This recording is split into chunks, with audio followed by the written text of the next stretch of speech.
Okay. Okay. Can you hear me? Okay. And you can see me. Yes? We're Gucci? Fantastic. We did it. Thank God. Hello. Hi, everyone.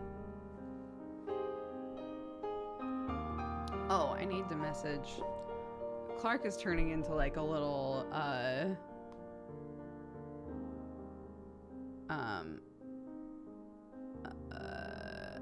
trying to think of how to put it. Like, she'll come to me and say, hey, can I have X, Y, or Z? And then if I think that there's a reason to say no, I will, right? And for a while there, the way that she would try to like get back at me would be to say, well, daddy will let me have it, which is hilarious because then I just immediately go on my phone and be like, hey, by the way, once we swap, she's going to ask for this. Just FYI, don't give it to her, right? Like say that she was like, mommy, can I have an ice cream? And I was like, actually, we've eaten like 4 pieces of chocolate and 8 biscuits today, so I'm going to go ahead and say no. Right? Then she tries to be like, well, daddy will let me have ice cream. Tap, tap, tap, tap, tap, tap, tap, right? So she's realized it's actually smarter not to do that, not to say that. So instead she'll just go, okay. But she will ask Sam later, right? So now we're like, okay, we have to like give each other heads ups on things like during the swap. So I'm doing that now.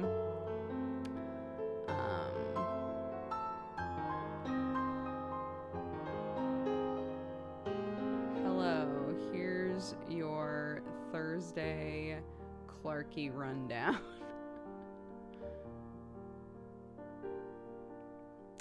She had an upset tummy, so she didn't eat much this morning.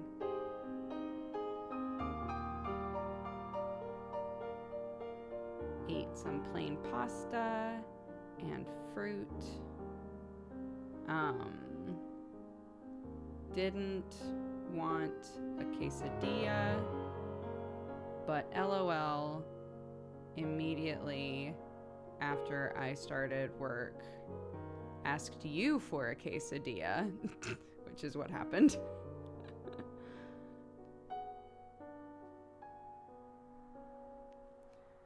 There is a French press of coffee downstairs, but it is decaf. We have spent the morning making paper flowers.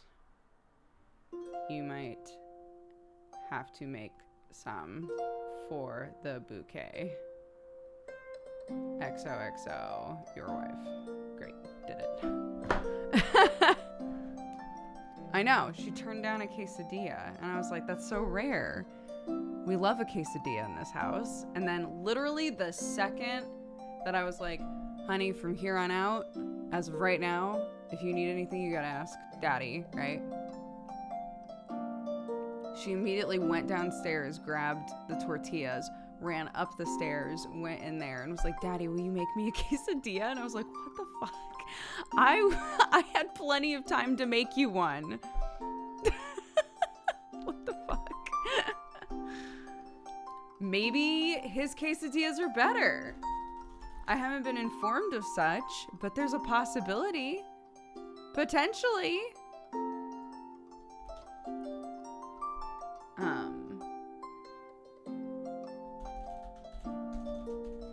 Oops.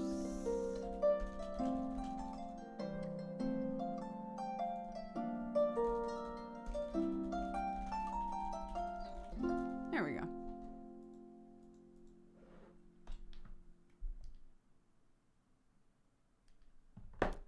Great.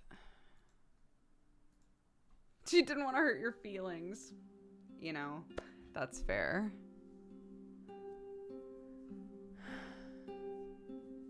I have a genuine question. Why do people drink decaf? I am currently drinking decaf because I'm trying to cut down on my caffeine. My anxiety has been crazy lately, like extremely high, to the point that I'm like not getting anything done because I'm too busy worrying about shit and like fretting over shit. And so I was like, well, something that I can definitely do is not drink caffeine for a few days, or drink decaf stuff, which still has a little bit of caffeine, but will not be on the same level, right? So I'm gonna drink decaf for the next week or so. I was talking with a friend, and she was saying that she just doesn't drink caffeine at all anymore for similar reasons.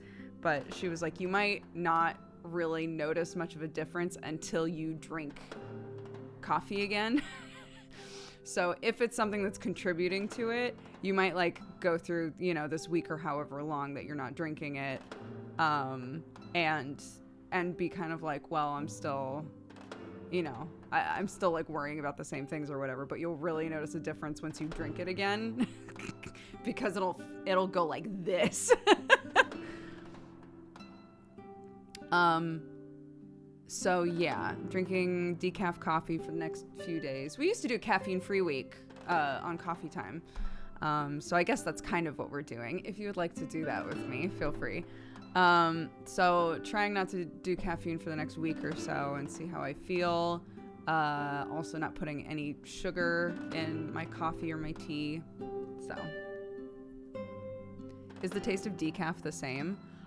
So this is the Dodger decaf blend, which is the white bag.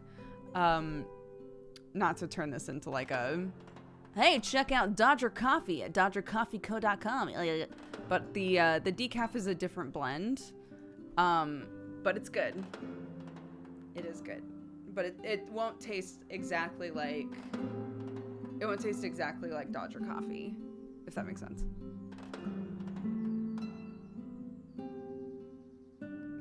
Yeah, that's the issue, is that I am prone to really awful caffeine headaches, which is one of the reasons that I was like, I'm not going to just like say no caffeine.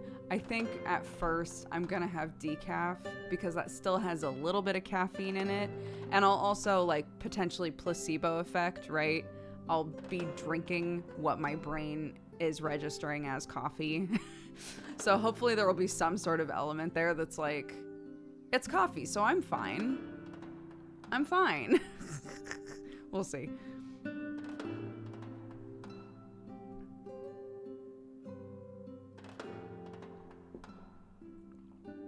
Oh, when I did an order back in the day, I just got decaf and I really loved it. I'm so glad. Yeah, I think our decaf is delicious. But yeah, it's not the exact same blend as the Dodger Coffee Co. blend. Ever since I had COVID, I can't fully taste coffee, and I love the taste. Isn't it so weird what COVID does to how you taste things? I was saying a few days ago, and people keep being like, you need to get a Vindaloo again. But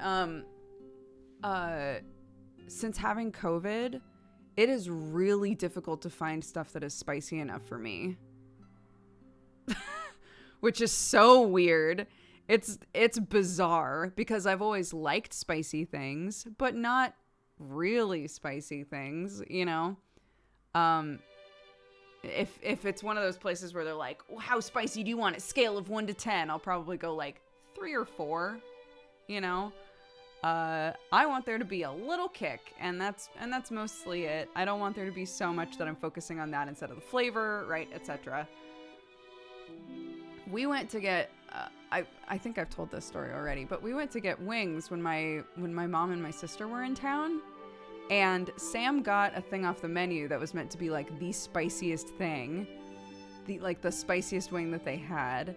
He took one bite and was like, holy shit, that is fucking spicy. And I was like, I want to try it. And I wound up eating the rest of them. I ate the rest of those wings. Nobody else would eat them. But they were delicious to me because I couldn't tell. They felt like normal, like buffalo wings to me, which was so weird. You're invincible now. Here's what's funny is the same thing happened to Erin, Happily Erin.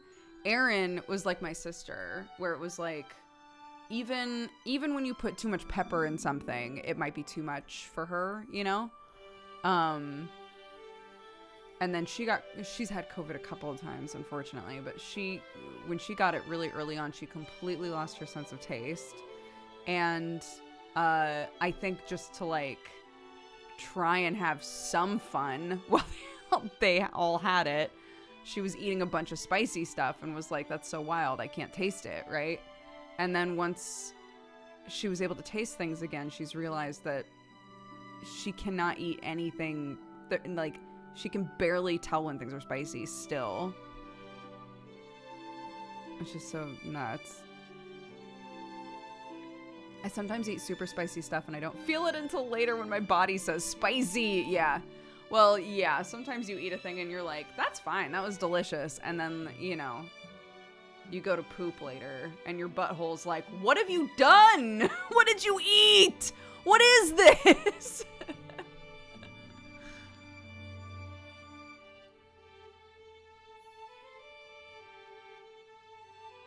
So, somebody was asking how Erin's doing. She's good, yeah. You know, they're out in Nebraska, just living, just doing their thing. Her husband David is the one who runs Akira Coffee, which is the umbrella company that I'm a partial owner of that does Dodger Coffee and Top of the Morning Coffee, which is Jacksepticeye's brand, and like a couple other ones. So yeah, he's super busy. Erin also helps out with the coffee company. And yeah, she wrote her first book. She's working on her second one. So she's doing great. We still do Manga Pod.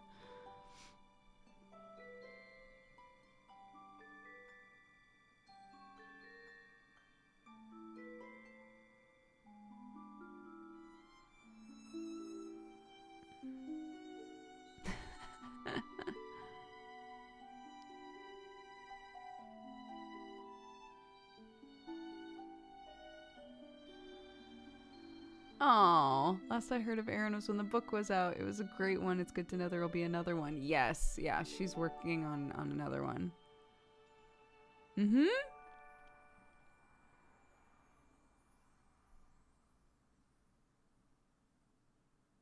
Have you watched or read Kobayashi's Dragon Maid? Yes, I have. For the most part, I think Kobayashi's Dragon Maid is extremely cute. I think the action in the anime is so good, like combined with the humor. I think that it's a really well made anime. There are just a few tropes in it that bug the shit out of me.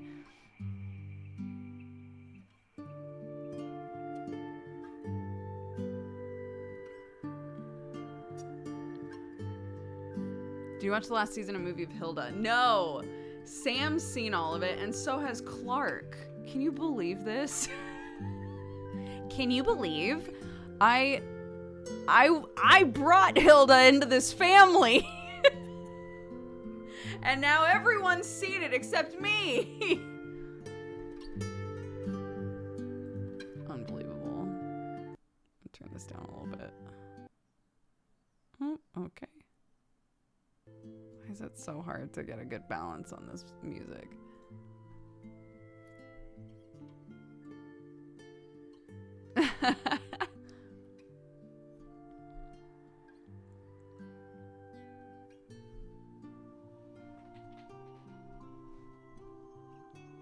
I don't think that Clark has watched any Ghibli stuff.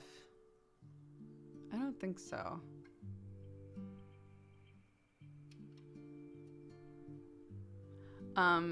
She, for whatever reason, it is so bizarre, like, trying to figure out what your child has been exposed to media-wise sometimes. Because today, we were kind of looking through for something to watch because her tummy didn't feel very good. And she was like, I just kind of want to lay on the couch and watch something. I was like, that sounds great to me. So we're looking through, and she was like, I want Buzz Lightyear. And I was like, what? She was like, I want Buzz Lightyear. I was like, you want a Toy Story movie? And she was like, I want a Buzz Lightyear movie. Like, okay. So I went to Toy Story, and she goes, oh, Mommy, wait, a Woody movie. I was like, yeah, they're the same movie. It's like, yeah, it's Woody is the main character, but so is Buzz Lightyear. So we start playing the movie, right? And she sees Woody, and she's like, it's Woody, yay, Toy Story, I guess. And then obviously Buzz Lightyear shows up, and she starts screaming from the living room because I was heating up my coffee. She starts screaming, Mommy, Buzz Lightyear is in this movie. And I was like, I know. It was so funny. Like, I don't know how she was exposed to, because she knew who they both were, but not like that they like existed in the same universe. So it was very bizarre to have her so excited that Buzz Lightyear was in the Woody movie. And I was like, they are a package deal, my darling. They're a package deal. What's happened here? I can't imagine that she saw the Buzz Lightyear trailer, because I don't think she watches anything that shows trailers. I know that's a weird thing to say, but like, I can't think of anywhere that she watches TV that shows like ads or trailers for movies. So I don't know. Sometimes the characters make cameos in other Disney movies. That is true. And you know what's something that she has watched a few times is like, there are these sort of pre-K focused like mini videos that are on Disney Plus. There are ones that are nursery rhymes and ones that are like, let's talk about shapes and let's talk about numbers and blah, blah, blah, blah, blah. Potentially one of those had Buzz Lightyear in it, I guess. Without Woody? I don't know.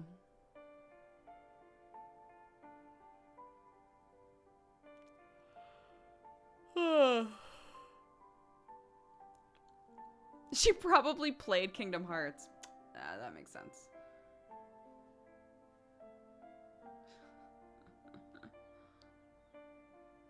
Yeah, she was delighted.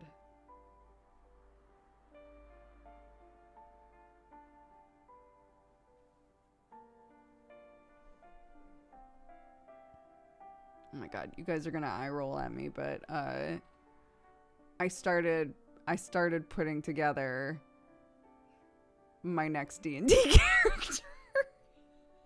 It is for way in the future, okay?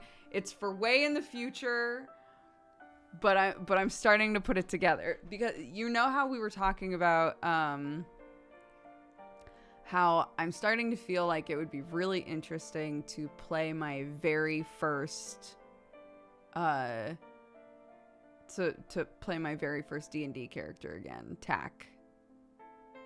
So I was talking about it with Joe, because Joe is starting to like Godforged is wrapping up, basically. You know, not for a while. We've got like 30-ish episodes left, or sessions left, but so he's starting to sort of think about Godforged season 2, or Godforged 2, I guess, because it's all new characters. And I was like, oh my god, should I start thinking about how I would want to build Tack and bring that character back? I think that would be so interesting. So here's the thing, is like looking at stuff.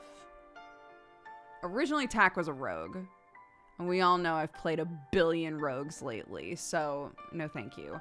But the way that I wanted to play Tack was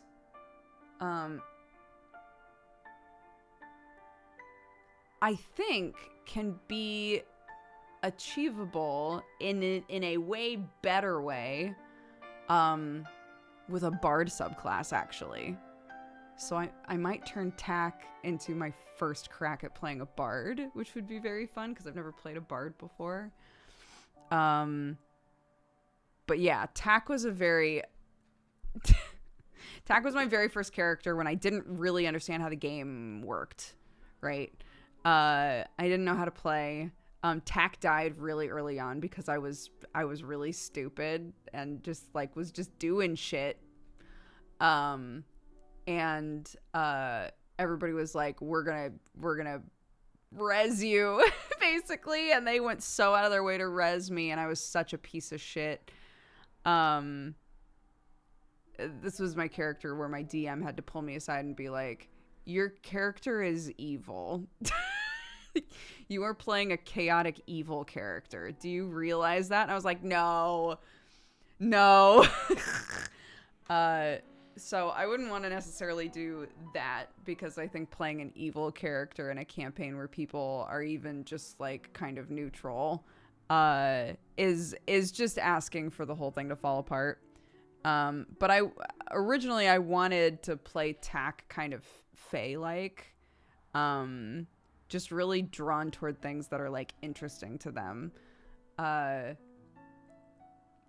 So I think I can make that into a really interesting bard character. So I started talking about that with Joe, and I was like, oh my god, now I'm gonna start building another D&D character. So I am. What campaign would this be for? Once Godforge ends, Joe plans on doing like Godforged 2, basically, with all new characters doing totally different shit. So I was just talking with Joe about that, and I was like, if I was part of Godforged 2, who would I want to play, basically?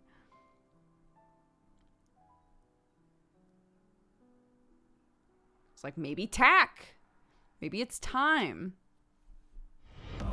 Welcome, you fine cat-loving, coffee-drinking burrito babe. Godforge will never end, right? Right?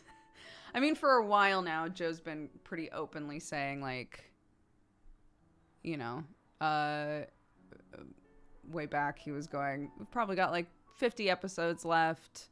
And then yesterday he was like, we've got like 20 to 30 episodes left, probably. Like, he's trying to give us like a big heads up, like, hey, we're coming up on the final arc, basically.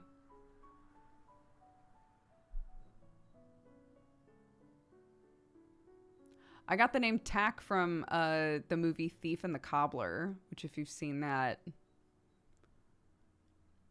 what a fever dream of a movie. But I loved the main character. And their name was Tack.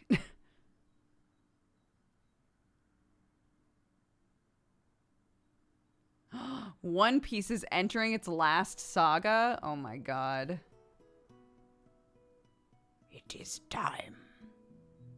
Ba, ba, ba, ba, ba, ba, ba. No warlocks, no rogues. No warlocks, no rogues.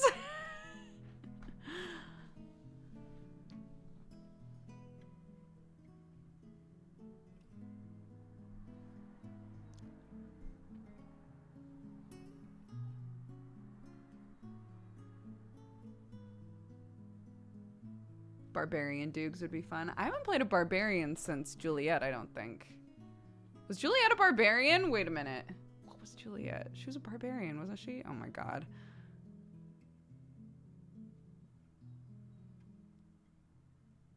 I don't think I've played a barb since then.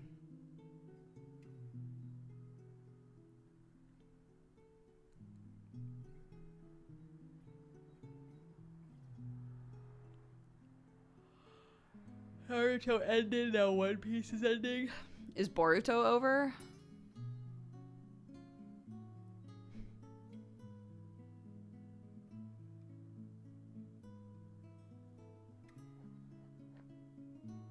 Naruto is not over. Okay.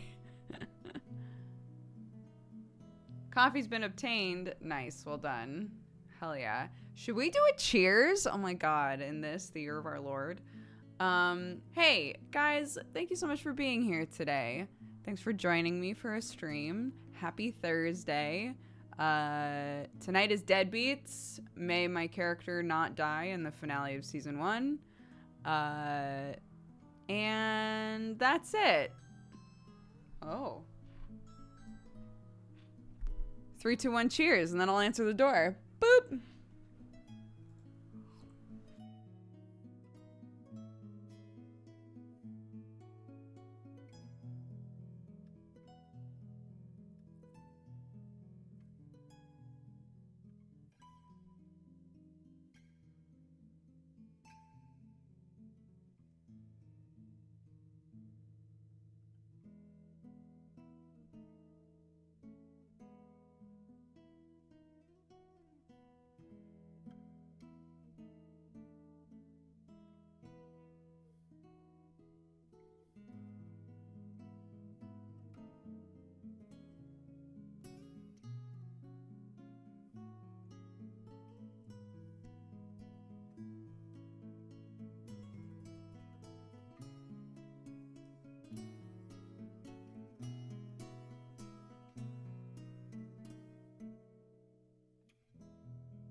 Okay, hello.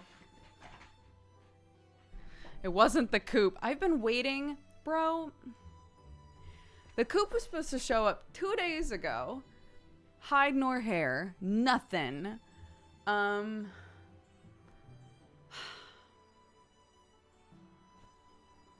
is she? Let me build my chickens a home. Let me build them a palace, please. What are you gonna do? I know. And then Sam's been waiting for a VR thing. So both of us were like, oh, is it our thing? And it was neither of the things that we were hoping it was gonna be. It was not VR stuff. It was not a coop. It was a special feed mix for the chickens. Not like a daily feed mix, but like a nice, you know, extra thing with good stuff in it for them. So I was like, well, it's certainly chicken stuff. Not the chicken stuff I need. It is certainly chicken things, though.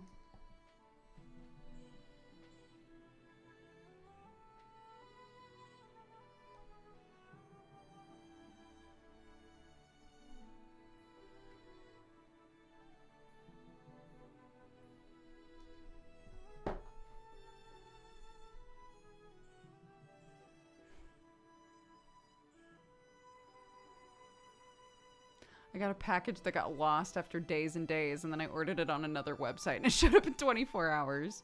Ain't that just the way? Ain't that just the way?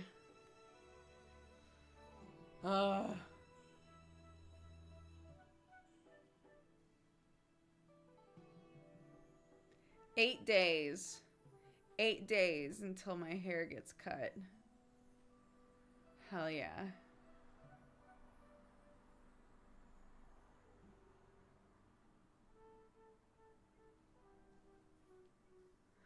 Bro, yeah. Sam got an email from whatever company you know, is shipping his package, being like, "Hey, we tried to deliver it. Nobody was here, so we'll try again tomorrow." And Sam was like, "We were both home." What do you mean no one was here? When? We have no record of anyone ringing the doorbell. What the fuck are you talking about? Unreal. This unreal bullshit. Can't believe it. Yeah. How short are you getting it? As short as I can and have it still be cute. So.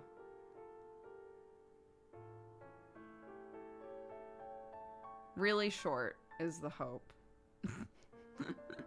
I'm basically bringing, because my hair is really thin. I've had short hair before, and like super short hair before, and some of it has looked great and some of it has looked really, really not great. So I have a bunch of different pictures of super, super short hair that I'm bringing.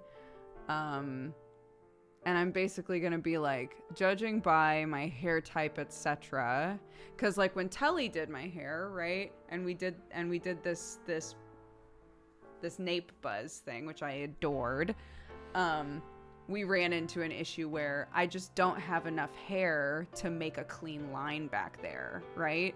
So like it looked fine, but did I get that like super clean line? No, because my hairline just is, I don't have enough hair to create that, right?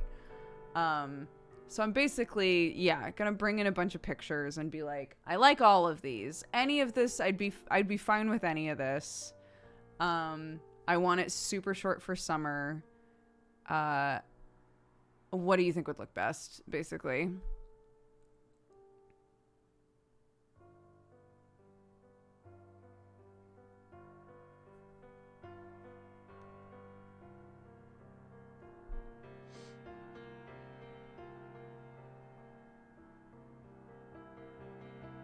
But yeah, that's why when I went in before and I was like, hey, here's some pictures of what I was thinking, the girl was like, I am not equipped to do this haircut. I'm not the person for this. You need someone else that works here. We'll rebook you. I'm so sorry. I don't want to give you a bad haircut. So.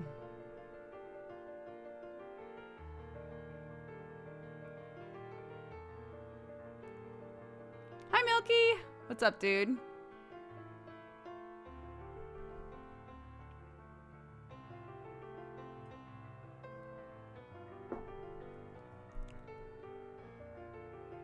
Yeah, and that's what we were saying at the time too when I was talking about this on stream the day that it happened.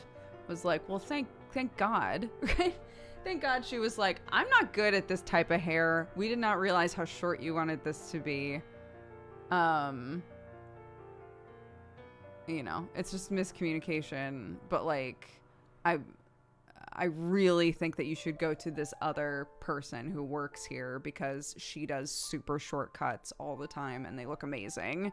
So can we rebook you with her? And I was like, sure. You know, what originally was meant to be like an impulse, like just cut all my hair off, dude. Just do it. I literally booked this today. Let's go. Turned into, what if, could you wait like a month, like 3 or 4 weeks maybe, and then somebody else could do it? And I was like, okay. I'm trying to exercise that muscle a bit more. I've definitely turned into the sort of person where it's like, it's hard for me to book things when like too far in advance for some reason.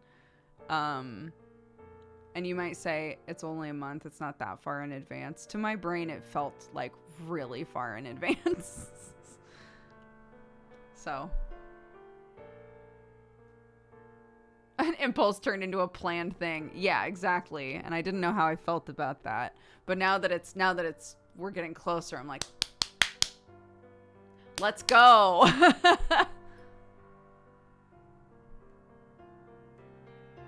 I totally understand that. Konotai Zumi said, going to the hairdresser is always kind of stressful to me. They always ask what I want, but what I want is for them to suggest something that they think works for my hair type.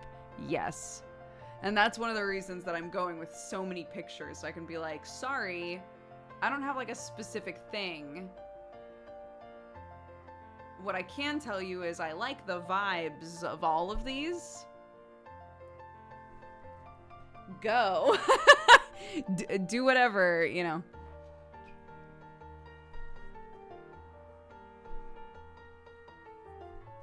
But I understand, you know, I'm sure any of you who work with hair or have worked in salons know how often people get really like, not that they don't have the right to, but just really hyper specific about their hair or really upset about a haircut or whatever. I'm sure that it's really stressful for somebody at a salon to be told like, just do whatever, because they're like, if I do whatever and you hate it, then what? Right? Like,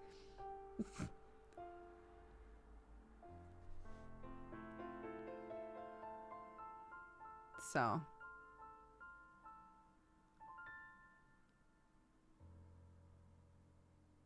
I always try to bring like a guideline or, you know,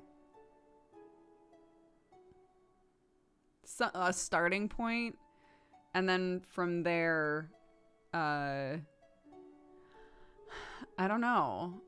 I try to just be like, I don't know as much about hair as you. I trust you to make like better decisions than me about what to do with my hair type. If you can do something that is kind of like this, and that would be amazing. I assure you I've had like lots of really good cuts and lots of really bad cuts, and it was always fine in the end. So like I realize I'm giving you a lot of like loosey-goosey shit right now, but like, you know, I'm sure whatever you do, it's not going to be bad. It might not be, you know, wouldn't say this, but like in my mind, it's like, it might not wind up being my favorite haircut ever, but I don't think that it's going to be bad. You know, it just might wind up being a haircut where I go, well, I did that and that was fun. I don't think I'll do that again though.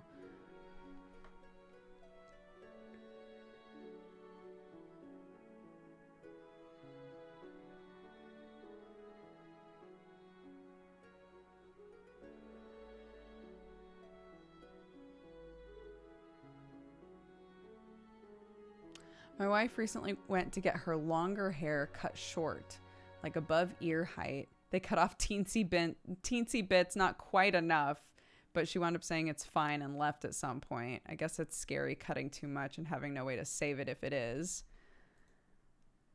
Yeah.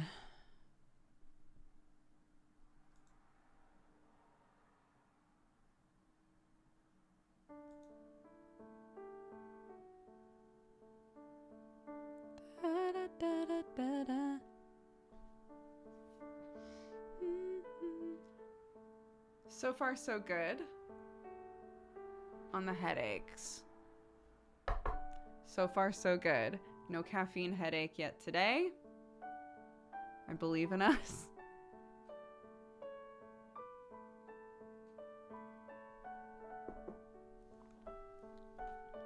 Yeah, if you want the hard mode, if you want the extreme mode version of that, You can be like Aaron Umatani and be asked on the street, hey, do you want a free tattoo? And he was like, yeah, sure. And went over and they were like, what do you want? And he was like, do whatever you want. And that was his very first tattoo. Like, that'll never be me. That level of chaos is not me.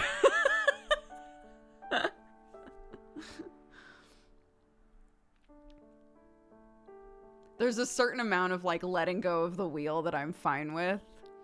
A tattoo, I don't know if I could do that. There's like sort of like almost performance art sort of tattoo things that people will do where it's like there's a wall with a hole in the wall and you put an arm in and they'll just tattoo something on you. I think in that scenario, when I've like looked at that sort of stuff before, I think in that scenario you know who the artist is. So if you really love that tattoo artist and you trust that they would do something cool on you no matter what, then great. But yeah, that sort of stuff, I'm always like, oh my God, the thrill must be crazy. But like, if you pull it out and you're like, like I was looking at the results on some of these and going, half of these, amazing. The other half, and I would hate to go home with a, you know, like I'd be so upset.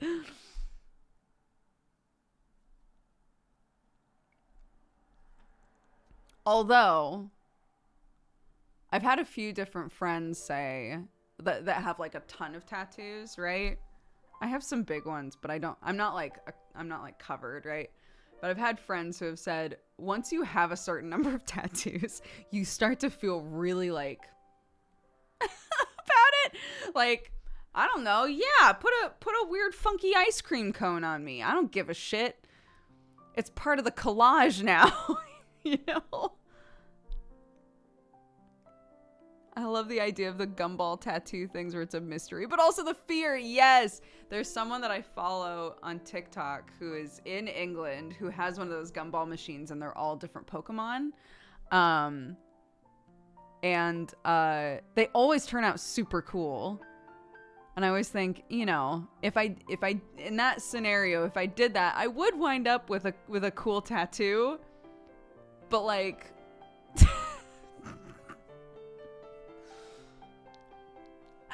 I don't know.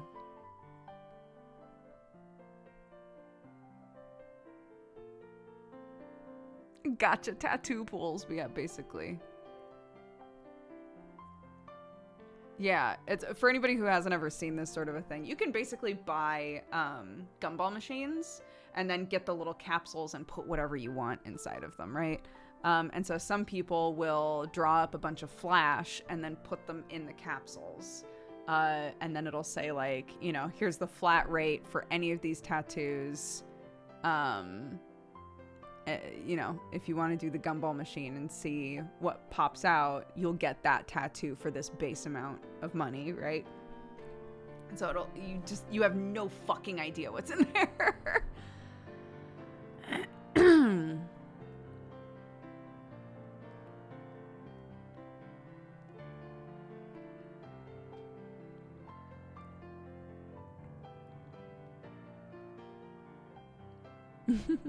Clarky has told me multiple times that her favorite tattoo of mine is the chai. And I've tried to ask her, like, is it the shape? Is it the color? Like, what is it that you love about it so much? And she just loves the whole thing. She just thinks it's so beautiful.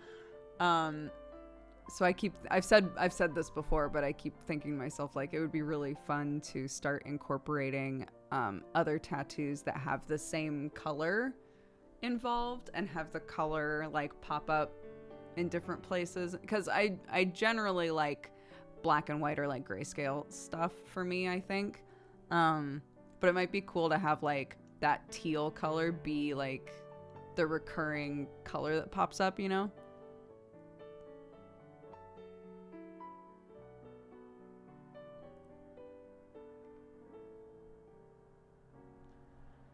Da, da, da, da, da, da, da, da, da, da.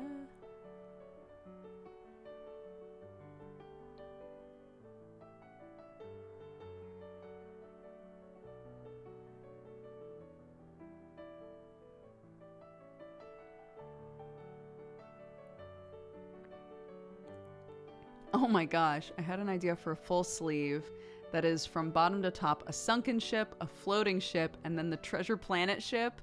I love the idea so much, but it would cost a ton. It would. I mean, any sleeve is going to cost a shit ton of money, but like if you have an idea for a cohesive theme, you know, at least, especially in that situation, if you like worked closely with an artist, they could do, you know, like one ship and then you wait until you're ready to get the next ship, right? And then wait until you're ready to get the next ship, you know?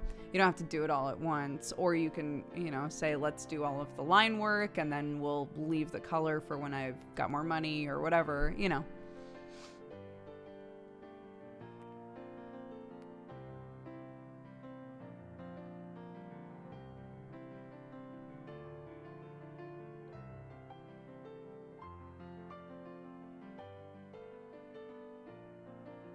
I've thought so much about Hollow Knight tattoos, like what I would want for a Hollow Knight thing.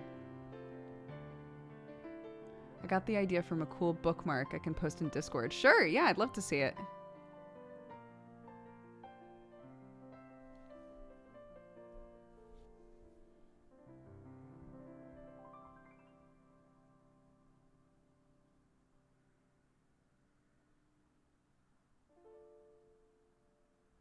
Yeah, that is one of the things that's kind of cool about all of these games that utilize sort of like tokens or trinkets or like things like that. There's so many like small compact symbols that are associated with a specific game that you can try to like utilize in creative ways if you want to.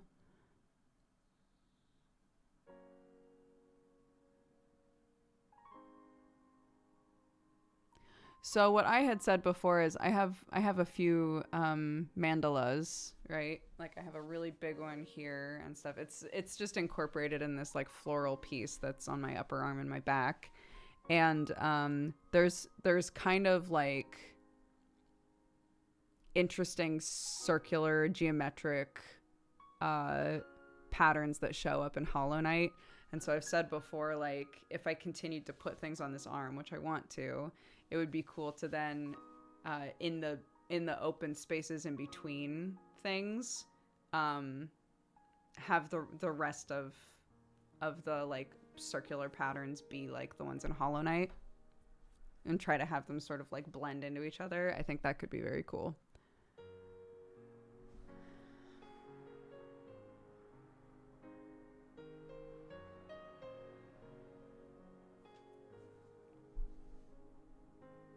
Yeah, exactly. Like the dreamscape things. I still need to play Hollow Knight. It's so good. It's so good. It's such a good game. I adore it. I have such fondness for Hollow Knight. In addition to the gears, I still don't know what I want to do with the gears. I want to add Sam and Clarky on there. But I don't know what I want to do with it.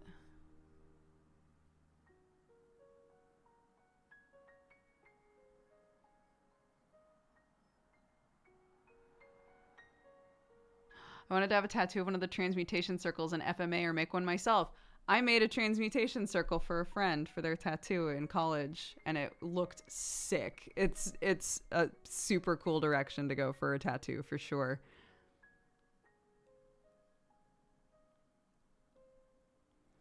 It was like, oh my gosh. She wanted one that was more like cerebral. It was like a transmutation circle for turning failure into a lesson learned, like that kind of a concept. So it was really cool to try and figure out like what sort of symbols to incorporate and how to use them and like how to make it still look like a transmutation circle from FMA. But I think it turned out pretty cool. If I can find a picture, I'll show it to you guys.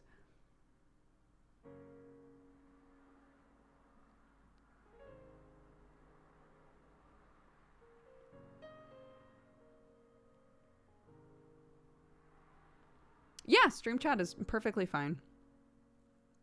Anything we're talking about on stream, if you wanna put relevant shit in there, it's totally fine.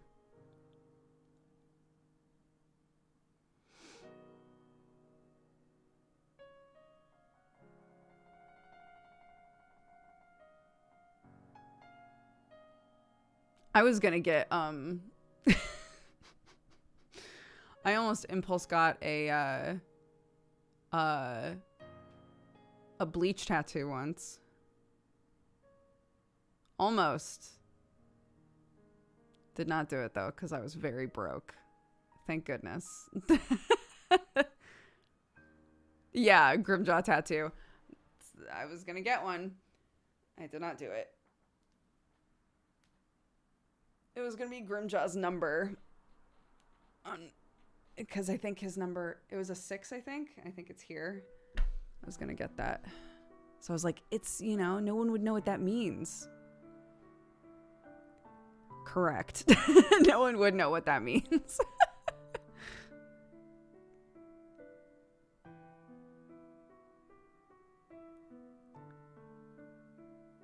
If I had gotten it, it would have been fine. But like future me is glad I didn't get it because I wound up falling off of bleach so hard. And Grimjaw was done so dirty, dude.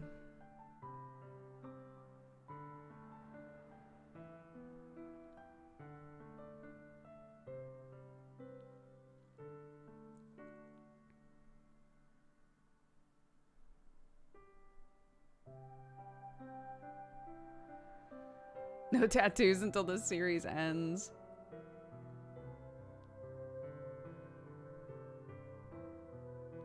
I still have so much fondness for Naruto, for Bleach, for all that shit. I still, like, look back on watching those and reading those with so much affection and fondness. Which is why, if I had gotten a Naruto tattoo or a Bleach tattoo or whatever, I wouldn't be, like, upset that I got it, right? Currently, I would not get it. I wouldn't get it now because, you know, they're not. I don't think about them as often anymore, but I still love them, you know.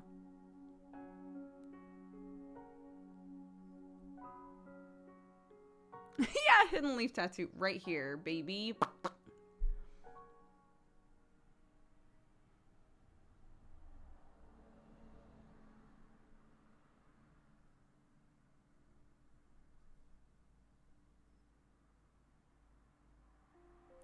Yeah, I've thought before, there are a lot of really good tattoo artists that do sort of like manga panel style stuff. So if you've ever seen the tattoos that are kind of like a wide rectangle with just like the eyes of a specific character in them, like that sort of a thing. That sort of stuff, I've thought before, like, it would be so cool to it, like, if you liked this sort of style for yourself, it would be really cool to grab like important panels from all of your favorite manga or something and try to like figure out how they would best go together, and then do like a sleeve or a leg with just like your favorite manga panels. I think that would be tight.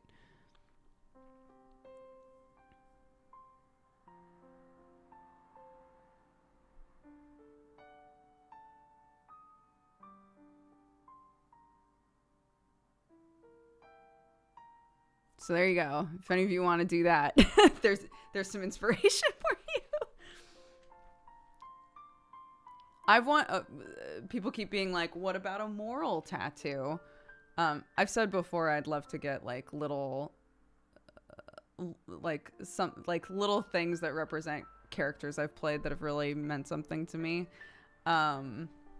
I've wanted a mushroom tattoo forever, since before I played Moral. It would be very easy to do a Moral tattoo.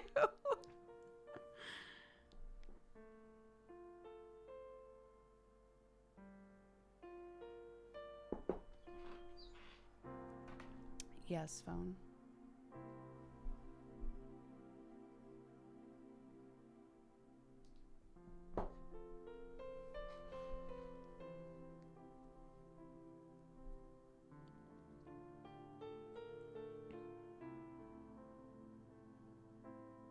Give Moral a Dodger tattoo. We did discuss whether or not Moral could have tattoos.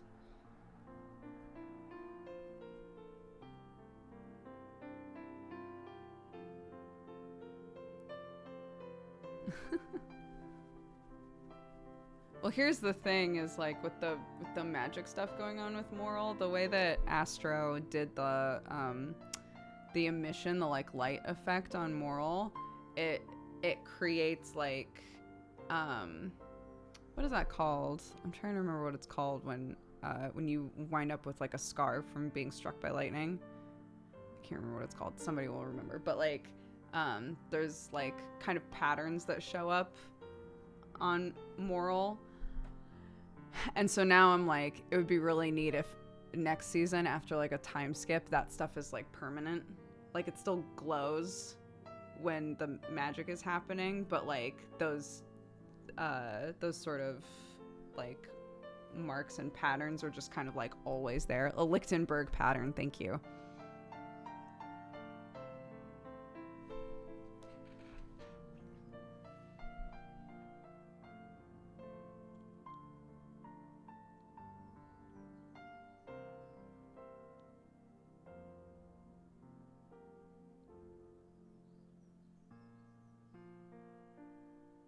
Where is this song from? Let's find out. This is Grandma's theme from Wind Waker. It is a cover. I think all of these songs are Zelda covers.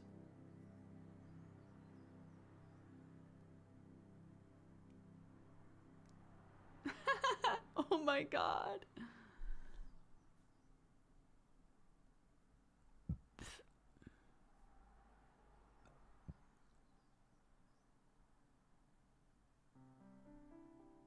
Otherwise DMCA. Not generally for video game music. You can just play the original and it doesn't matter. But if you want like super chill versions of a lot of music, typically you have to go to covers, yeah.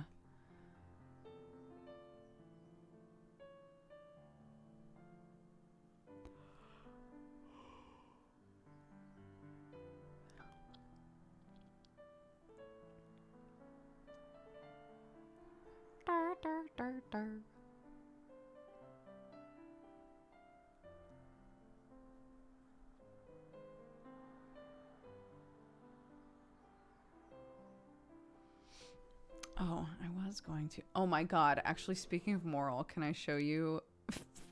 Clark today was like, Mommy, can I draw your mushroom? And I was like, if you want to, sure. So she asked me to draw Moral first so that she could draw Moral next to it.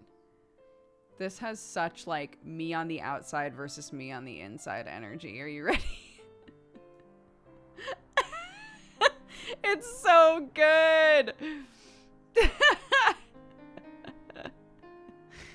She was like, my mushroom's gonna have 6 arms and they're gonna be screaming and the mushroom cap is gonna be a triangle. And I was like, oh my god. It's so good. It's so good. I love it so much. It's like, all right, great. I'm keeping that forever.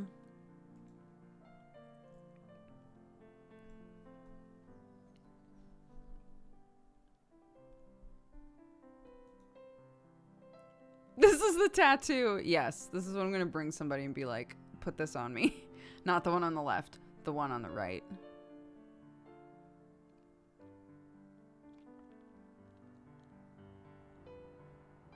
At least there's only 2 eyes. I know, unfortunately.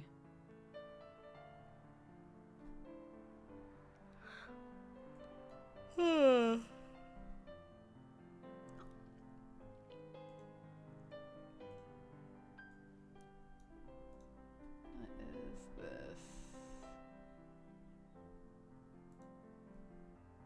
Ho ho. Sorry, let me check something super quick.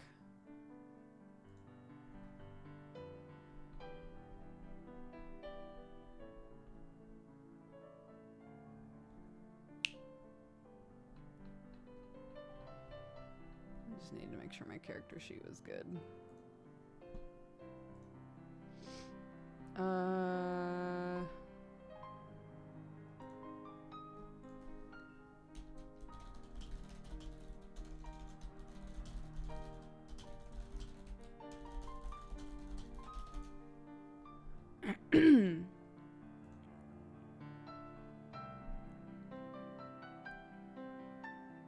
Which is the stand and which is the stand user? Unreal. I need to get a reference sheet made for moral. I want to rebuild them. There's a bunch of stuff that I really want to add to moral. I want to make sure that it like all happens in between seasons because we're almost done with this season. And so like the best way to do that, I realize now that I have so many friends that do model making, the best way to do that and make sure it's all organized is a reference sheet. I have no idea how to make that, so...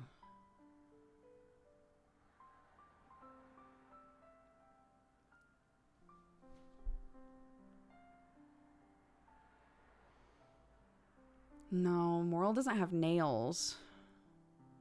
Imagine that each of Moral's fingers is just like the stem of a mushroom. They're just made of mushroom. They don't have nails.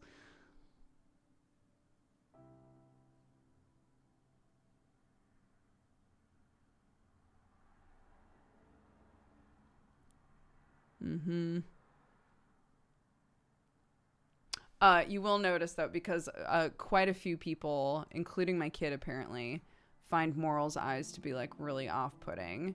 So when I drew Moral, you'll notice that inside of the eyes I drew, Clark was like, where are the pupils? They need pupils. And drew inside of the eyeballs because she found it too unsettling. So you're not alone. My kid agrees with you.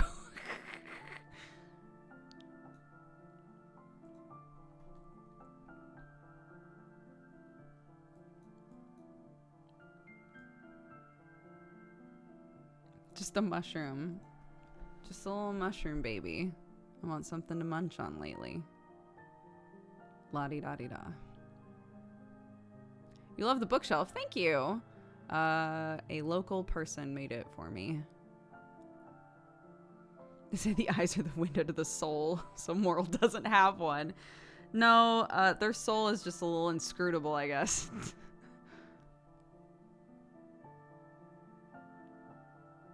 Conk, where Conk's eyes should be, it's just darkness. It's like 2D from Gorillas. Like Moral has eyes, they just don't have pupils or irises.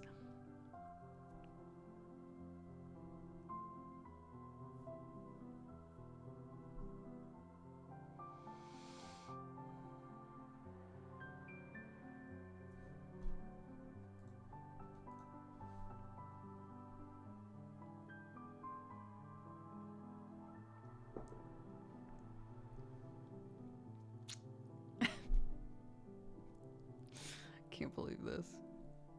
Imagining mushrooms with eyes is worse. That's not true. Look how cute. Wait a minute. Hold on. I think you're missing some context here.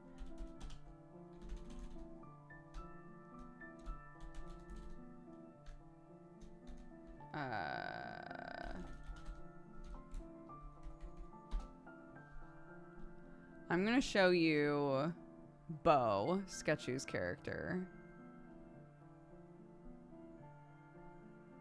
Because Bo is very cute and has normal ass eyes. Uh-oh. Where do you go? I'll put you in here.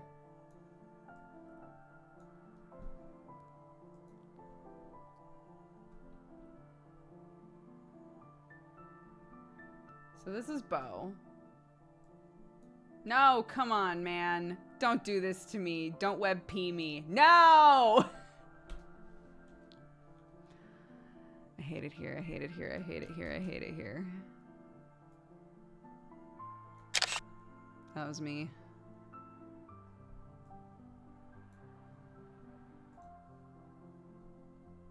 Okay. Bo. Bo's a cutie pie. Bo has normal eyes and is very adorable. Okay? Very cute. Right? And then there's this motherfucker. Who doesn't actually hold a gun. It's just the best picture I have. But this is my character. This is Moral. Right? So very different eyeballs. Very different eyes. The eyes are there. They're just, you know?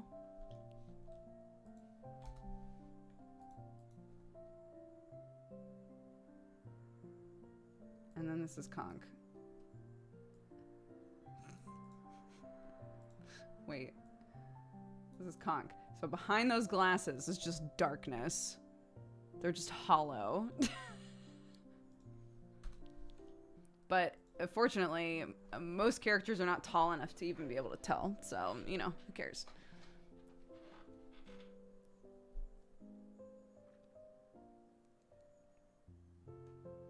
I saw a patio umbrella that was mushroom shaped and thought of you. Bless, I appreciate it.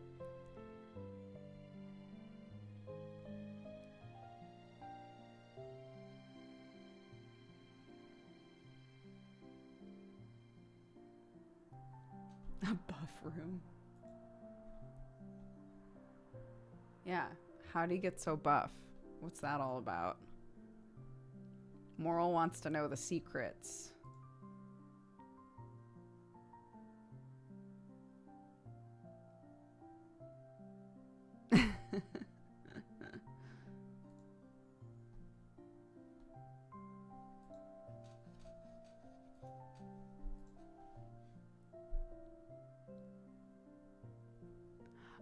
You can drop it in Discord. If you're able to, if you're on Discord currently.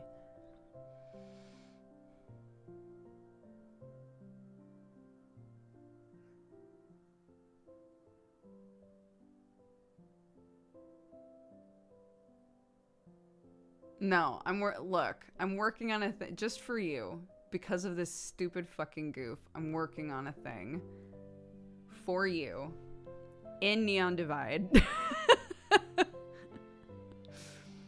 because it's become such a goof.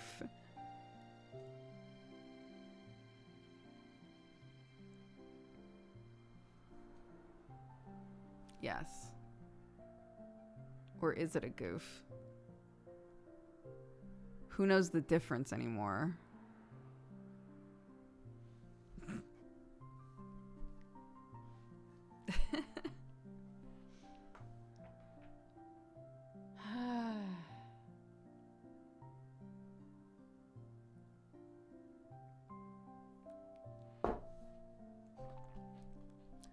I'm just a little mushroom baby. I want something to munch on lately.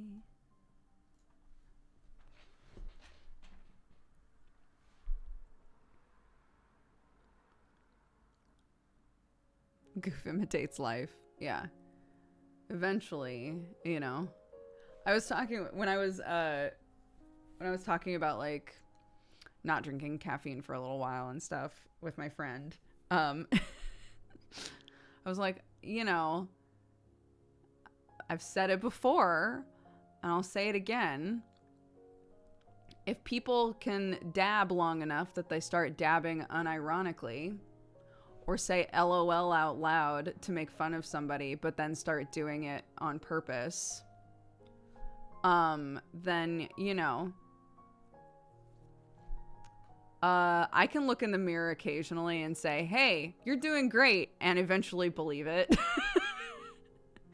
If there's studies out there that prove that people can accidentally give themselves kinks by making fun of a kink for too long, then you can look in the mirror and say, hey, good job, bud. You're trying your best. You're doing a great job. And eventually believe it.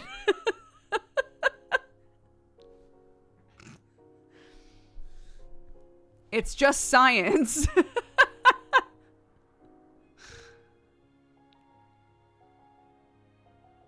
It's fake it till you make it, but for real.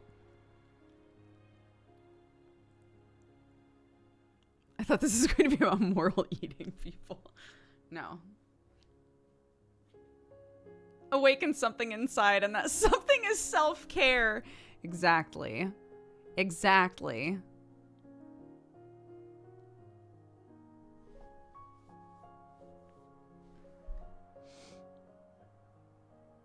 I will not backpedal to the kink thing, no, because I will have to time myself out.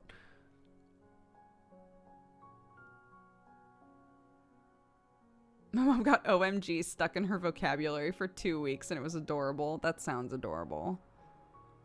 Yeah, I went through a long period of time in college where my friend and I would start going, lol, but then we were actually saying it.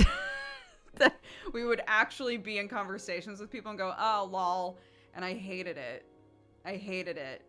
But it wasn't a joke anymore. It was actually part of my vocabulary. It was the worst.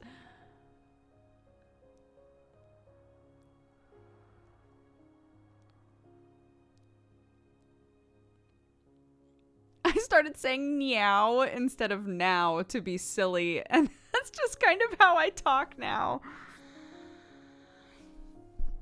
I love it.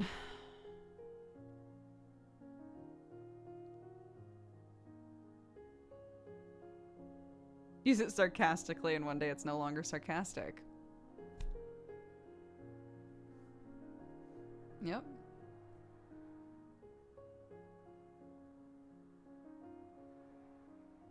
So, you're gonna feel silly, but, you know, what's the harm in by yourself, looking at yourself and then going, hey, bud,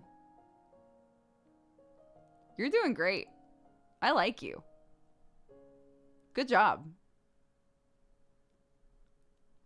You know?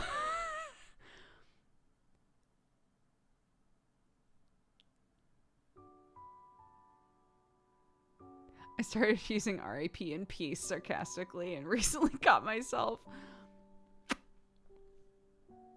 Yeah, I say rippin' pepperonis a lot.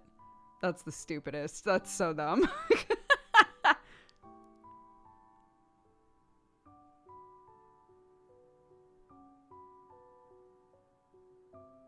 SMH my head. No. Oh my god, the boys all started doing that.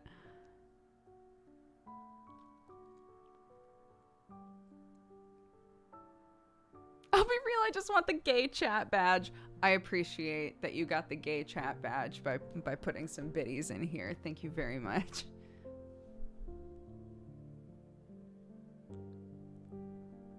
Ripperoni, frienderoni. I started saying sandwich and now it's stuck like that. The idea of saying that the way that you say a word is stuck is really funny to me for some reason.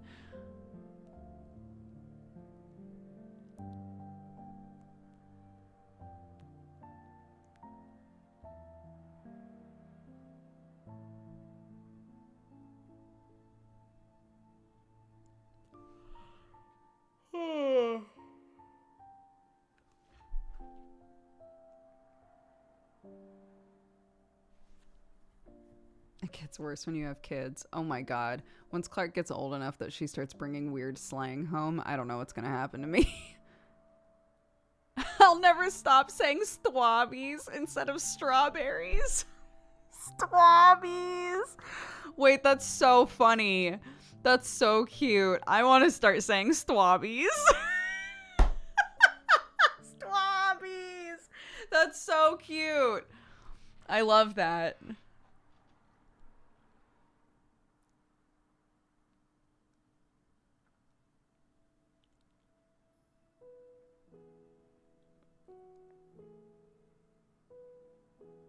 My daughter calls piggyback rides piggy banks, and I can't call them anything else. Oh my god, that's so cute.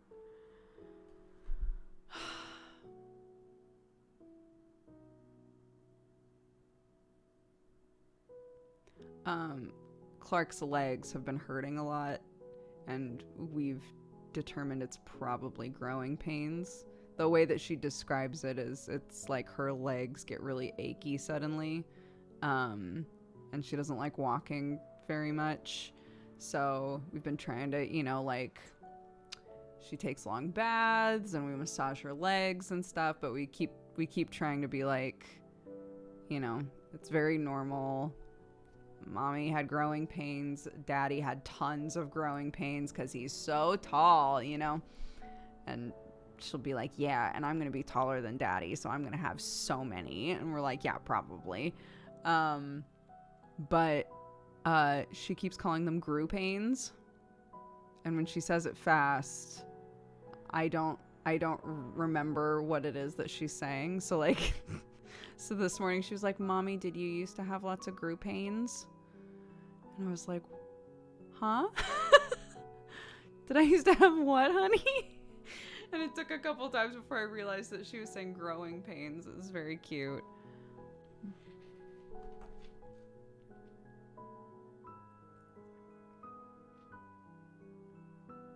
I did have growing pains, yes. Not for very long. Because it didn't take very long for my body to go, you know what, I'm done. I think I'm done, actually. I don't want to do that anymore. Growing pains is literally a thing. Yeah. What? Yes. Depending on where you live, I guess maybe you call them something else. But yeah, when you're little, and even when you're like in junior high school, depending on how long you grow, I stopped growing in junior high. So, but you'll suddenly have like a growth spurt, and along with the growth spurt where you grow a lot suddenly, your body gets really achy because it's growing, right? And so where the growth is happening, you might experience a lot of like achiness and fatigue and some pain. And so yeah, her legs have been really achy. So we've been like, it's probably growing pains. Yeah.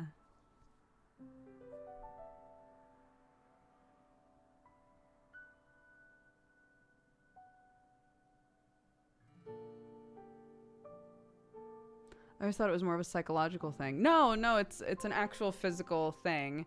I only remember it happening once, because again, I stopped growing pretty early on. So like the more permanent memories, like the point at which I started remembering more, I wasn't really having like big growth spurts anymore,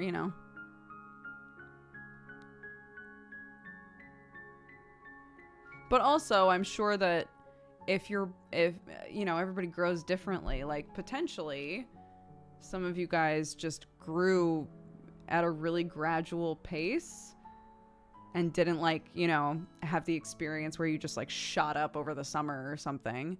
It's those situations, I think, where like in the period of a month you grow, like 4 inches or something crazy. It's those situations are when your body's like, hold on, wait a minute, right? I'm not, everything hurts, wait.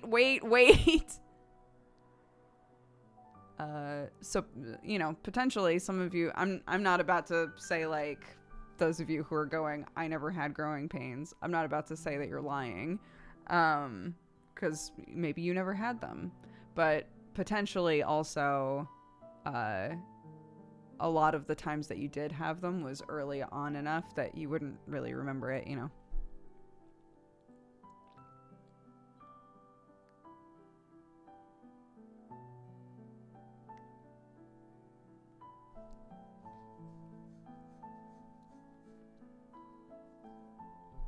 My daughter's been complaining about her limbs randomly hurting. I didn't even realize it could be this. I came here for the education. Yeah, I also didn't think of this. Sam had so much experience with growing pains. Like he's very tall. He had lots of moments throughout like adolescence and puberty and all of that, where he just like shot up a few inches at a time, that he was like, I bet you money this is growing pains. I didn't even think about that.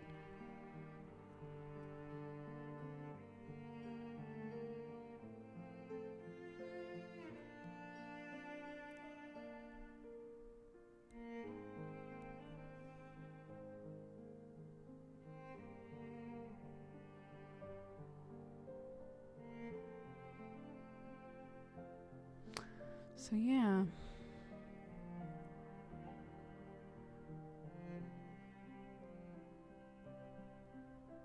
I don't remember having growing pains, but I have a whole lot of stretch marks. Yeah, so does Sam. Sam has a lot of them.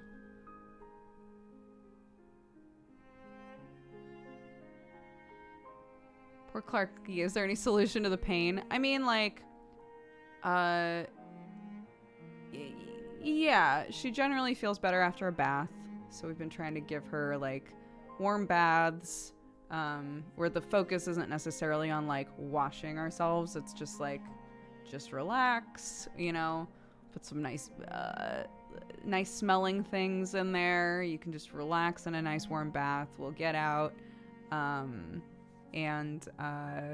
she really loves like putting lotion on after a bath. So I've been like trying to massage her legs and stuff, and she says that feels really nice. So, but it's normally like when she, at the end of the day, if she's been playing a lot, it hurts really bad. And in the morning when she's been asleep and she hasn't been using her legs, that's when it hurts as well. So.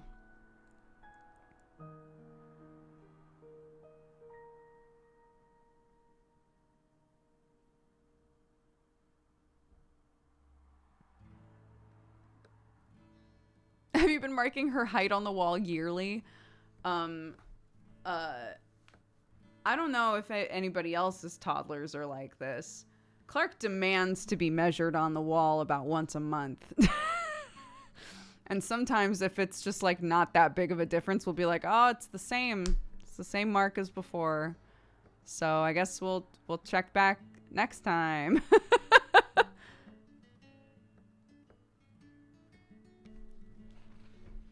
Yeah, me too. I constantly want, and of course, again, I just stopped growing at a certain point, right? I constantly wanted to know if I had grown, and if I didn't, I was so mad. Our niece is 9 months younger than Clark and is taller than her now, and I made the horrible mistake of pointing it out. We had a picture of them standing next to each other, and I was like, oh my gosh, River's a little bit taller than you. Why? Why did I say that?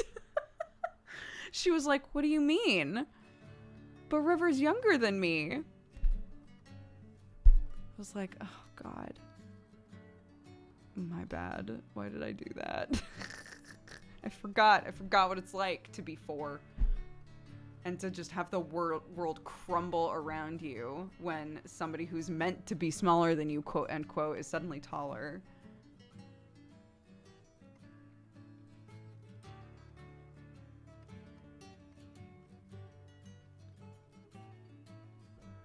It's gonna get really bad though, because our nephew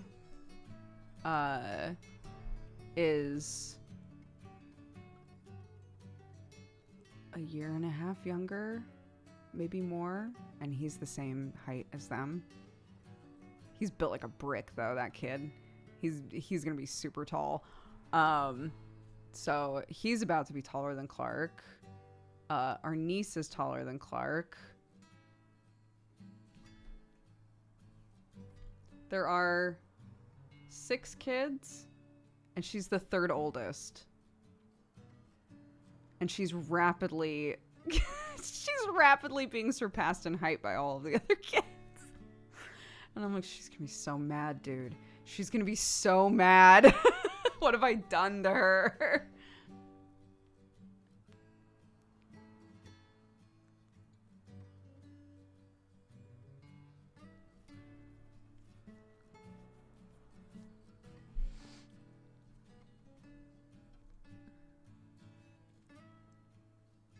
I mean, here's the thing, is potentially she'll just be like average height, right? Quote unquote.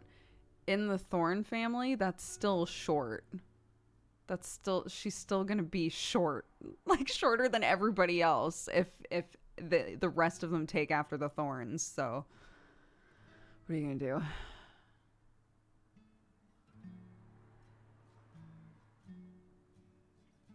I was taller than all the other girls and most of the boys in primary school. I was so self-conscious about it. There's no winning. Did you feel like some of, I guess it's hard to tell. It's hard to look back and know like why you felt the way you did about some stuff, but like do you think if there was more encouragement like, "Oh, you're so tall, that's awesome." Do you think that would have helped, or was it just you just felt uncomfortable being taller? Yeah. Literally everyone in Sam's family is tall.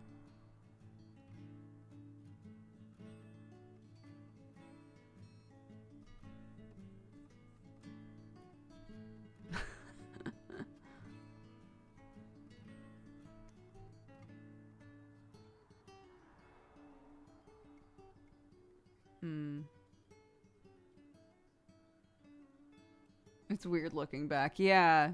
Yeah, I get that.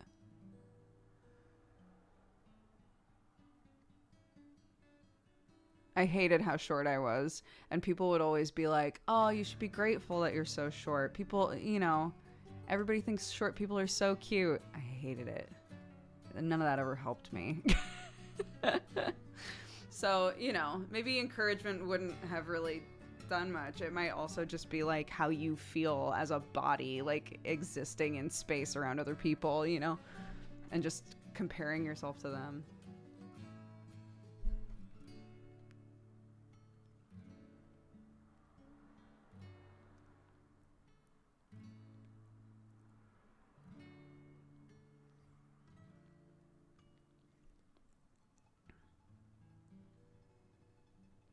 Every short person I've met has been feral. Oh my god.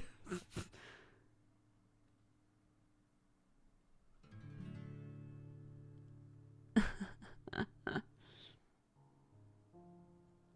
think it's more noticing you're different and not so much how others react to it. I think that is a part of it, yeah, thinking about it now.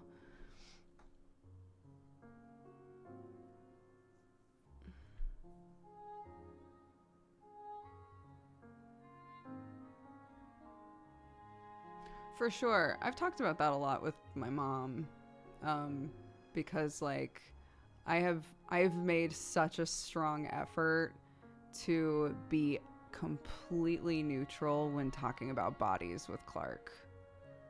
I've tried so hard, and I try to like,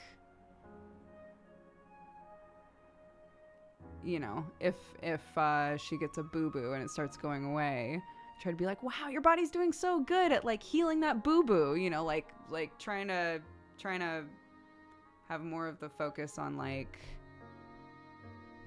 what her body does for her and not what her body looks like. But that means I also have to be hyper aware of doing that about myself, right? Like I have to be really neutral when talking about myself as well. It's been really eye-opening.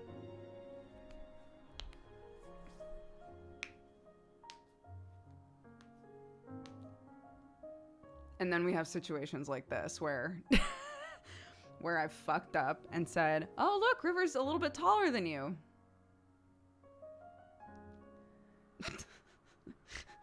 Clark's like, "That ain't neutral. Absolutely not. This is a competition, mother." Okay, fuck. All right. The day that Clark was in the car and said, "One day I'm going to be as tall as a house," I should have known.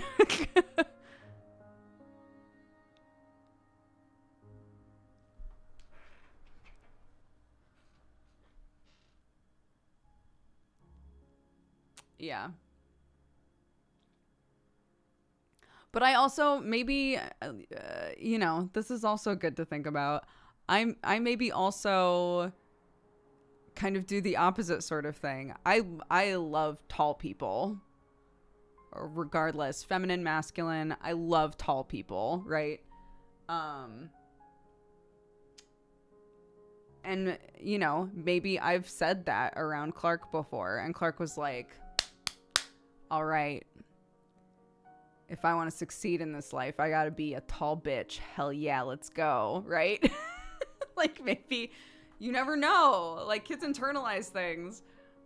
So, who knows? Maybe I'm part of the problem.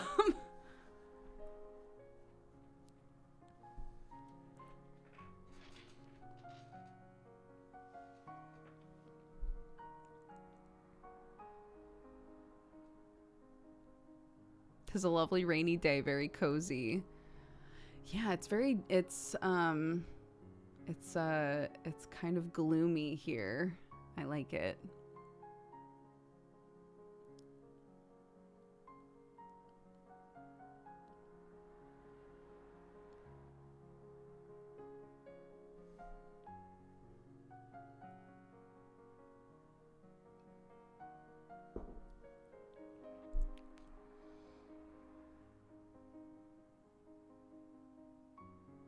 Yeah, I'm not going to be perfect at it, but I think that it's worth trying to do, you know.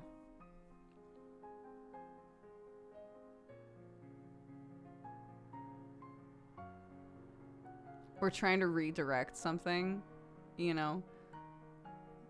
Somebody in the family around her will be like, oh, my belly's so big. And I'll be like, maybe their belly's big because they ate so much yummy food, huh? And Clark will be like, yeah, I want a big belly from eating lots of yummy food. And I'll be like, yeah, me too. Let's eat lots of yummy food and make our bellies nice and big, right? Like, trying to redirect it toward something like more positive. I don't know.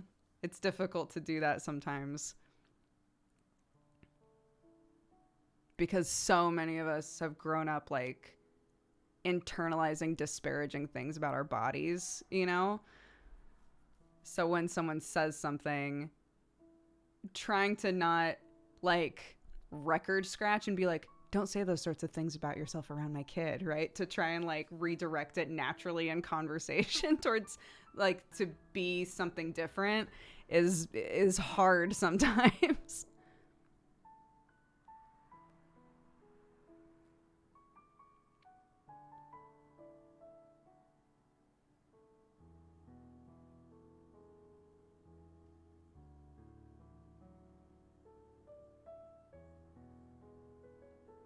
Oh yeah. I mean, we don't have to talk about this too much. We've all been there, I'm sure.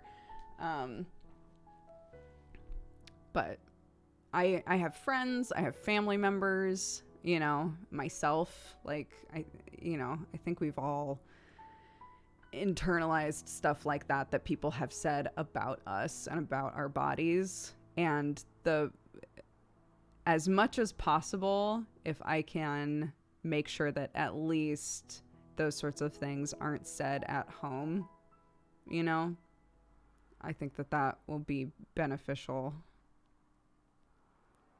I can't control everything. She will be around other people and they will say things, right? But hoping that the way that we treat those sorts of topics at home will have a big influence on how she approaches them as she gets older, you know? So.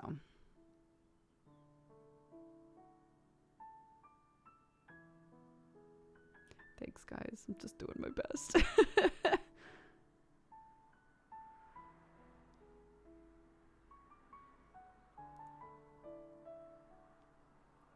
Offhand comments, I'm still battling 10 or 20 years later. It's crazy how we latch onto things. It is, yeah.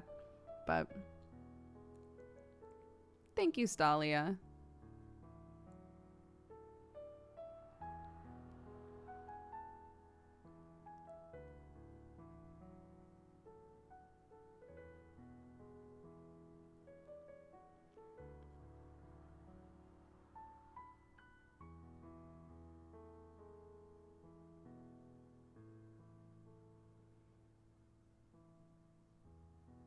Oh, yeah.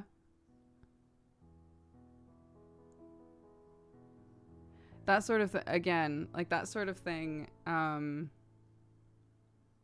things that I want to make sure, like if I want to make sure that she talks about herself in a positive way, again, it sucks. This is so unfair, but it means that Sam and I have to talk about ourselves in positive ways, right? You don't realize until you're like, okay, I'm not going to call myself stupid anymore because I don't want Clark calling herself stupid or anybody else stupid. So I will never do that again. Homie, it is so hard with you.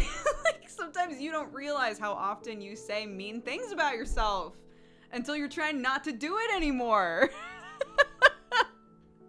But it's good. It's a good journey to go on, and for a good reason, right? If you can't do it for yourself, at least like try to do it to like give your kid a better outlook. But like, holy shit.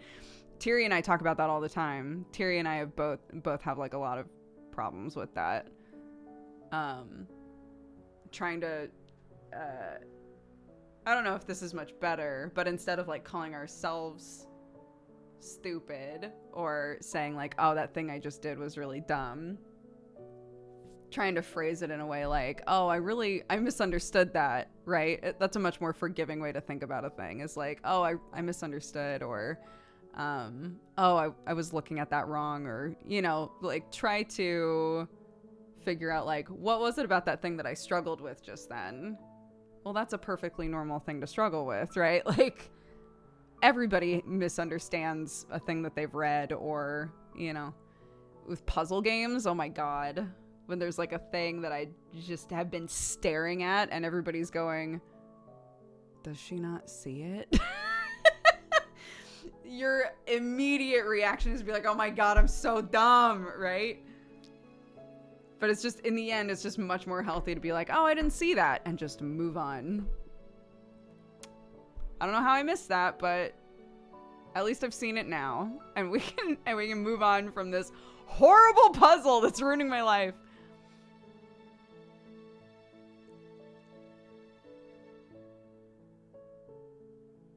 Honestly, half the time I don't see it too. Bless. That's what Tiri does. Tiri has tried to replace the word like stupid or dumb with silly, which I think has a much more like jovial, you know, kind of like cute vibe to it. She'll be like, oh, I'm so silly, instead of the alternatives, you know.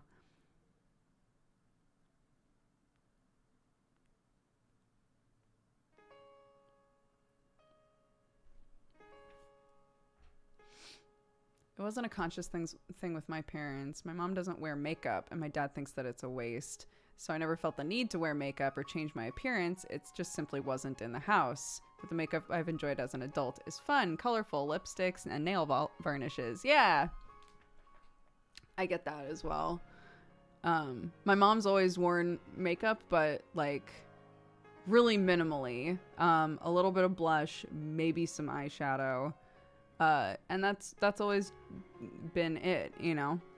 And I think when I was younger, there was this kind of like toxic mentality that I got into that happens to a lot of people. I would say especially with like girls or people raised as girls, because you compare yourself in such weird ways with each other. I think that there was like kind of a toxic thing that I did when I was younger, where it was like, well, I don't feel like I have to wear makeup, right? And now that I'm older, I'm like, makeup is so fun. Like, people have so much fun with makeup. I do think that there's a conversation to be had and a lot of value in making sure that you love yourself with and without makeup on, you know. But I used to be really judgmental of people who wore a lot of makeup. And that was definitely like a weird societal thing. And I'm so glad that I don't do that anymore.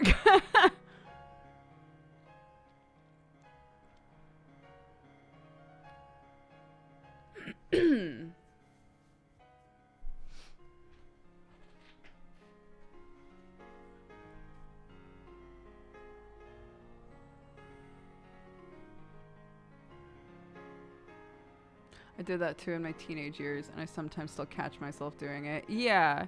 There's what is that phrase? Like, the first thing you think is how you were raised, and the second thing you think is who you actually are or who you want to be. I think a lot of us have immediate reactions to things that are based on stuff that was internalized when we were growing up, right? Or like the ways that we thought for so long when we were younger. And the way that we correct that in our minds is what's really important, you know?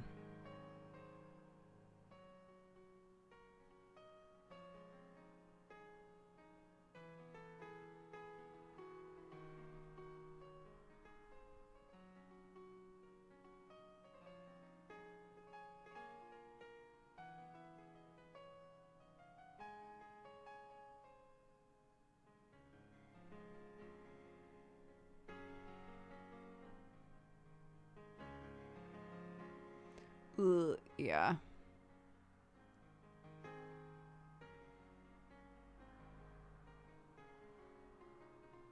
Pocket and I used to talk about that a lot. Yeah.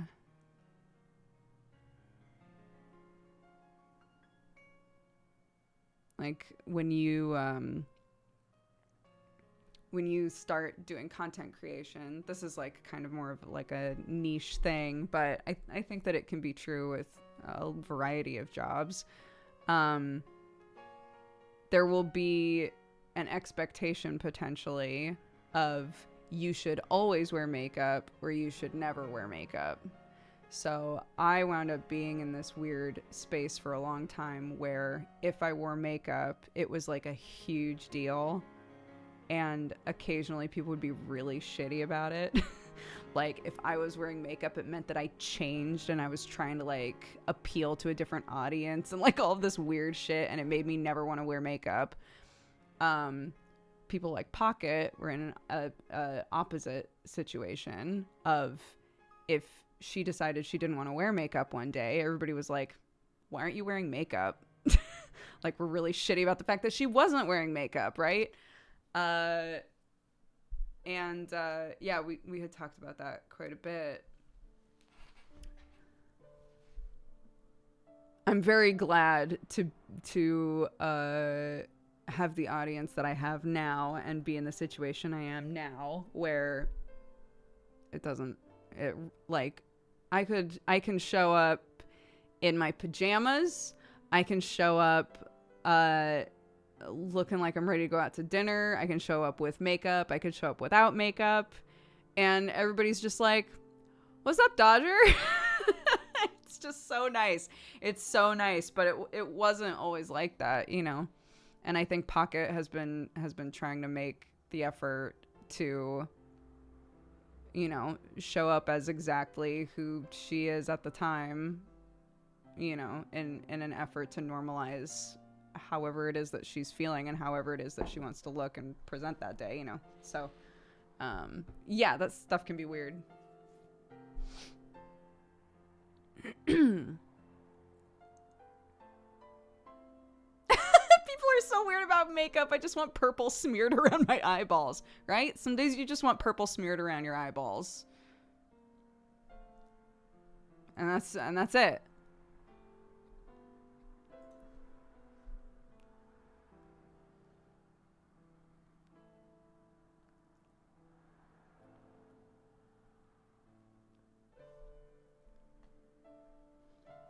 Yeah, there are occasionally I will go to other people's streams and be very harshly reminded that we've worked really hard to have the community vibe that we do. If that makes sense. I'll go to somebody else's chat and be like, "Oh my god, it's awful in here. Oh, this is the worst," you know? It's really easy because I don't like branch out into other streams super often, especially like bigger places, you know. But it's really easy for me sometimes to think that all of Twitch is like here. It's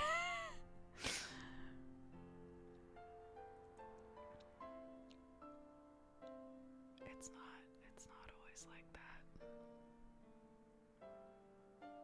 that. There are lots of people who have extremely lovely communities and really chill chats, that, you know, where people know the rules and they kind of like help police each other and remind each other of the rules, and all that stuff is great.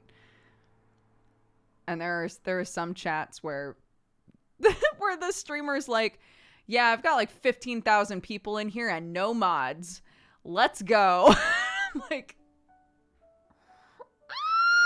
I can't stay here. I can't stay here. This is a mess. I can't even, I can't.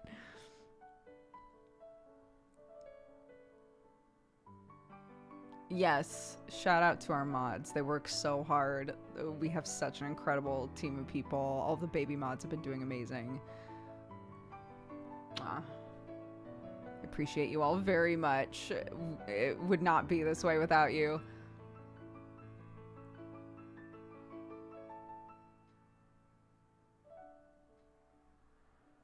Yeah, baby mods are what we call new moderators that are like kind of learning the ropes and stuff. We've got a bunch of newbies and they're doing great.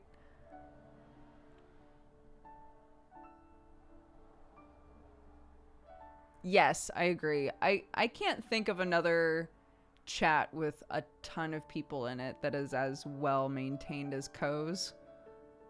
I think Co does a really good job with his chat to make sure that people are still able to have like a pretty positive experience.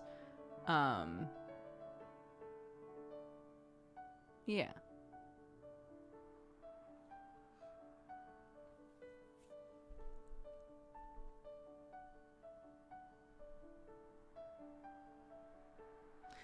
Co's chat is a backseating nightmare, but he allows that. Yeah.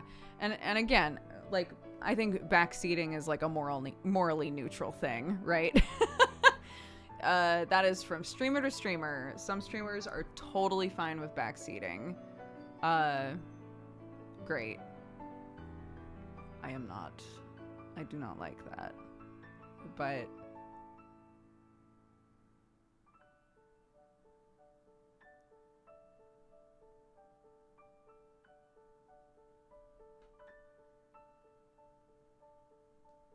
Moon Moons is wild. People aren't bad. They're just really into memes. That's how Krikens is sometimes.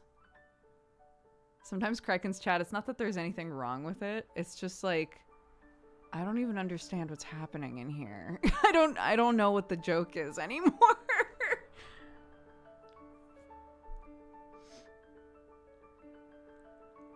What is backseating? Backseating is a term for, imagine that you're in the car and somebody's the driver. The streamer is the driver in this situation. I'm driving the car and you're in the back seat, and the whole time I'm driving, you're like, you need to get into the other lane. We're going to take the next turn. You should probably get into the other lane now, because otherwise you might not have time to get over fast enough. The speed limit's actually, it's 70 here and you're going 60. You could go faster. But if you're going to go faster, you should get into the other lane. It's that. But like, imagine that with a video game.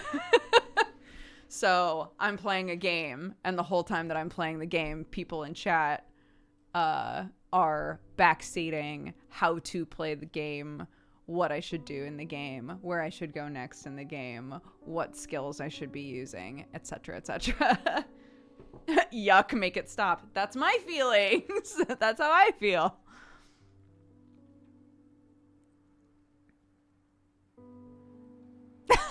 Yeah, that's true.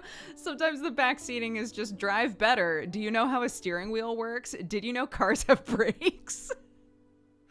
Yes, that's true. That's true. Sometimes that it really is just that. Example gave me anxiety and I don't even drive.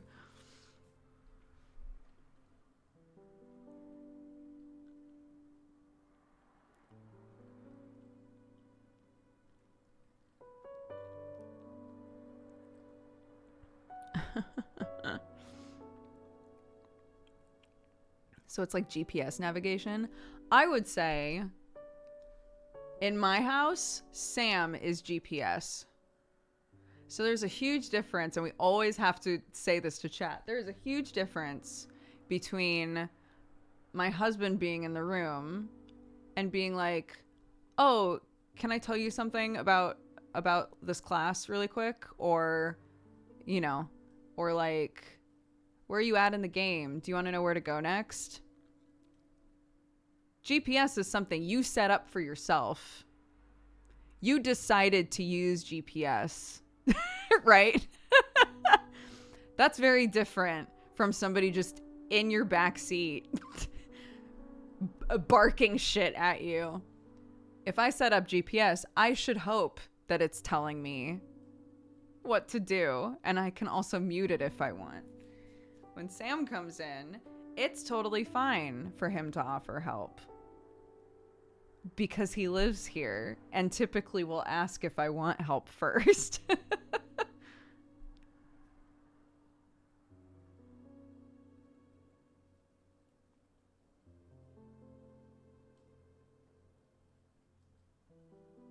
Yeah, that's true. Also, you guys are sometimes my GPS in that I will say, "Hey, chat, what do I need to do here? Do I have to go down the left side?"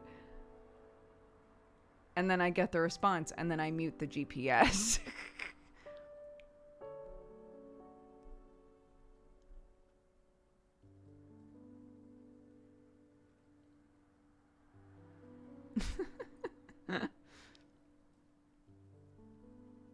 "1,000 unmutable GPSs. They're all giving you conflicting directions." You know what I love? My favorite thing, God, the thing that just absolutely gives me life, the thing that fuels me, is when my mods have been breaking their backs muting people who are trying to backseat, and then the second I ask a question, it's crickets. No one has an answer. Oh my God. I could feed on that for a year. That's incredible.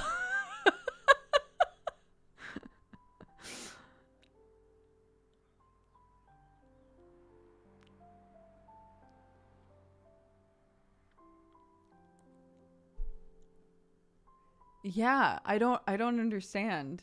I don't understand how it happens.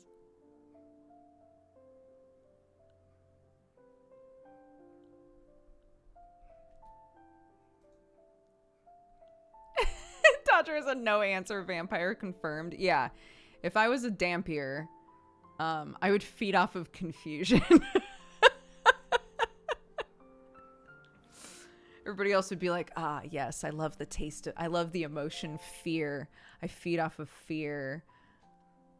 And then I would be like, "I just really like it when people are confused."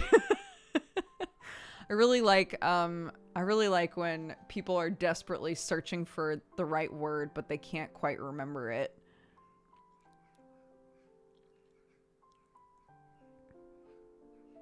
I like when I ask for directions on how to get somewhere from a person who's lived in the town their whole life, and then they have to like take a minute to remember how to get to that place because they normally just go by the buildings that are around them and not by the street names.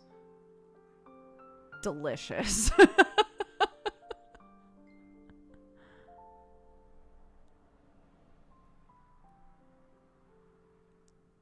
Takes notes for D&D.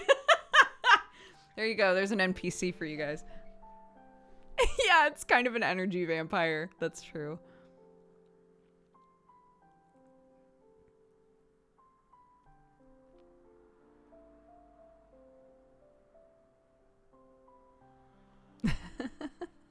Getting directions to the bathroom. Yeah, I would feed that vampire so easily. If Sam was that vampire, he would be feasting every time he comes to me and is like, "Hey, where did you wind up putting all of the trash bags? Because I can't find them." I would start to talk and then go, "You know what? Actually, I'll just go get them." And he'd go, "No, no, no.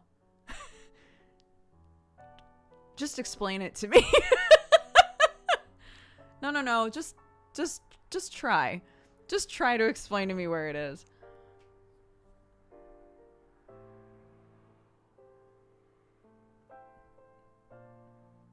hate that.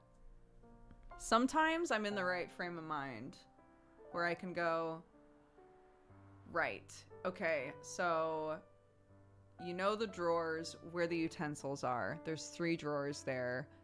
In the bottom drawer is where they should be. But potentially I actually set them on the kitchen table because Clarky and I were doing crafts earlier. So just check those 2 places. But if I'm not in the right frame of mind, I will go, you know what? Actually, I'll just go get it. because I stop at the start, you know?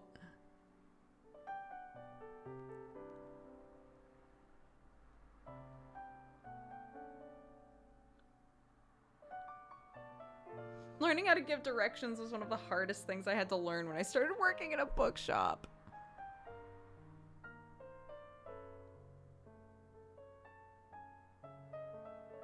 I think if I owned a shop and I needed to like guide people to, you know, where the potty was and stuff, I think I would probably hang like lots of weird pictures around so that I could be like, okay, you're gonna go right from here, and then once you see the picture of the queen, but the queen's outfit has been green screened to look like jelly beans, you're going to take another right and you're going to go down that hallway, and eventually you're going to see a bust of David, but instead of a leaf being there, it's going to be the Doge meme.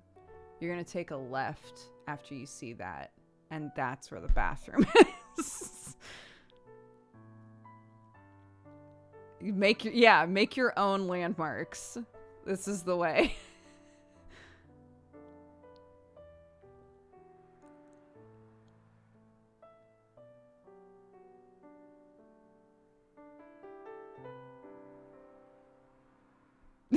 Meme landmarking, I should do that. When we were all working in the offices together, and we did the goodbye party for Sam when he was coming back to England. I put up a bunch of like weird meme pictures of the queen just because, and they basically all got left up the entire time that I worked there. And I've thought a few times before, like, I should put weird, stupid shit up in our house because it sparked joy. I loved going to the bathroom and having a really upset picture of the queen that said, wash your filthy hands, or something like that. I loved that. Why am I not doing that in my just normal home?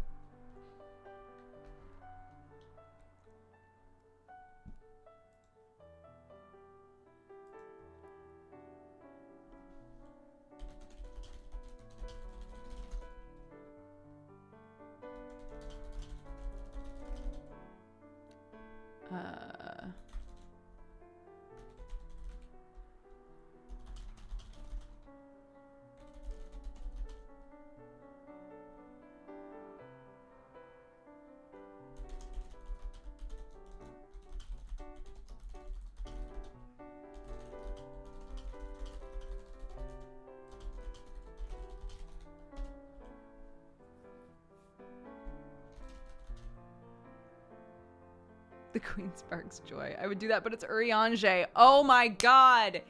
Yes! Guys, this Friday, tomorrow if you will, this Friday, I think we should make some memes for around the house. I think that's a great idea. Anyways, I'm going to take a quick break, and then when we come back, we'll play a game. BRB!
Hello, I'm back.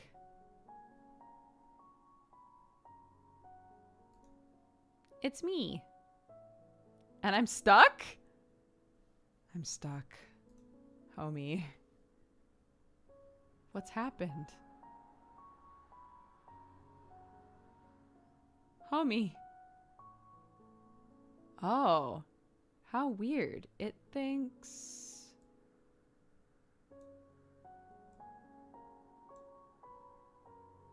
Why does it think I'm always... Hello? Testing?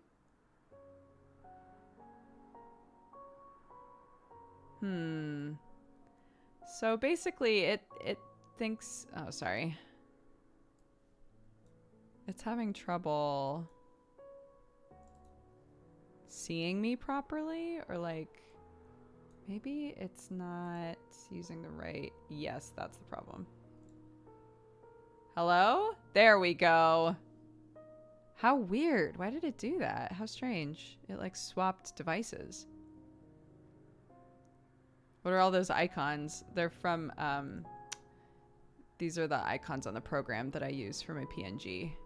So if I'm not hovering over it, if I just like minimize it, now it's minimized, then it's fine. But goodness.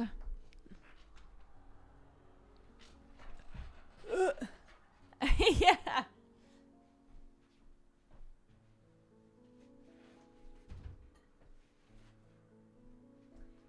Yeah, that's what's weird, is it was like, oh, I'm pulling audio from the headset. The headset? There's no mic plugged into the headset. What do you mean?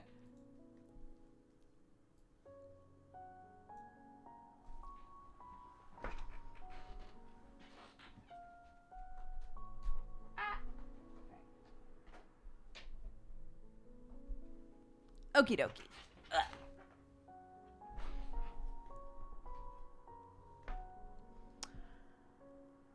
Okay. Do I sound okay? Just making sure I haven't borked a thing.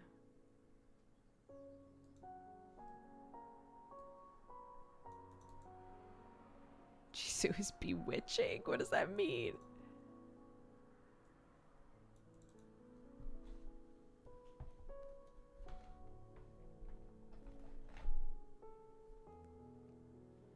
What are we playing today? That's such a good question. I've really been enjoying Card Shark, but I want to look and see if other stuff has come out.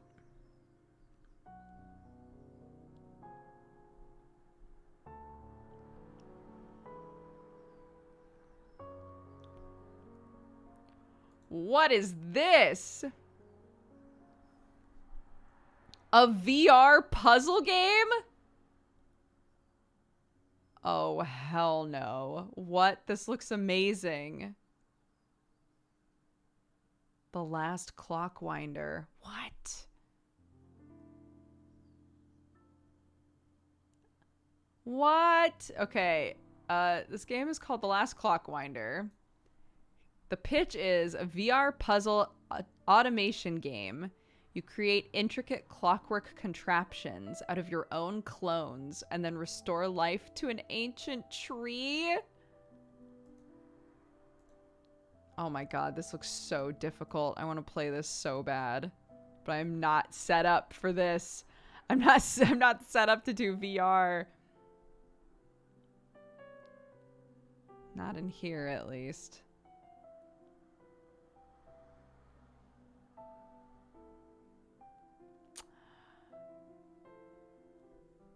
How interesting. I want this game. I can't do it today, but another day, maybe.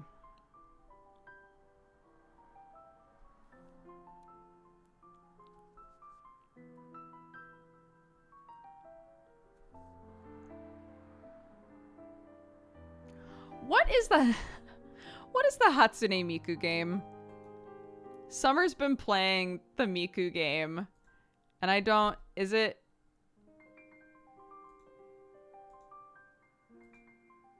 like a pretty straightforward rhythm game or no?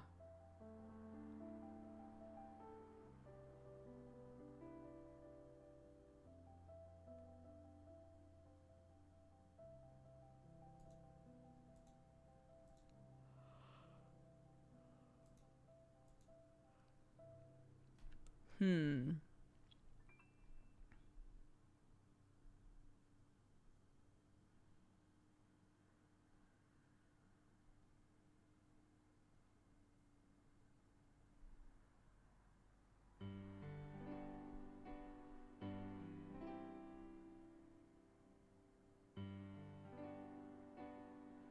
Project Diva is a very straightforward rhythm game. Is it good?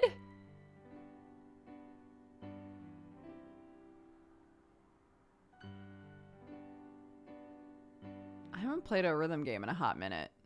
That sounds kind of fun. Is it a DMCA nightmare? Am I gonna die here?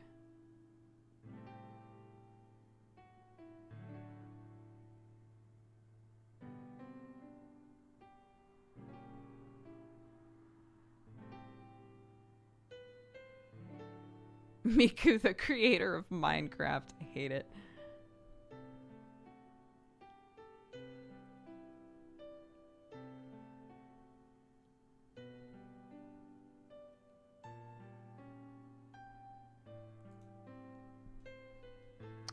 It says it's similar to Calico.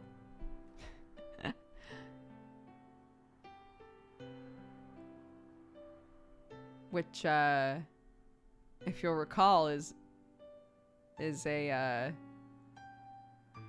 not a rhythm game at all.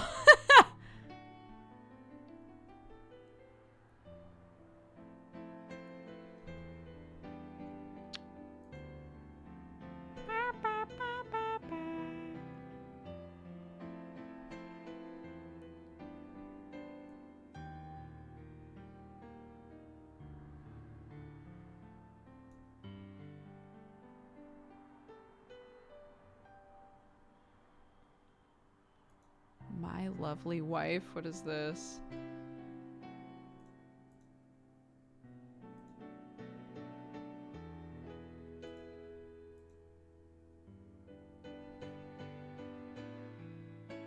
It's a dating management alchemy simulator. My lovely wife delves in the depths of a man's grief after the sudden death of his beloved wife. Explore the notions of one's willingness to do anything for love and the importance of letting go in this mix of dating, management, and alchemy simulators.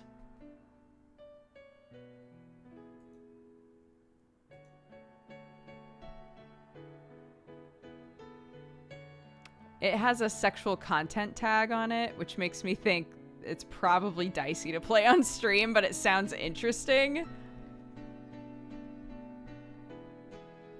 Back to the drawing board. I haven't seen the Final Fantasy 16 trailer.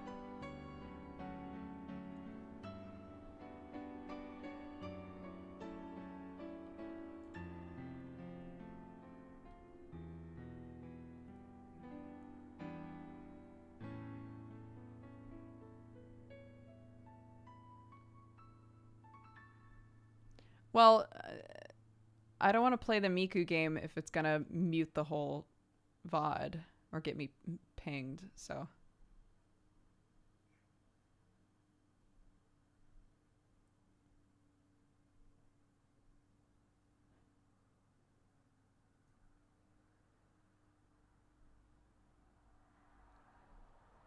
Yeah, Vocaloid seems like a DMCA nightmare after a bit of Googling. That's kind of what I suspected.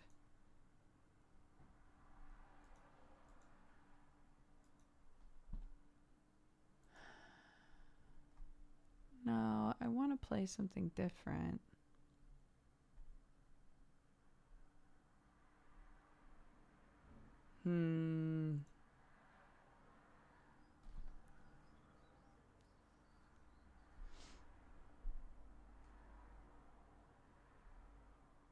Oh, yeah. Can you play Stray on PC? No, we didn't finish Little Witch. I don't generally finish games on stream anymore. Unless they're real short. It will be. It isn't out until July. Oh, okay. Somebody was talking about it like it was already out, and I was like, what? Yeah, if I can play that, I'll play that, but...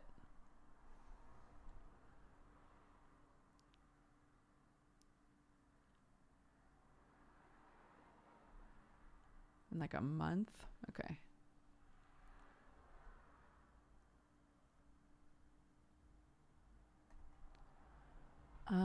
There is a game I was interested in. 20 minutes till dawn. I think we looked at this a while ago, and we were like, oh, it's kind of like Vampire Survivor. But twin stick, potentially?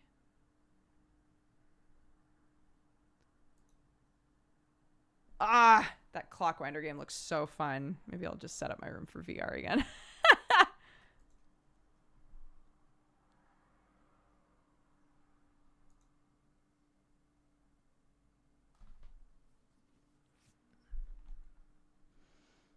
Not that one, not that one, please. Yeah, just this one. Sure, let's try 20 minutes till dawn.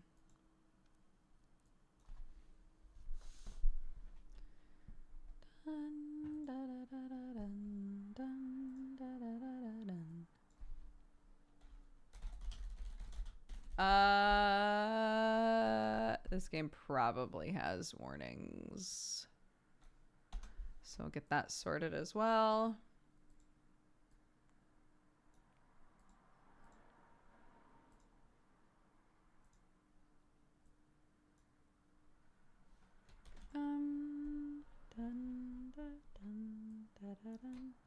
We'll keep the card shark warnings in case we want to play that again at some point.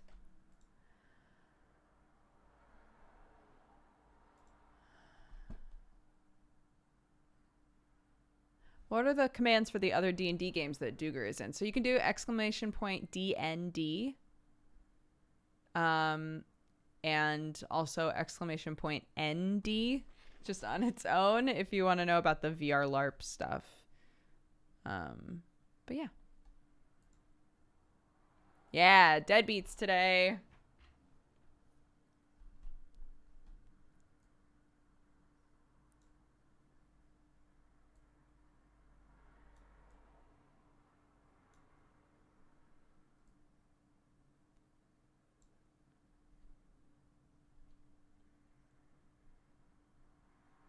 Is Hellions not in the normal D&D list? Oh, you're doing them individually. Oh, okay. I was like, wait, did I never put Hellions on the... Okay, it is there. Oh my god. Sweats.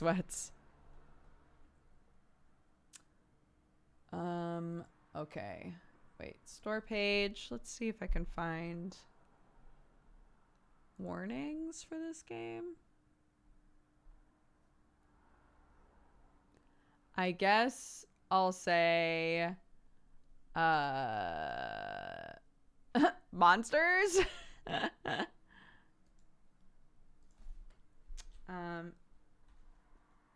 20 minutes till dawn warnings. Monsters. What are the noises like in this game? Oop. Yeah, flashing lights and imagery. That does seem to be a thing potentially from the video.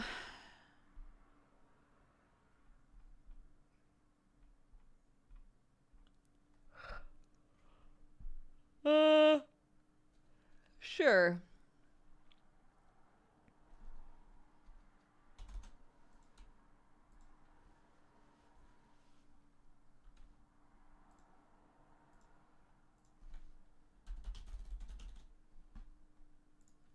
Great. Warning. And VTuber, no backseating. I don't think this is the sort of game where you can spoil anything, really, but I'm not sure.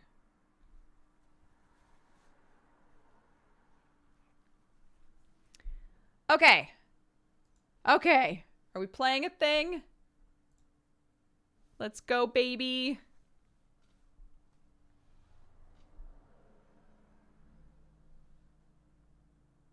What? No, I already bought it. Wait, what's happening? No, just play it. Just open it.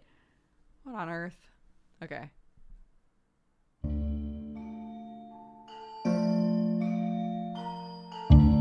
Ooh.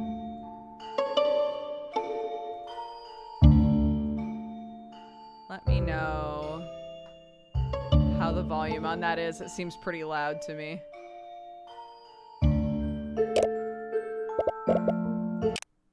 Oh, okay.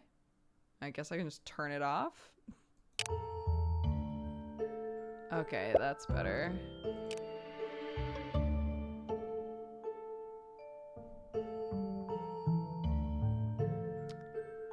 Okay.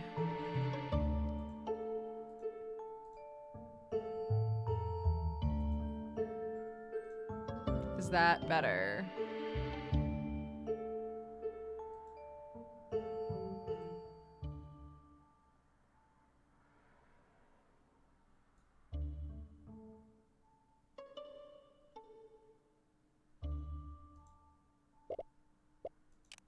Camera shake off.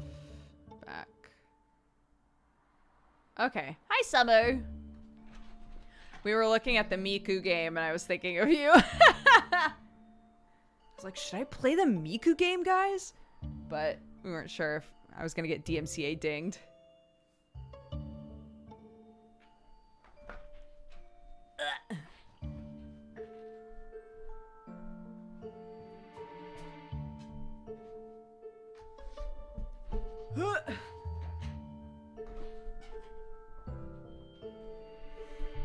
Okay, cool.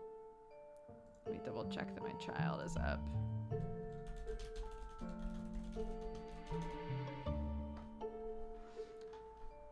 Okay, it's 100% safe. Okay, maybe we'll play it next time.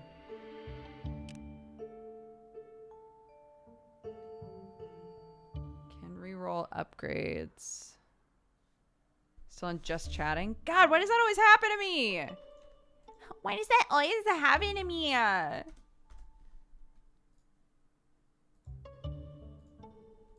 Thank you.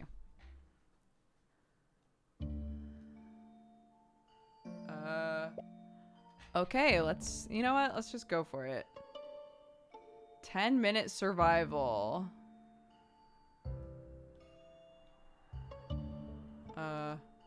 Is this the only, oh. 20-minute survival? What?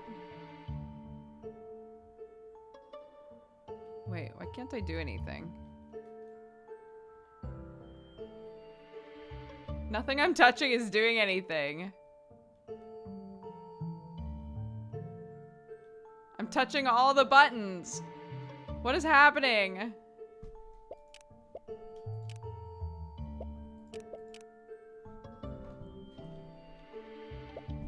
Okay, maybe I just need to use keyboard and mouse.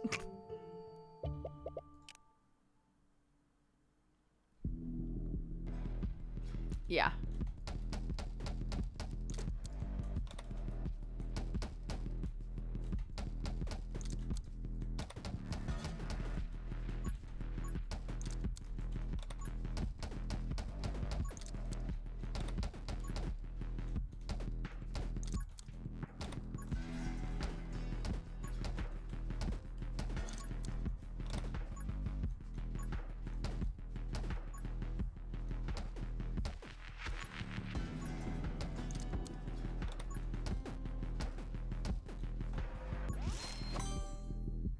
Okay, let's see. Vitality. Summon a magic dagger that seeks out nearby enemies. Summon a ghost friend that shoots piercing bullets. Summon an egg that will hatch into a dragon in 3 minutes.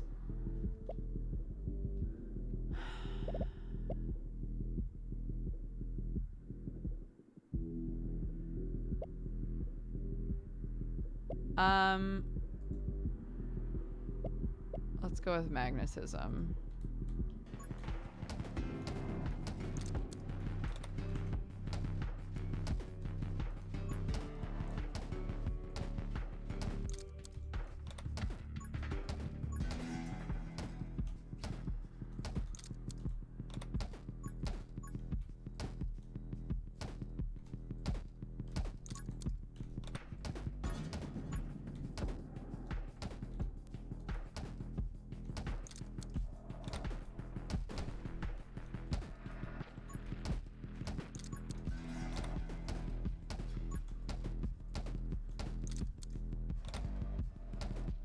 What do the trees do? What do the trees do?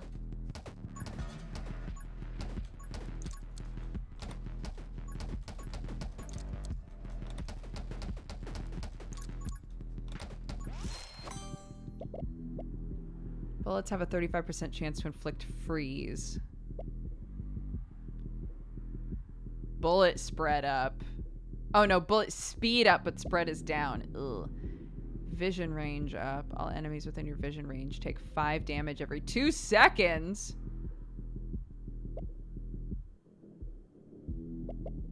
Ooh, this. Absolutely.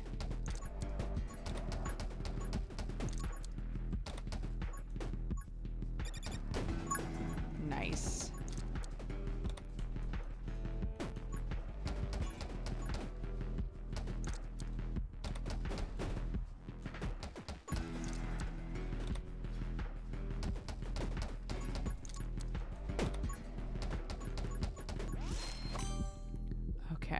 Okay. Yeah, I have to reload, dude. I wasn't expecting. Reload rate up. Fire rate up. Pickup range. Every XP pickup has a 10% chance to refill ammo.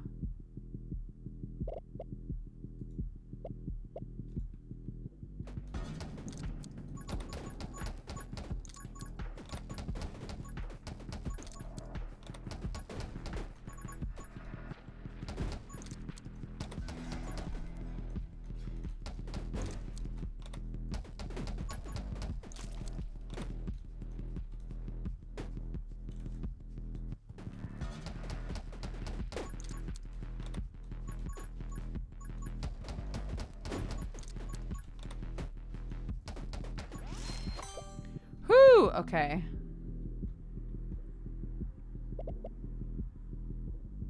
Pickup range and vision range, which will feed into the other thing, right? If my vision range is up, then I'm doing damage to more things every 2 seconds. Let's keep doing the vision stuff.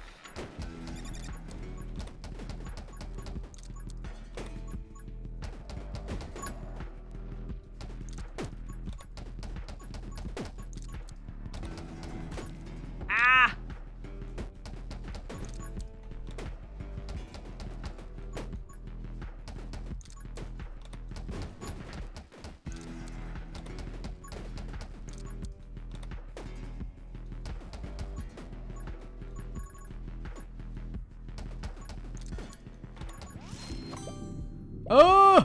What is that? Okay.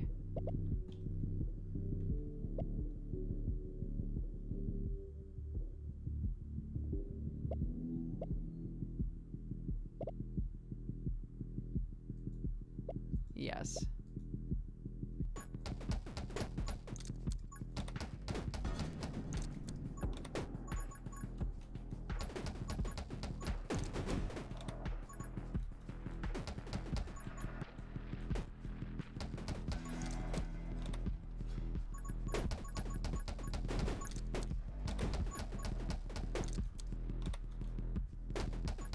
I like the music.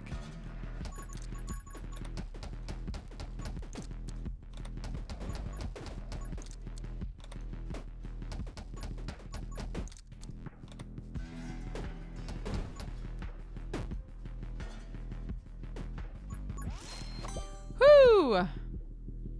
Protects you from damage. Holy Shield regenerates in 2 minutes.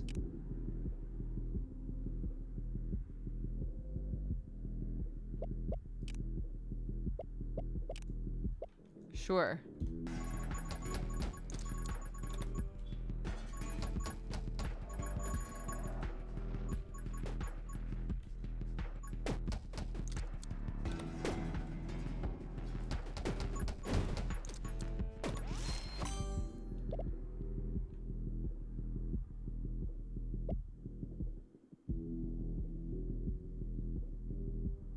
Yes, it's very Vampire Survivors vibes. I agree.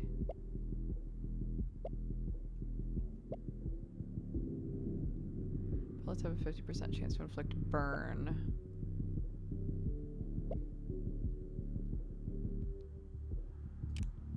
Sure.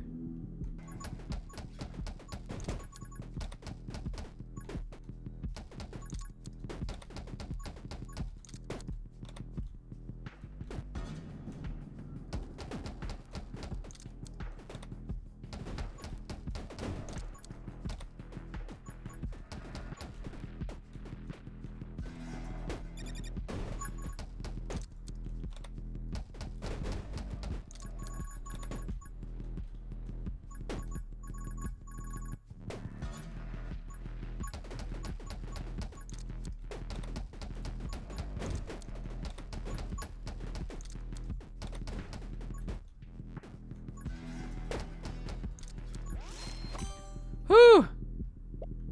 Are parts of the screen capture missing? I don't think so. No, it looks exactly like what I'm seeing.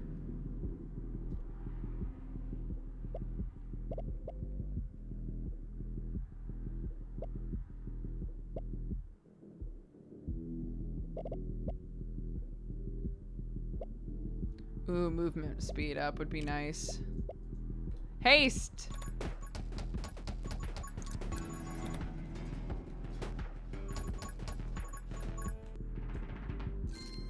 Woo! 3 Halo pieces can now appear as upgrade choices. Collect all 3 to recover Shayna's Halo. Okay.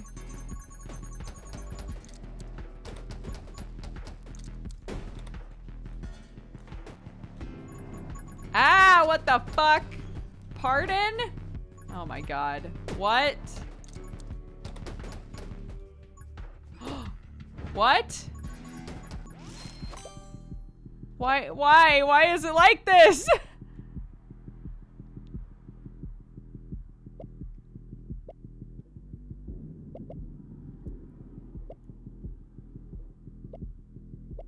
Sure. I'll gamba.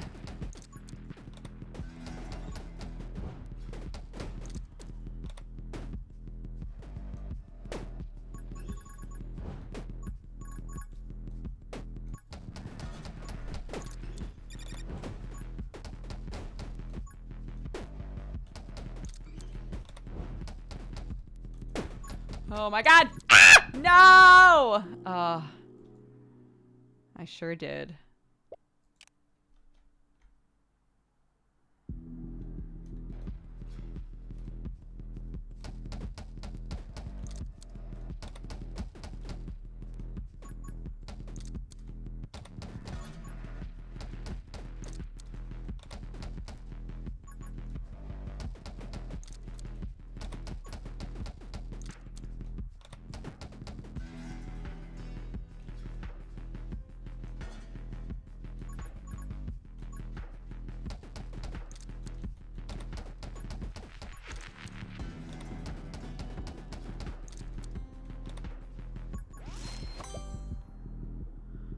Okay.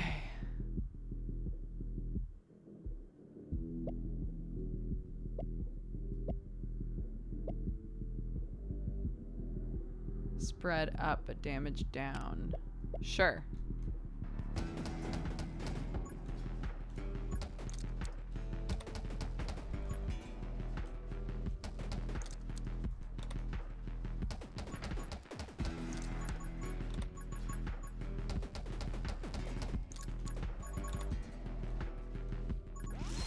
All right, here we go. Shoot an additional bullet behind you.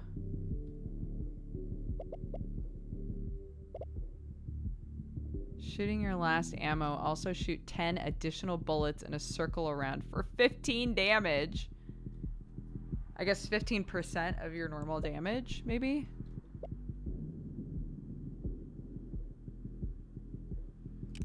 Let's go fire. I like that. Especially with the spread.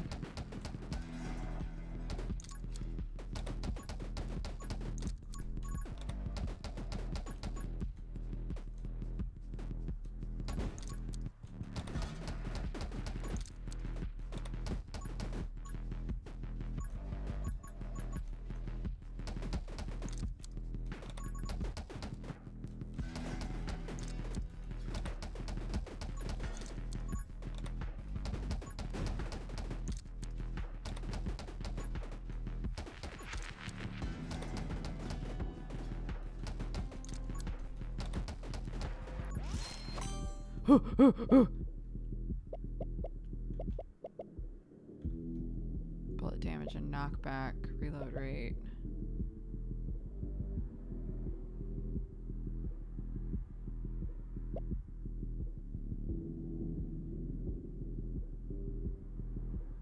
What happens if I have both fire and freeze?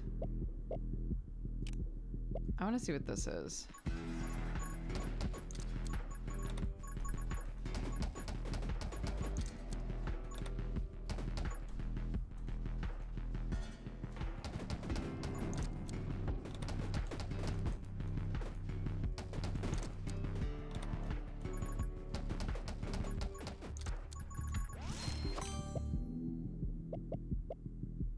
Also pass through the magic lens, gain bounce.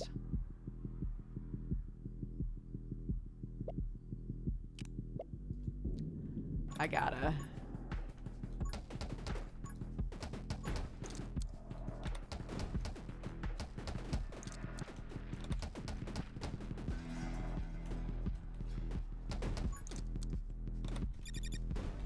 Whew.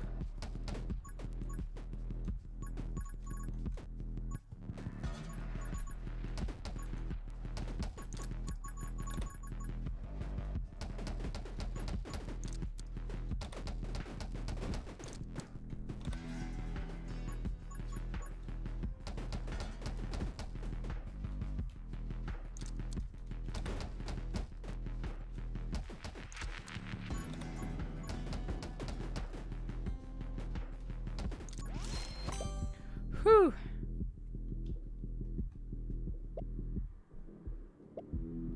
Your dragon gains 8 damage every 60 seconds.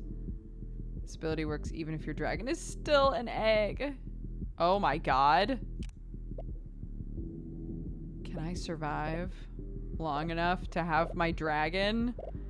I'm going all in on the dragon, dude.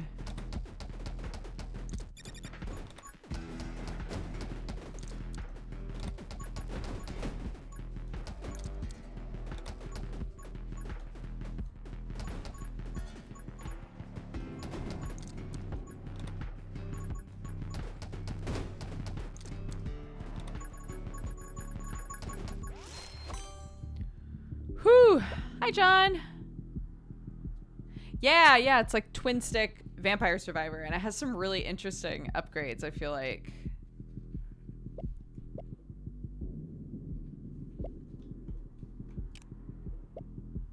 Burn damage up. Bullets that pass through the magic lens inflict burn. Oh my god. It's all burn. Oops, all burn. And I'm gonna have a dragon, because I will live long enough for the dragon to exist, I've decided.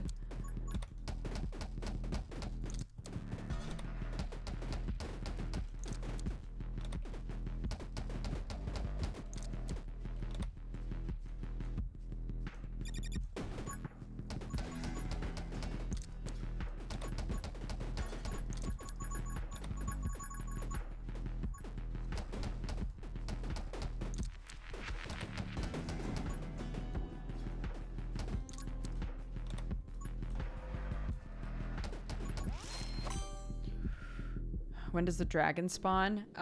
3 minutes after I take the egg.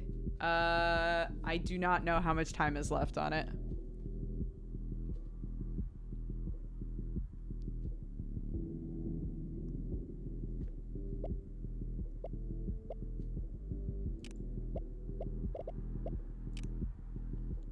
Yes.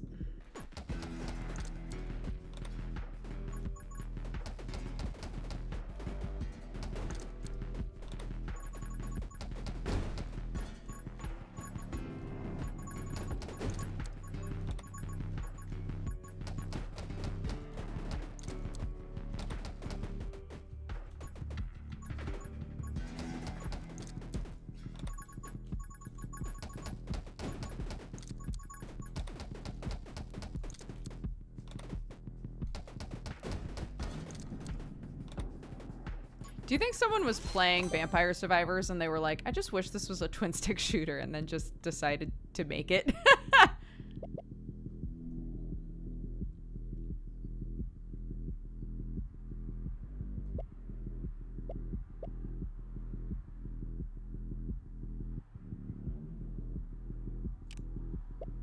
All in on egg. All in on egg, baby.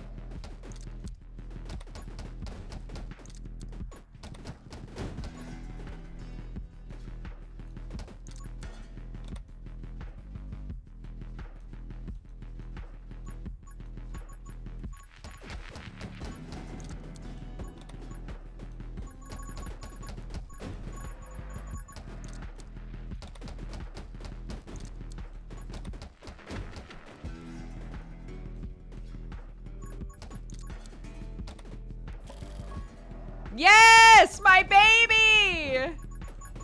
Just in time.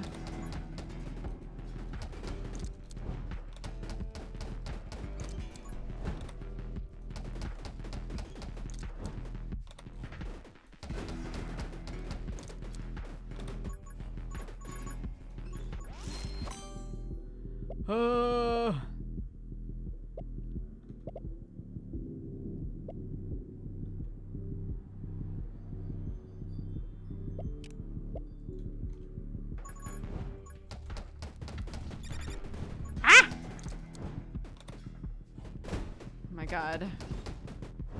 Ow, ow, fuck. What did I even take? I don't even remember. What ability did I take? Oh, the fireball. Yes, good. Oops, all fire. Oops, all egg.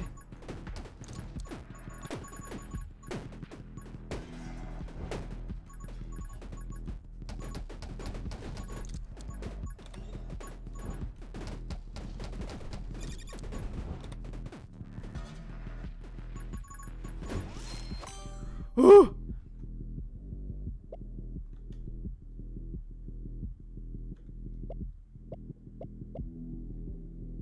Your bullets deal additional damage equal to 10% of your dragon's damage. Oops, all dragon! Let's go, baby. Okay, the halo pieces.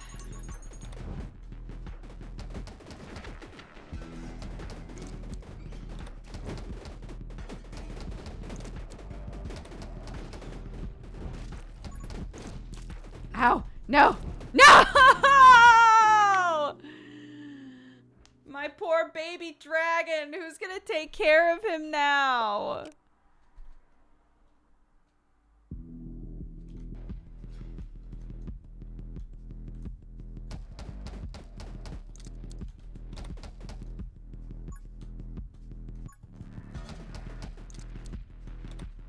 I don't think I've killed a tree yet.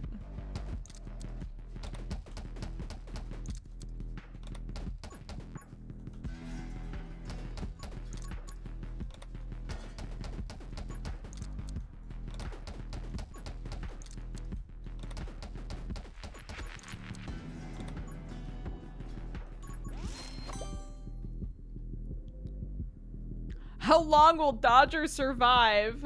All right. Okay. All right.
Ooh.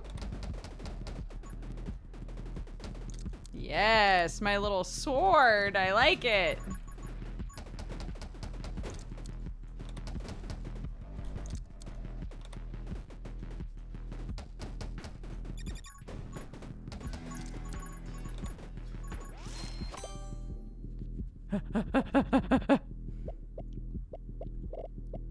Maybe a little ghosty friend.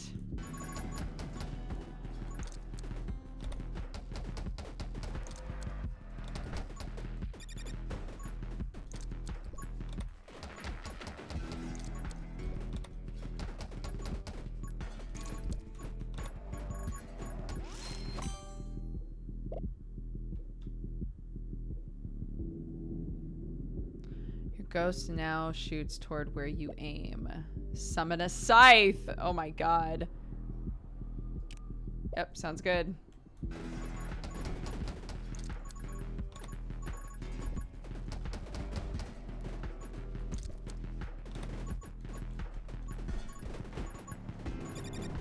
Ah, no!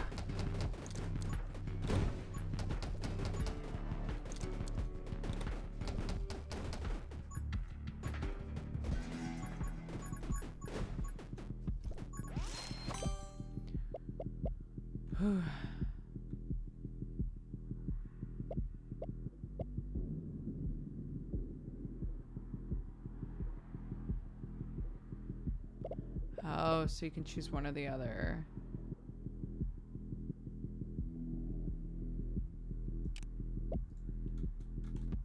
Will this affect the... Yeah, I think it does. I think it affects the attack speed of everything I summon. Very worth it. Ow. Unless I die, then not very worth it at all.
Have both?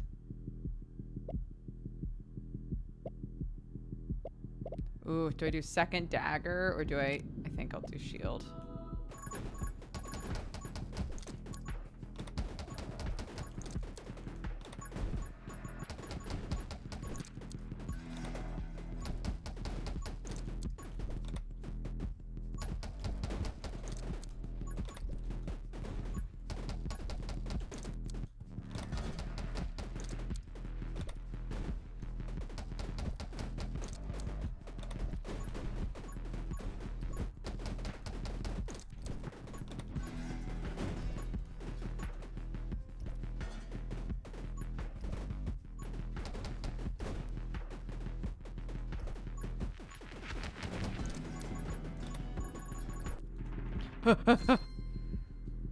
Are we shrimping?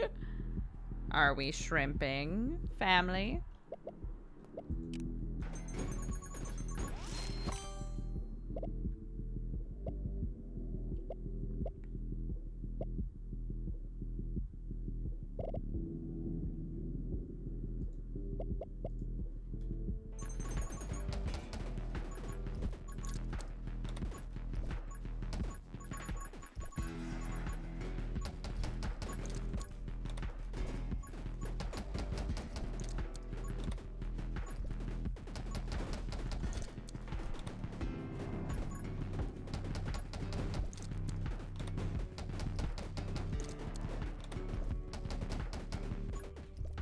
You know what it is? This is, to me at least, this is like Vampire Survivor, but if Loop Hero was Vampire Survivor. Like, aesthetically. Does that make sense?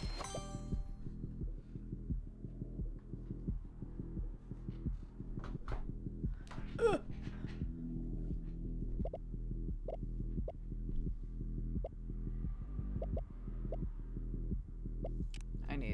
I need better pickup range. Ah, no.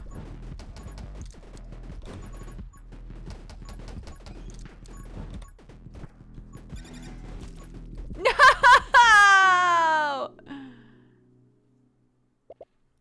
I survived for 5 minutes. 5 minutes and 9 seconds.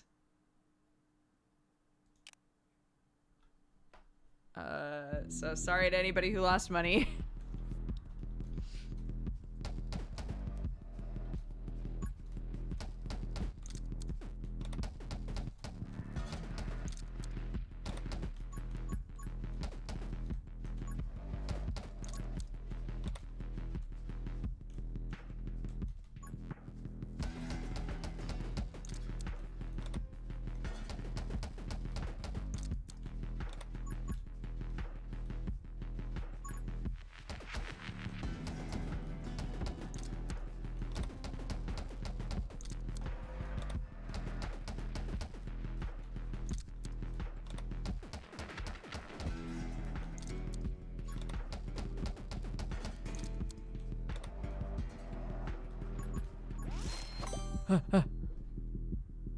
Oh shit, here we go again.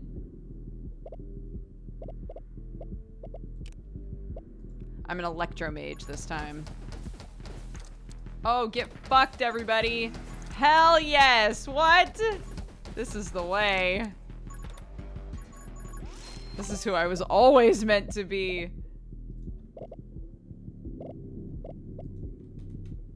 Let's take glare again, because I liked that.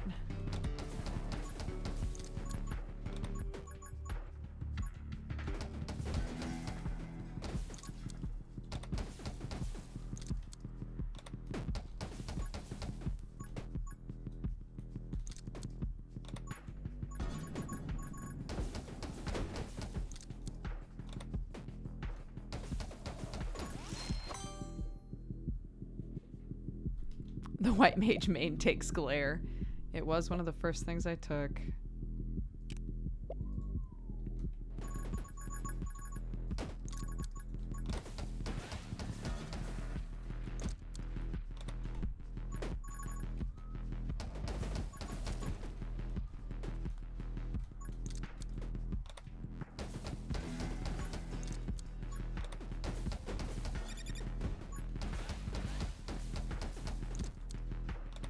If Clark's just like making weird noises or if she's upset.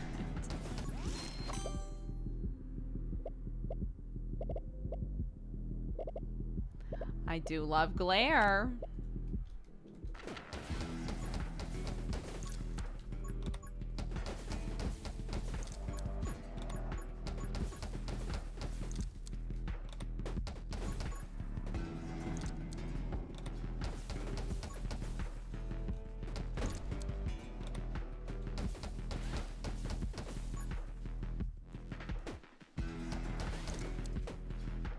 Ooh, those ammo refills are doing good for us.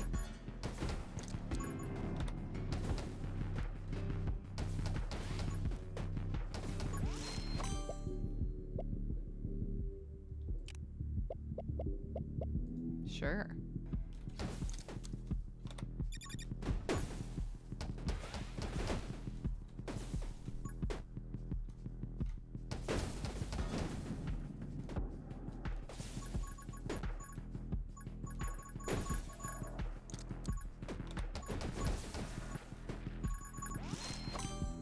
All right.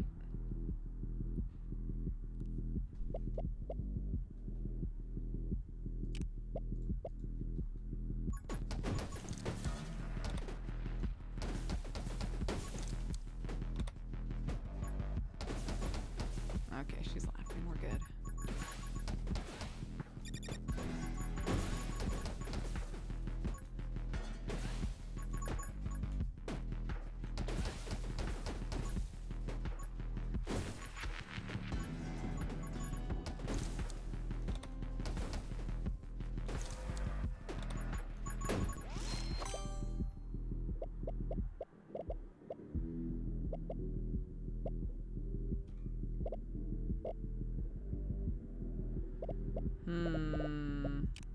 I'm gonna do movement speed up.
Woo! We zoom. Oh, increase reload rate and movement speed by 25% while Holy Shield is active. Ooh, baby. Let's go. Yeah.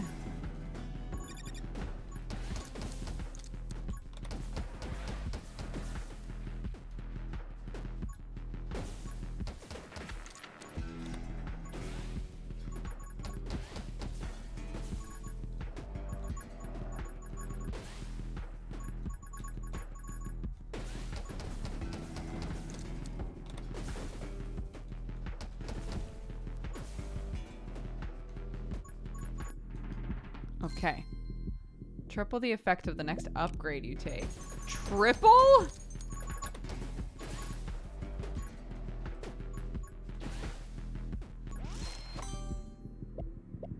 Triple it?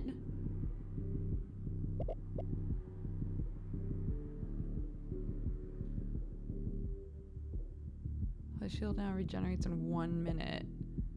Does it show,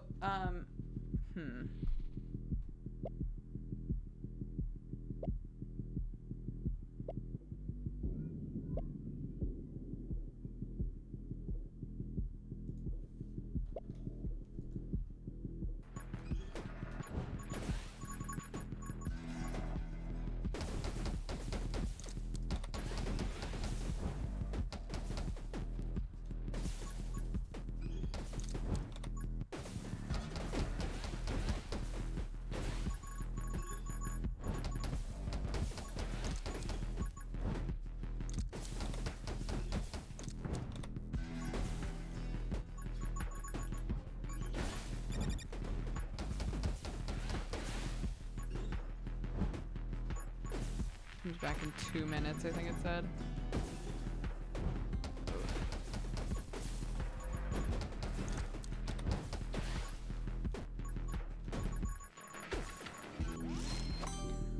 Whew.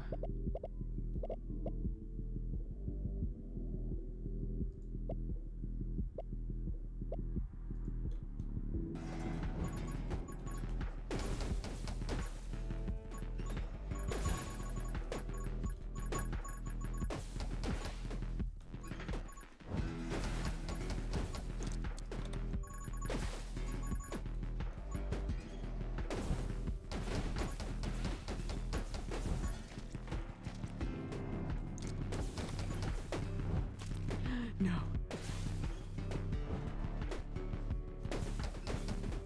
No! Oh my god! 6 minutes and 22 seconds. I think that's most I've done so far.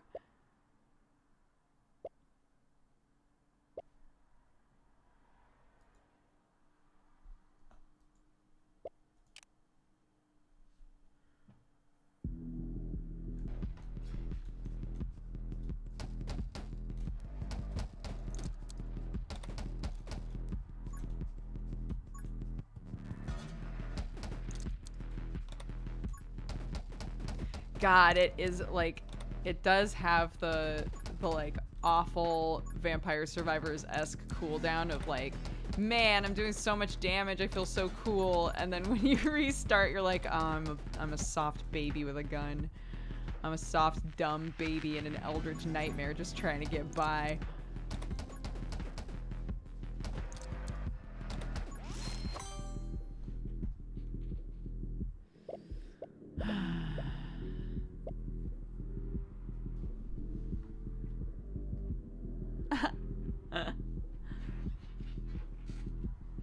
The fives are doing really well. They are, it's true.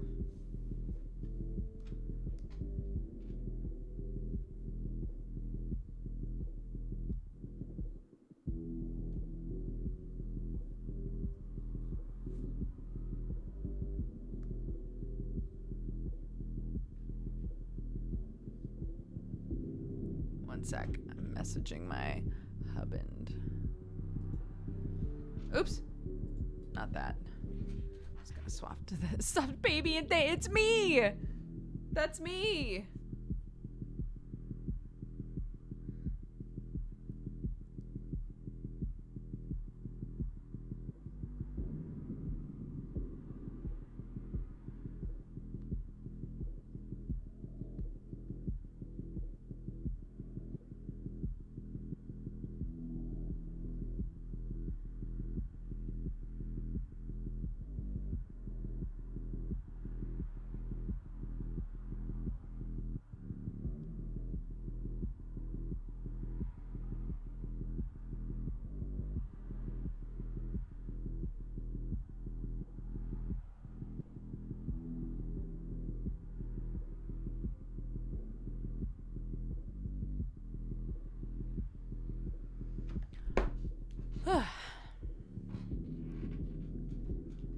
Okay. I'm hungry, so I'm poking Sam like, hey, how you feeling? How's that brain of yours doing? He's got a migraine. How's your brain feeling? You feel up to making burritos? Or does your brain say nay? Either answer is fine.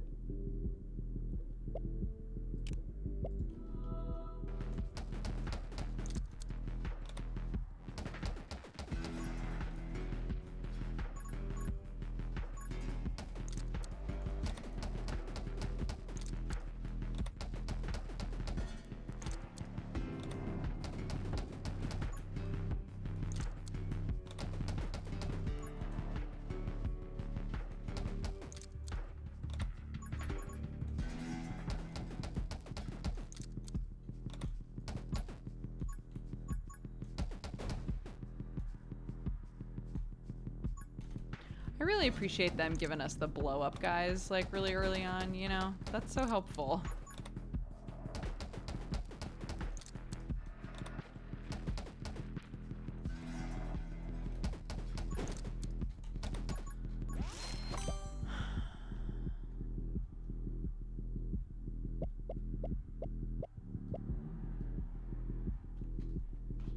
One sec.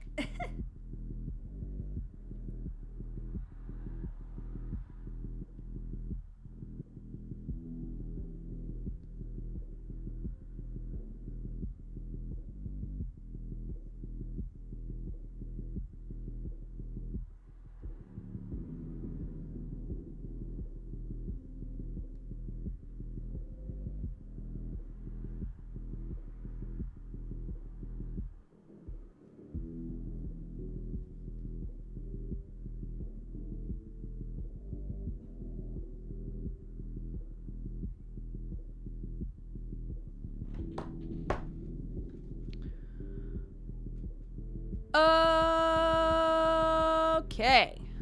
What are we doing? What is this build? Are we a pyromage today? Maybe. Are we just a fast boy? Maybe. I like being fast. I'm okay with a sonic build.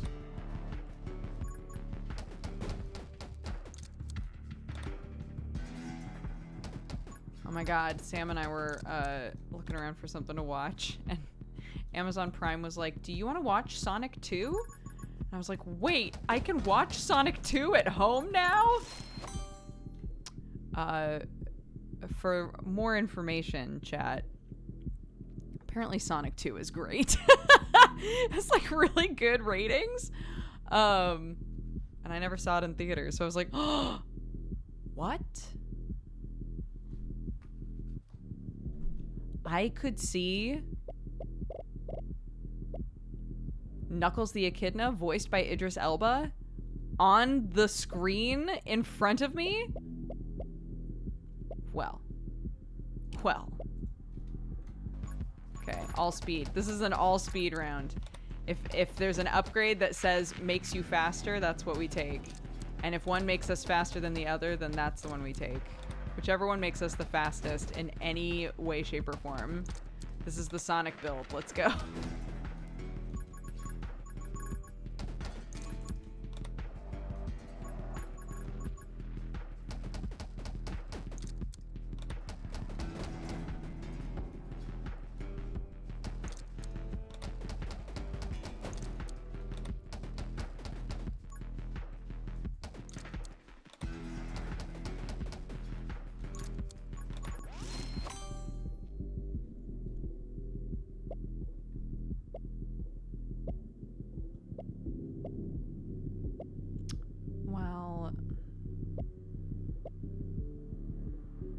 Bullet speed up. Well, you heard what I said, so let's go.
Okay. Bullet speed is a kind of speed.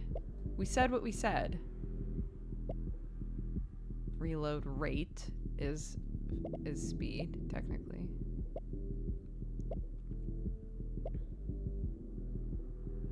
Okay.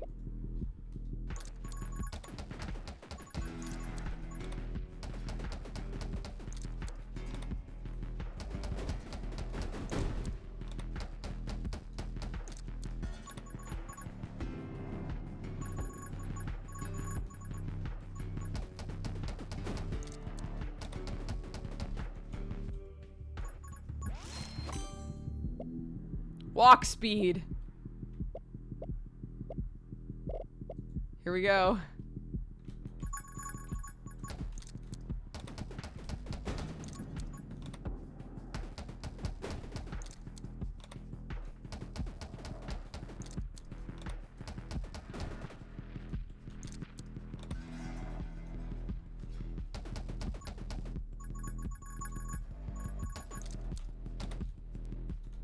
If you're thinking to yourself, what is this? Is Dodger reloading on purpose? I certainly am. I know. I know. You don't have to say it. You're impressed.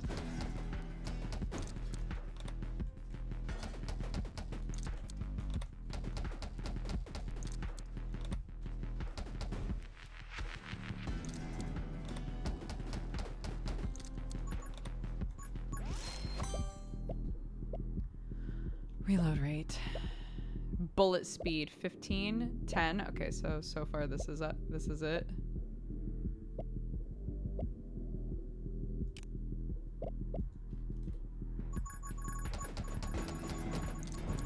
Oh, hell no. What?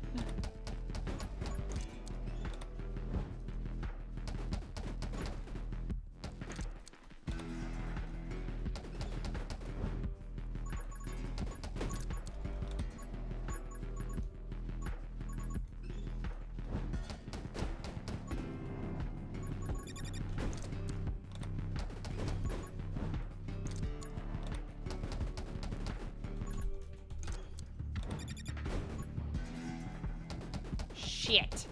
My schmield.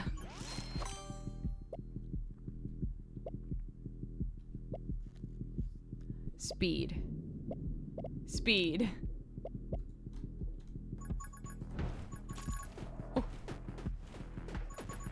Ooh, yeah, here we go. This is how it should be. My true form. Setting people on fire. Let's go. I'm so fast that I'm furious. Ah!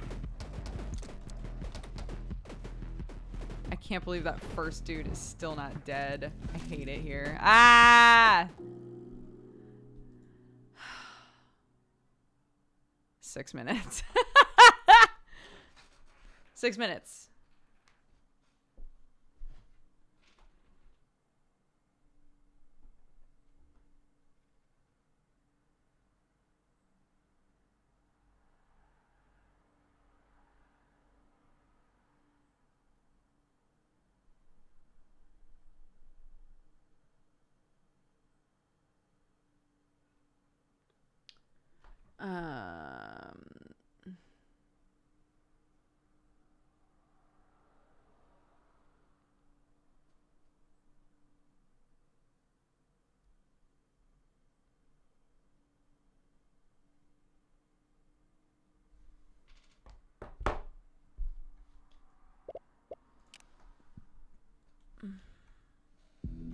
Yeah. It's a twin stick. I choose when to shoot.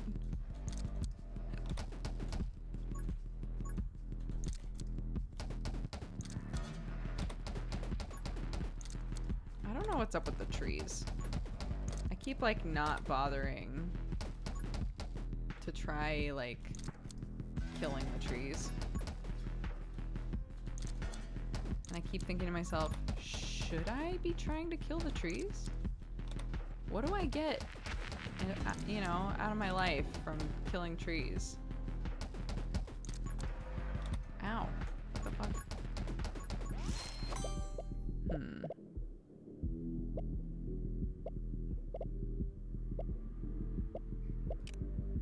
What happens with magnets if I just, like, continue on the magnet train? It goes on that way, you know?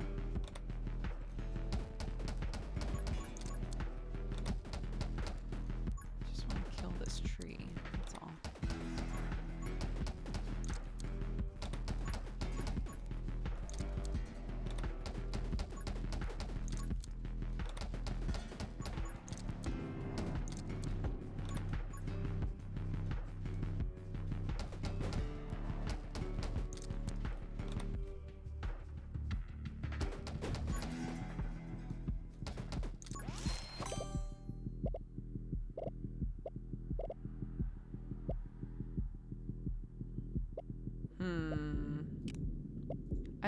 I liked this.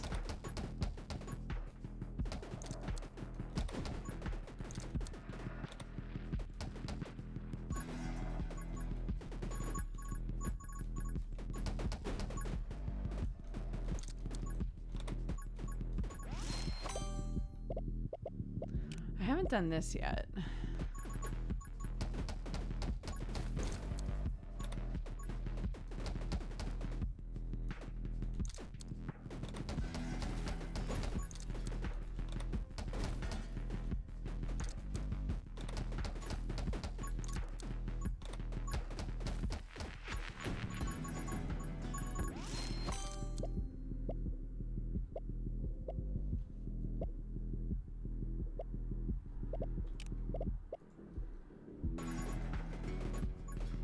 Homies hate trees. Yes. Friendship with trees ended. Scythe is my only friend now.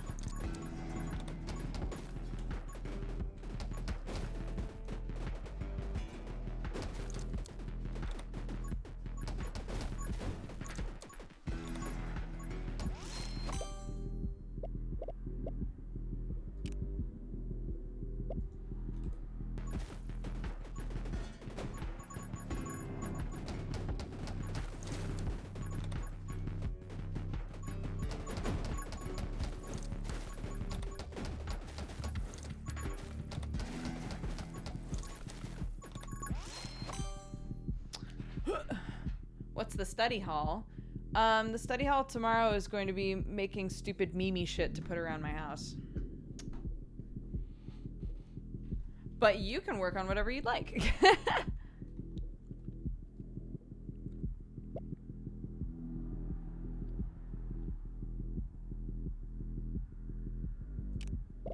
Yeah. Shatter? Hell yeah, baby.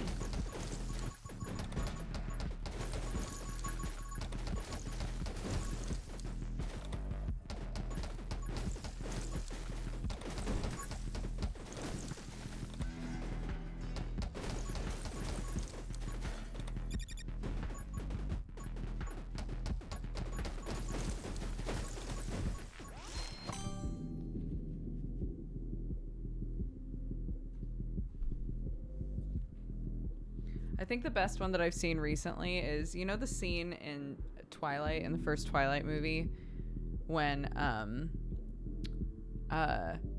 Ed, our good bud Ed, gets a big old whiff of Bella for the first time and looks like he's gonna throw up. I was watching a video, and there was a picture of that right above the toilet, and I was like, that's the energy I want in my house.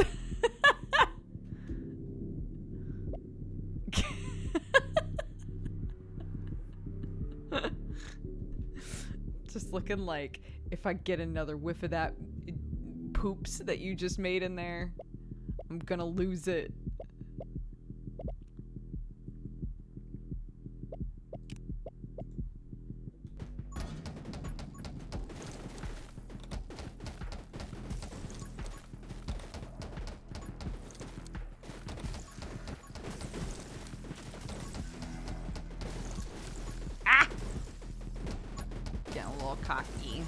Getting a little cocky over here.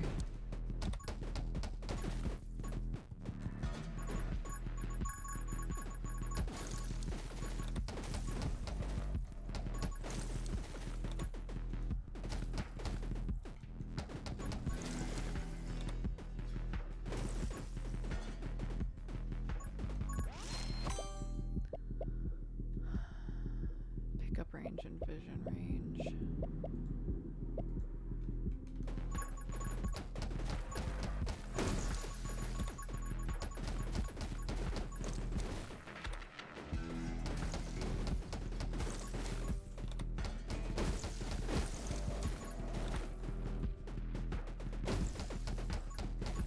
Oh.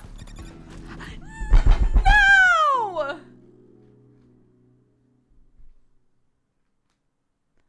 Son of bitch. Walk to the sky. Lift your spirit, set it free. Someday you'll walk tall with pride. Son of bitch, a man in time you'll be. Ooh, yeah. Ooh, yeah.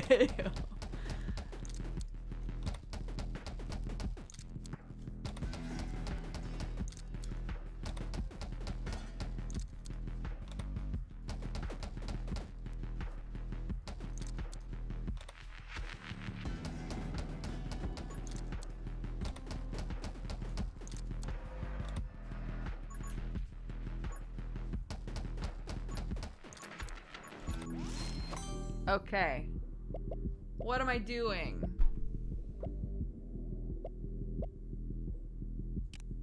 Sure.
Yes.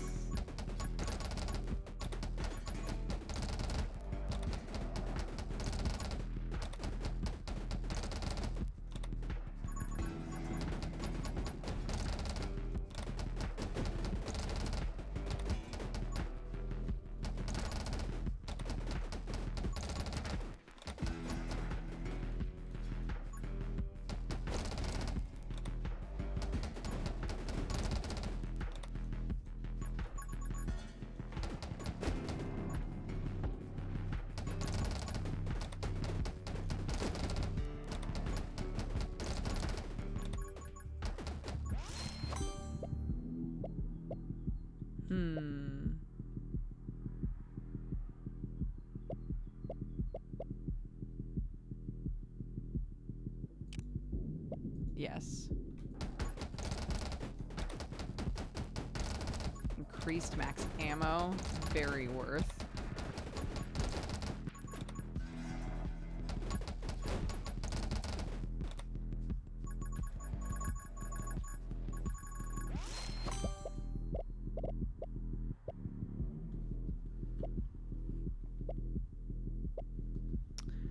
Could just make our vitality better. Sure. That seems like a good option for old Doogs. Given the fact that we usually, you know, die.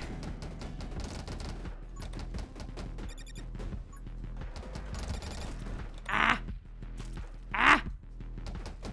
You see?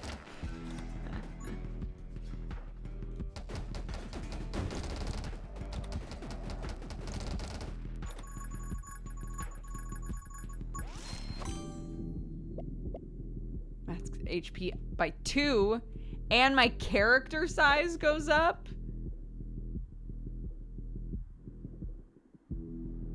Projectiles +1, spread +15. But the bullet damage goes way down.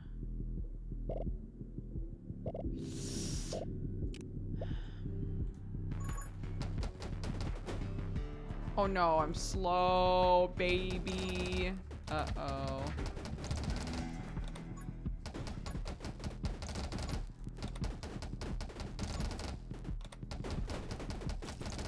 Ow.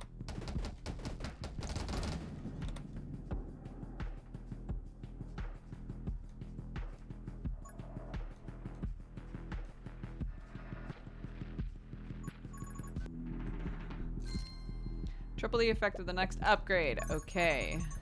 Okay.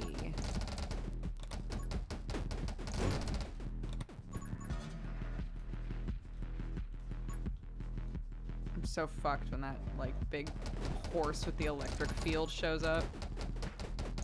I'm too big, dude.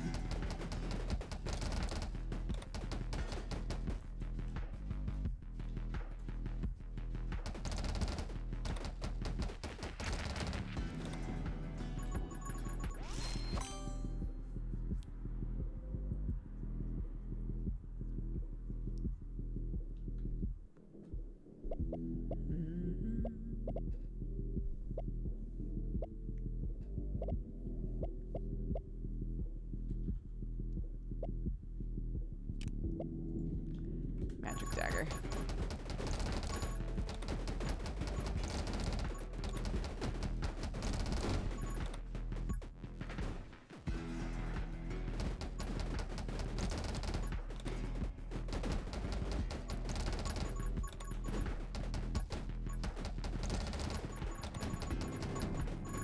Okay, I think the 5-minute mark is when that thing shows up.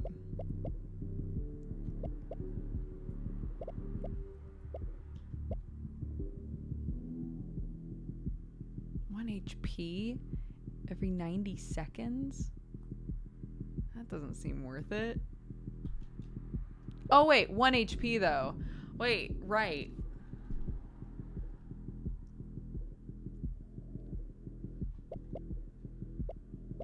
Right, and that makes more sense. But 90 seconds is a lot. Yeah, but like You only have 6 health, you know.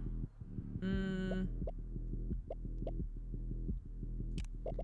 gonna make my pickup range better because I have a lot of points just sitting around. Let's try and get some leveling up here.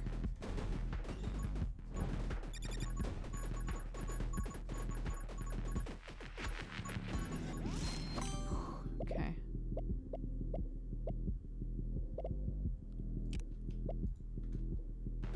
Make me faster, please.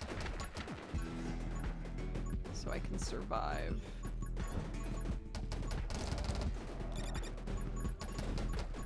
Ah, shit.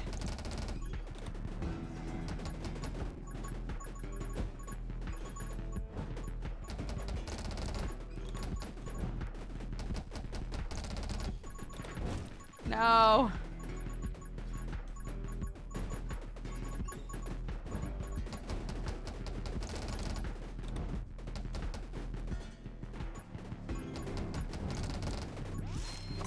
Oh my god.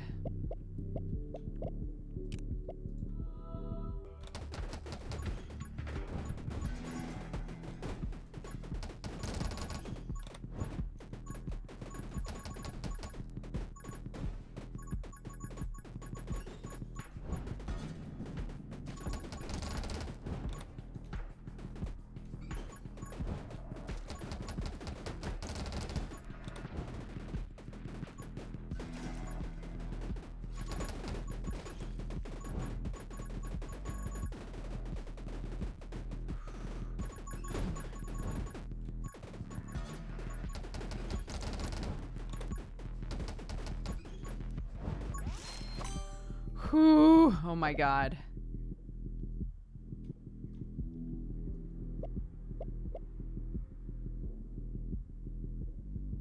Summon damage up. Oh my god, yes. Absolutely. They're putting in so much work for me.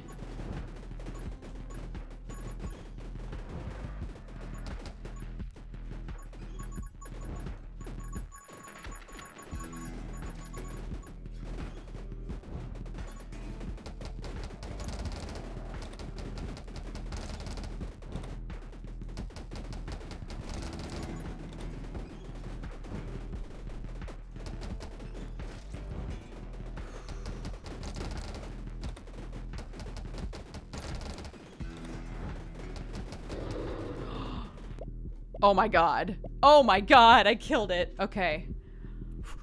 Okay. Summon damage and summon attack speed. Bullet bounce.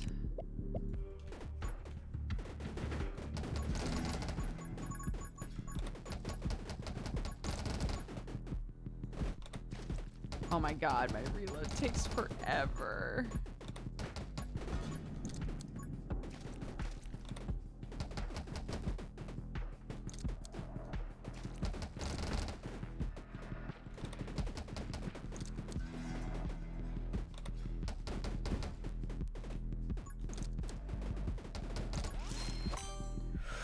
Whew.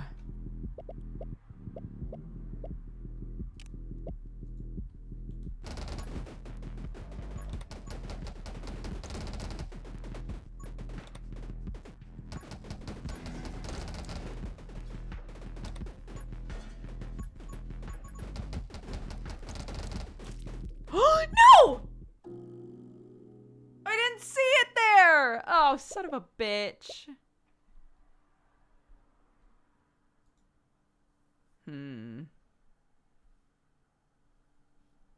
Ruined. Bro. Son of a bitch. Ah, that was cool though.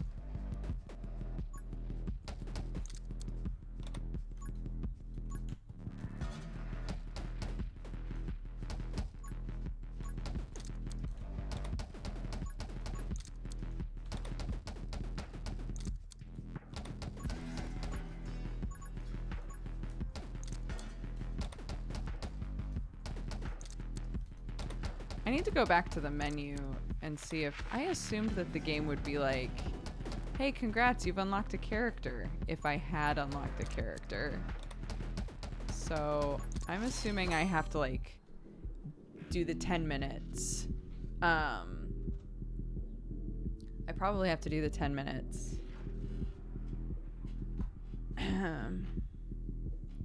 With this character first. But I don't know.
Let's go, egg.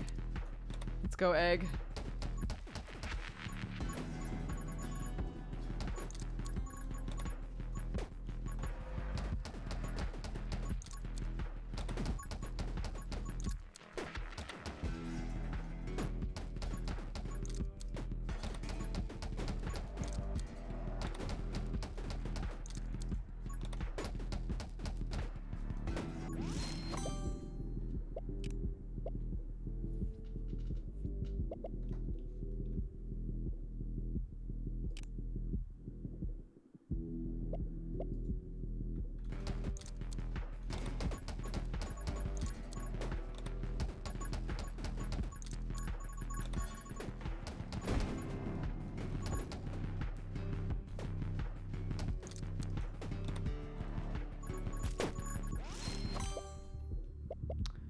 Whew.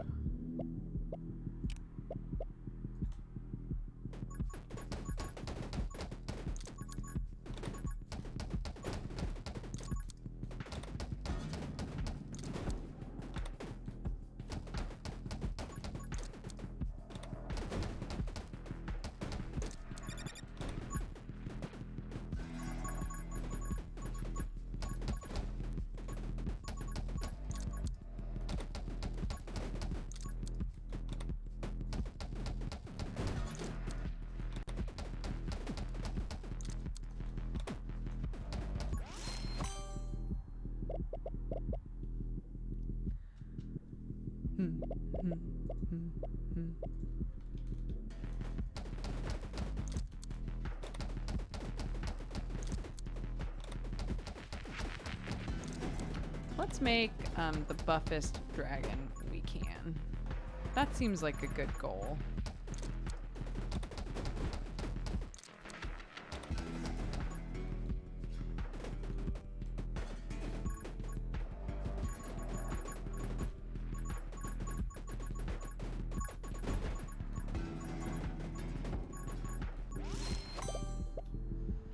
Dun, dun.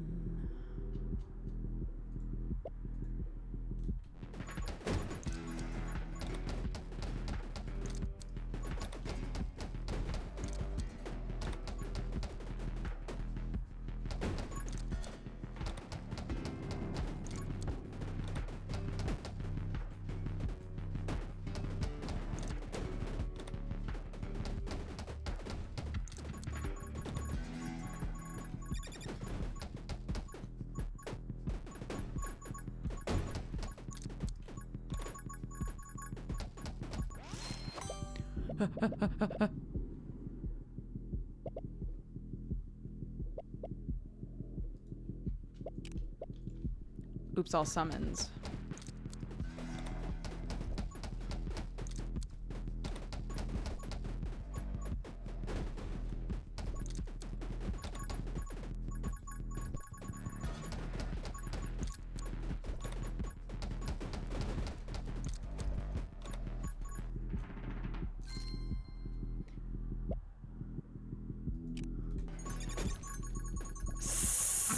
Son of a bitch!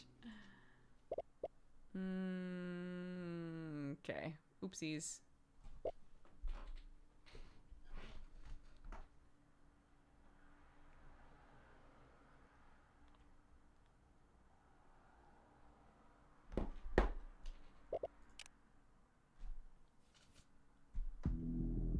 Oh, meant to say quit to menu, but that's okay.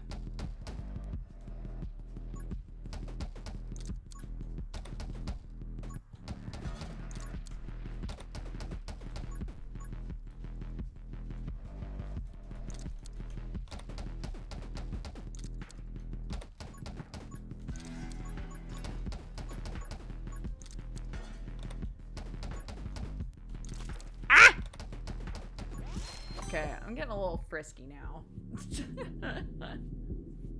I'm very curious about the state of the Burbucks economy.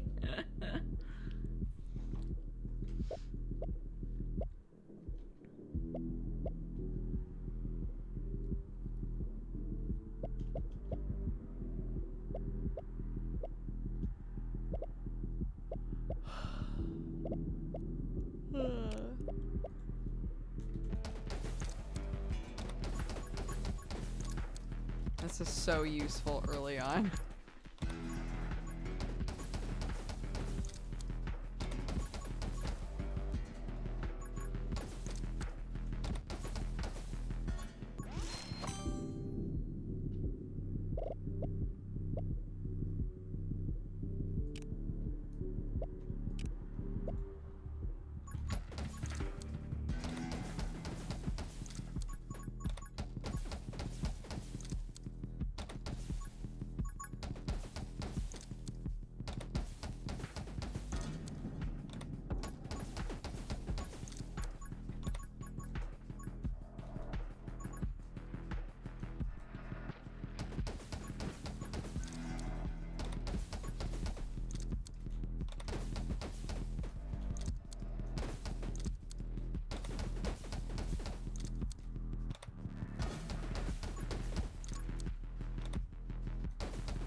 Increase bullet damage and fire rate by 50% when you get hit.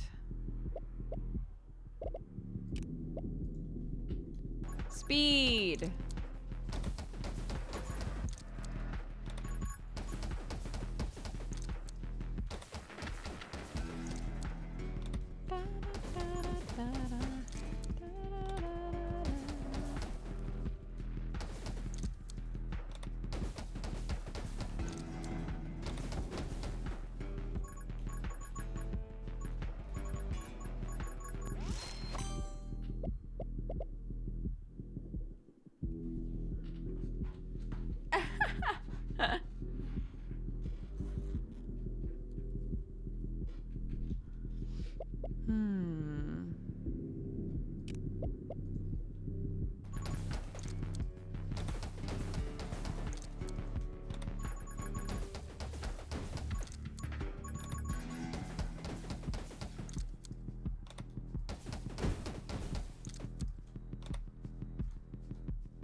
What do I have so far?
Ooh, yeah, let's do that. Oh my god.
I'm gonna die. What the fuck? How am I alive? Oh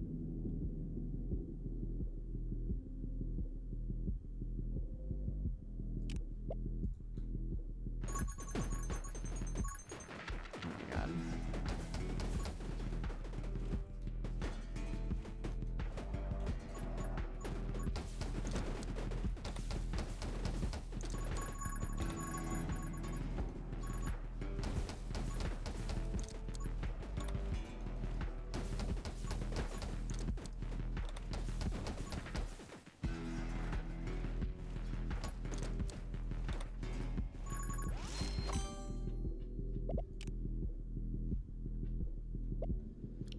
Oh, jeez.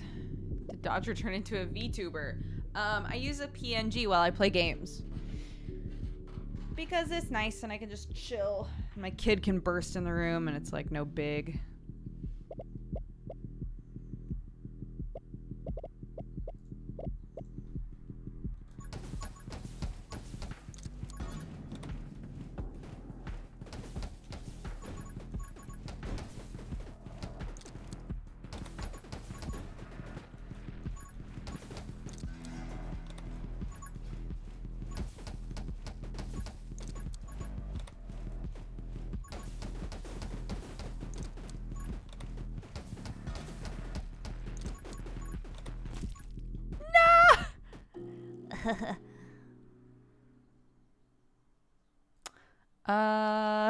Whoops.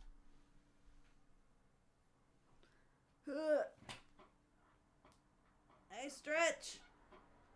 Hey, everybody. Are you shrimping? Hey, are you shrimping right now? Hey. There's nothing there. Why? Because I was shrimping. I was shrimping. You couldn't even see me.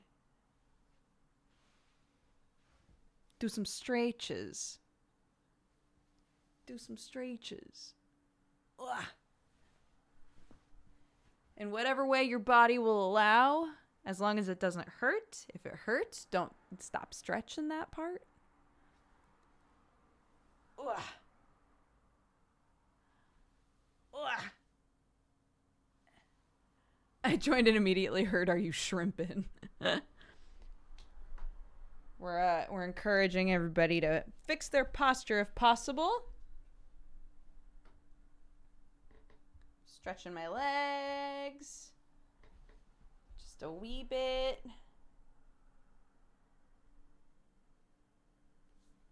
Stretching my arms. Ugh. Ugh. Stretching my fingies. Wiggle, wiggle, wiggle, wiggle, wiggle, wiggle, wiggle, wiggle.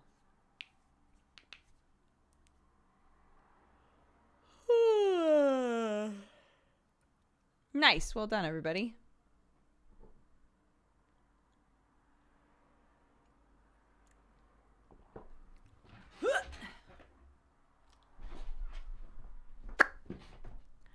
Let me be your woman. Woman, woman, woman. I'm not ready for deadbeats tonight. Sam said the Curious Curios finale was just Stress City.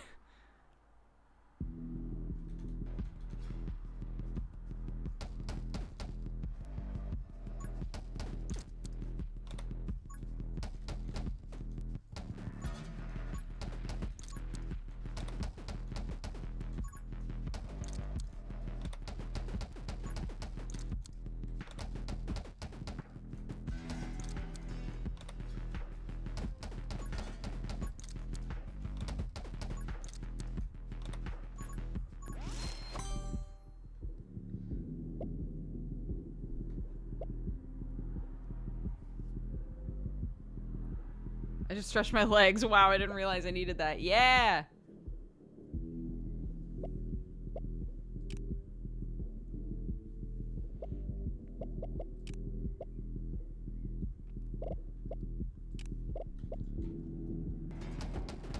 The glare is like a less effective version of the garlic AoE in Vampire Survivor.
We're gonna go to the library today.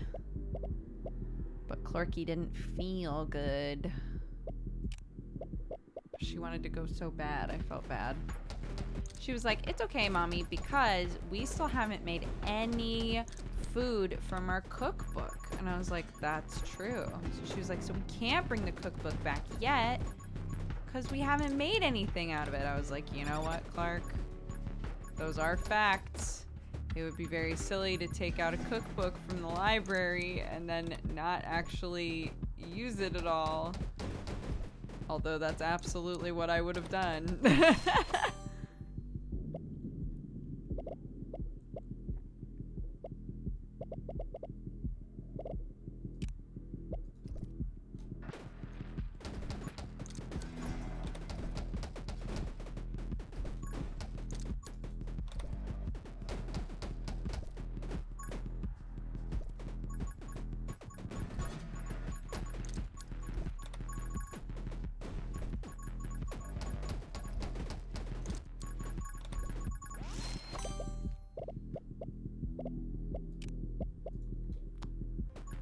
Ah, another summon, you say?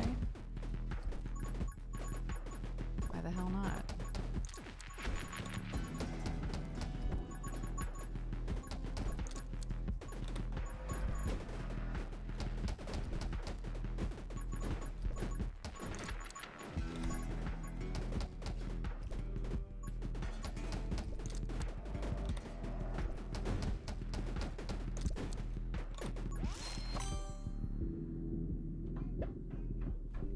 Yes, you can. Hello. Come on in.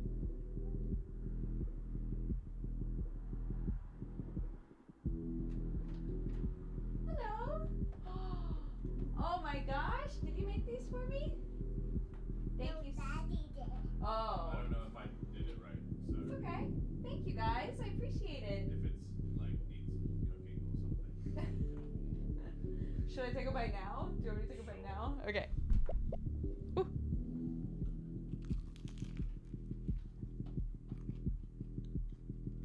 Tastes good to me. Okay, good job. Oh my goodness.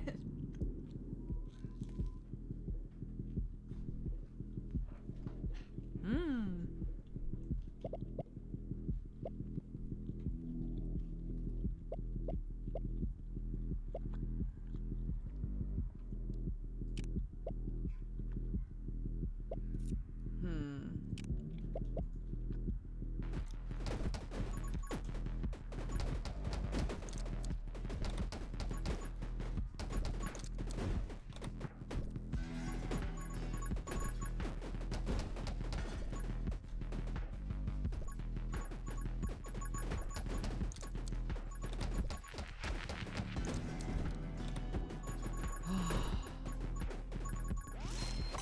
Amazing.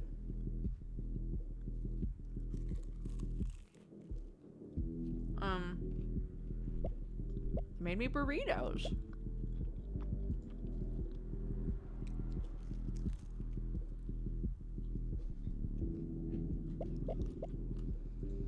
Hmm.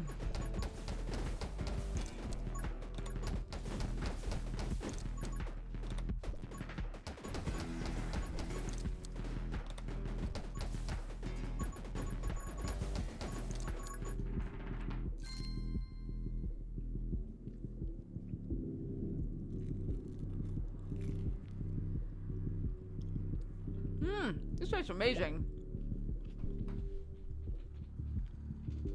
Sam's always like, if it's something I normally make and he makes it, he'll always be like, I probably did it all wrong. And then it'll taste fantastic.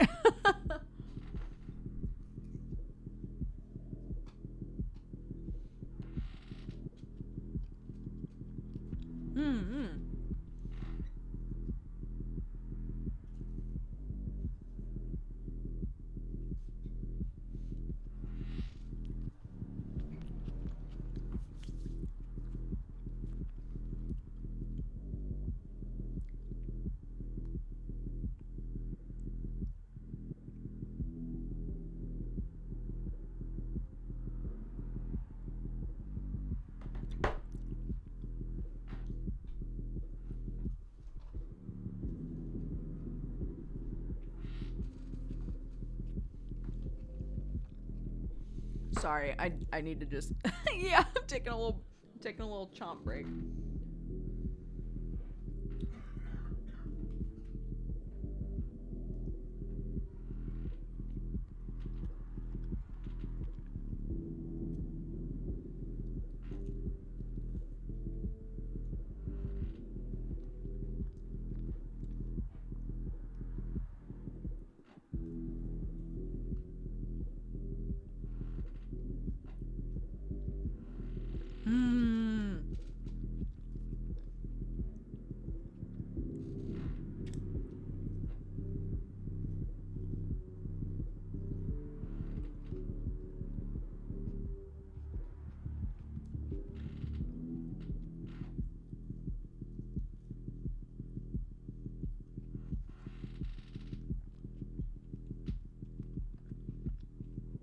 They made me 2, so I'm just finishing 1, and then and then we'll keep going.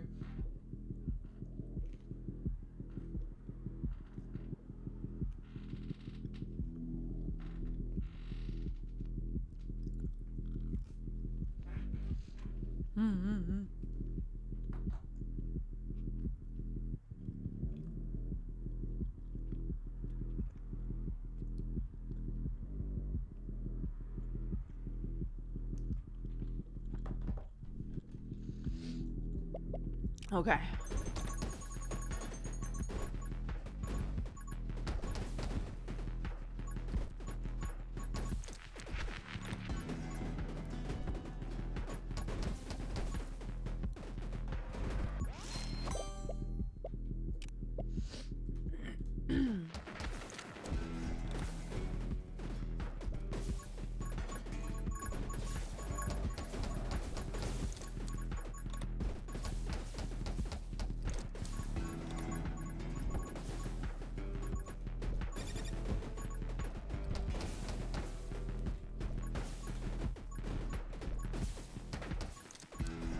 It's very strange to me that it doesn't seem like we're on the choose an upgrade screen, but I can't see what upgrades I have. I find that odd.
Is it just me or does the upgrade sound effects sound like the submitted to the courtroom evidence in Phoenix Wright? I haven't played a Phoenix Wright game in a long time. I'm not sure.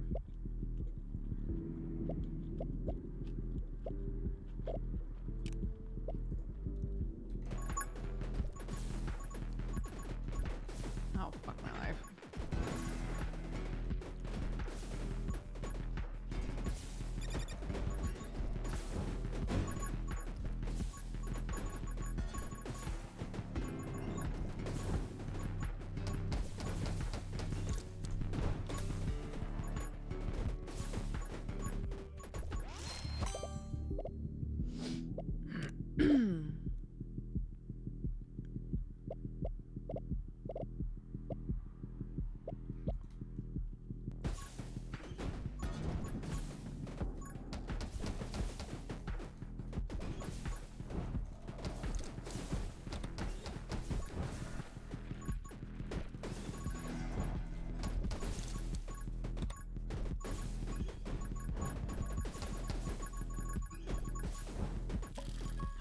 Yes, my baby.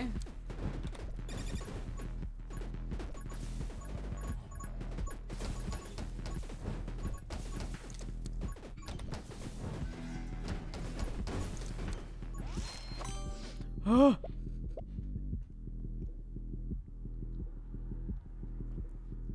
Let's see.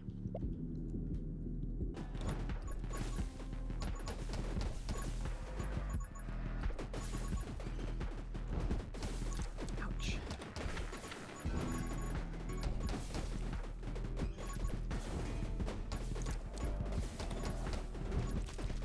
No.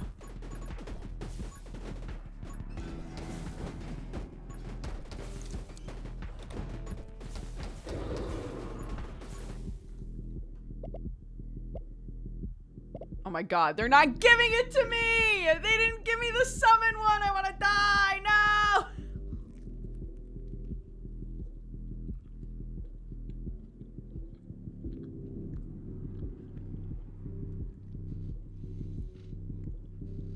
Can't believe this.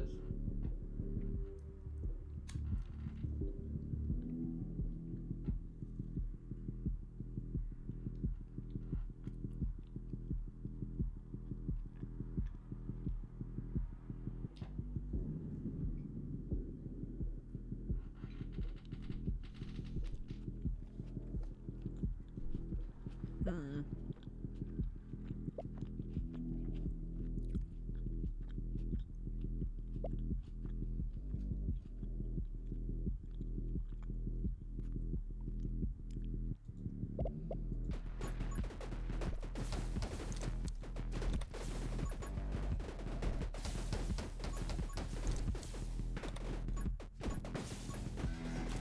Oh, what?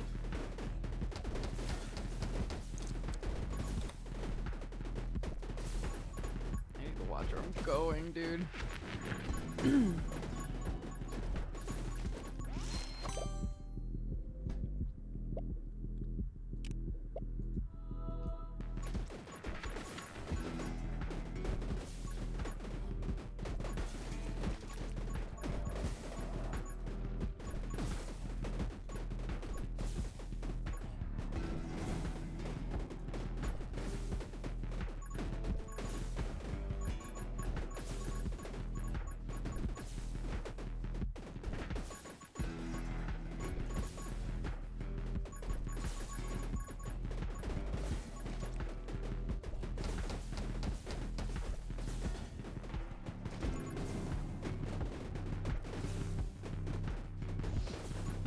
No, where'd it go?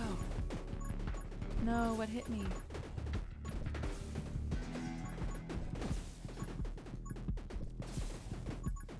Did I hit a tree? Shit.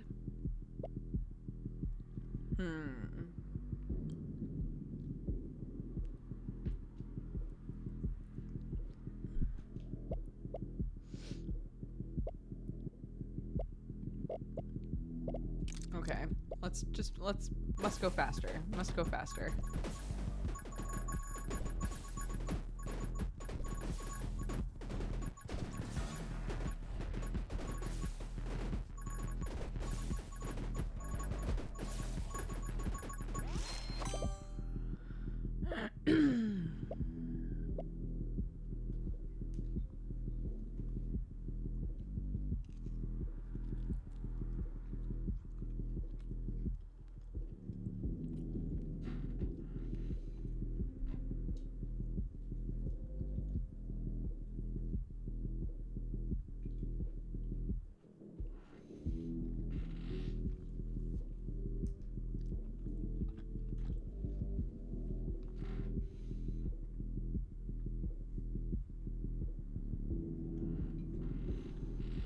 Okay.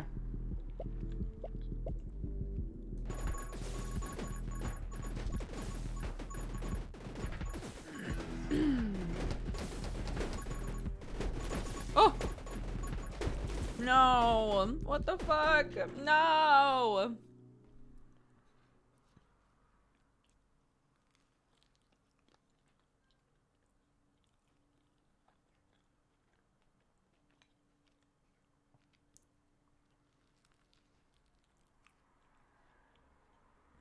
So yeah, I guess my question would be like,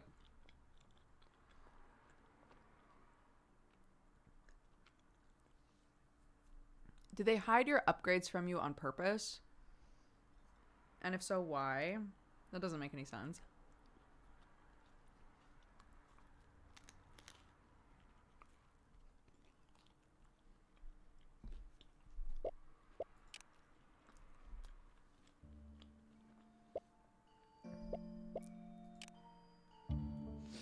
Yeah, we still only have the one character.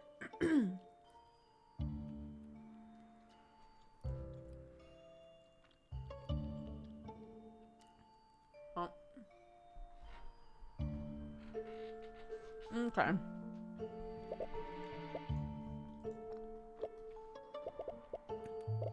So you can choose characters, and I guess the characters,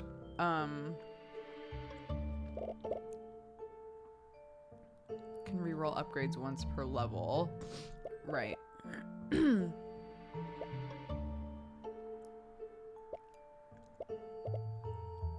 I guess as we unlock each character, they each have their own like special ability, and then eventually we'll be able to choose their weapons as well.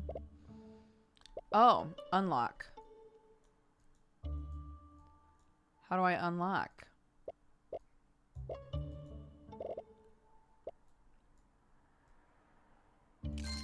Oh, there we go. Oh, I see. Okay.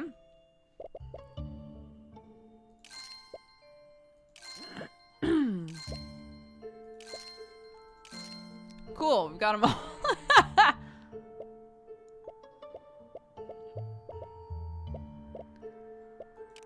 Okay, let's try diamond.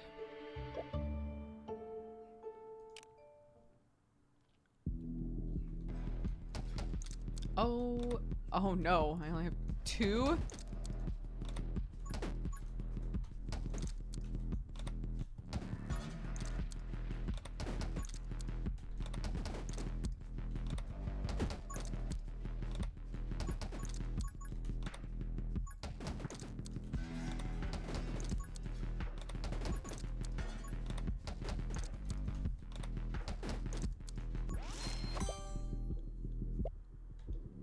Projectiles up. That might be fun. Sure.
seems good with a high projectile number.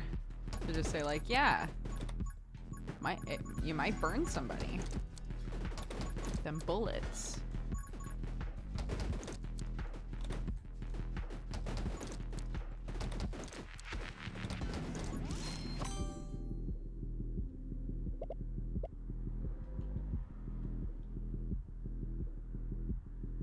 Spread down, but like, but I'll still have the same number of projectiles, right?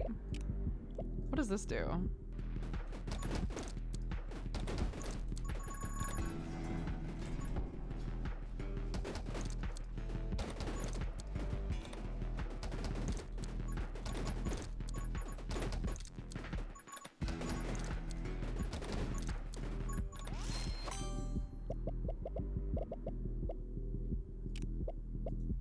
Yes.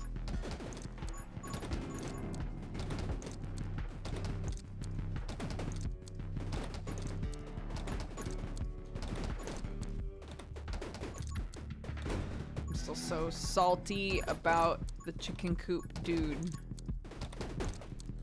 I want to be able to build that this weekend at the latest. See what I mean about the impatience thing? In some ways, I'm so patient, and in other ways, I'm like, where is it?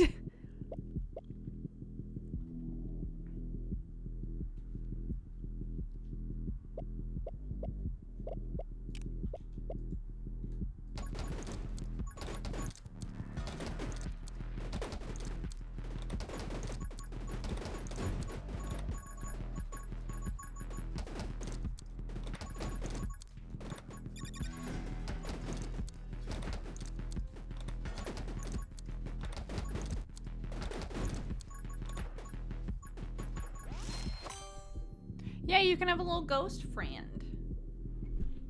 He pretty cute.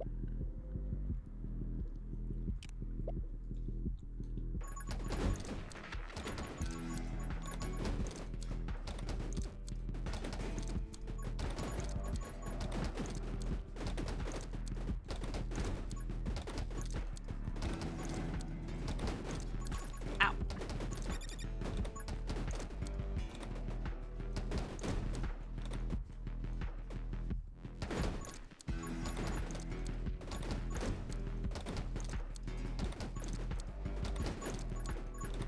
Ooh, baby.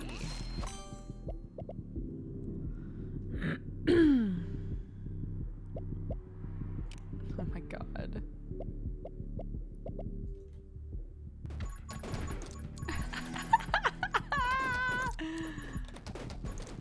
Oh my god.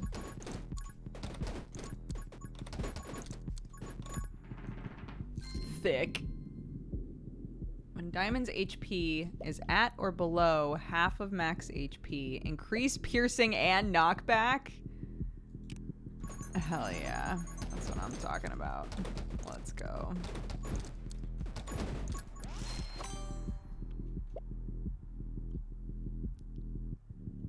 Bullet speed and bullet damage. Reload rate up and max ammo up. Oh my god, yes. Yes, yes, yes please, yes please, yes please.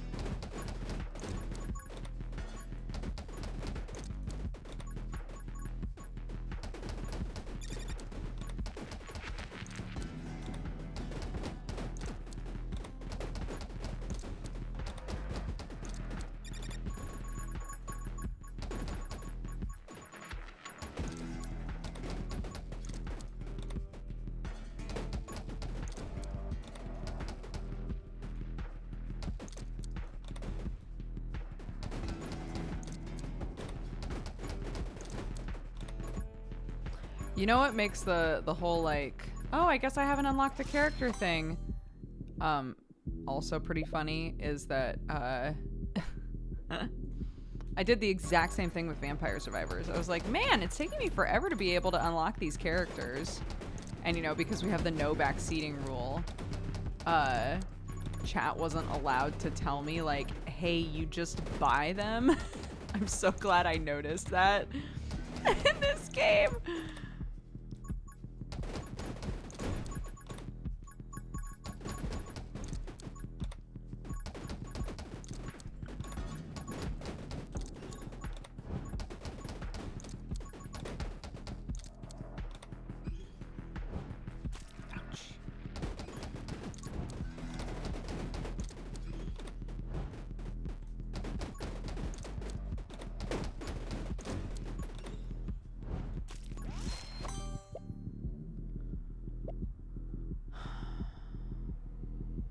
Wait, can I get upgrades a second time? Did I take this last time? Didn't I take this last time?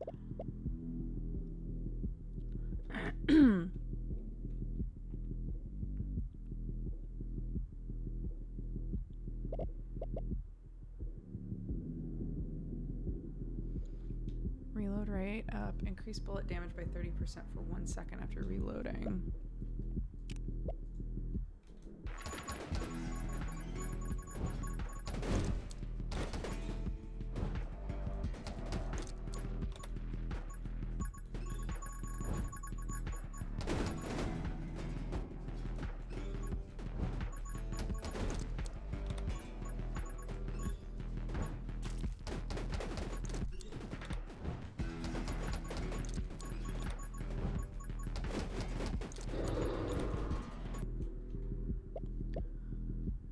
Fire rate, spread, bullet damage, and knockback down.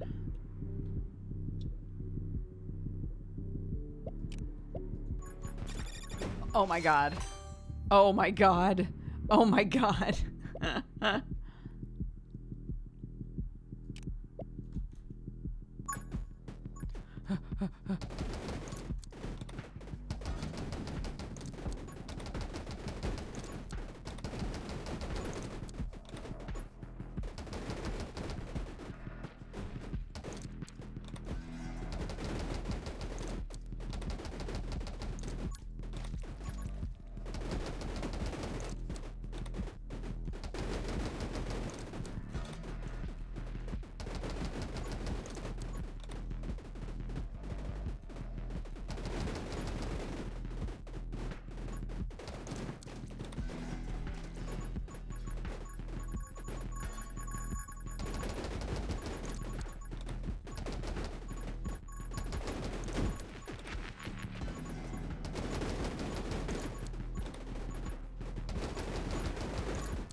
No!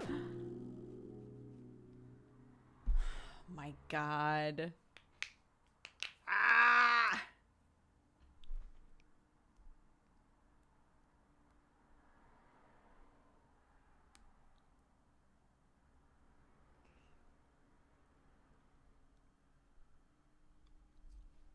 Dude, I was doing so well. I was doing so well. What's up with that shit? Oh. Right, I forgot what kind of weapon I have.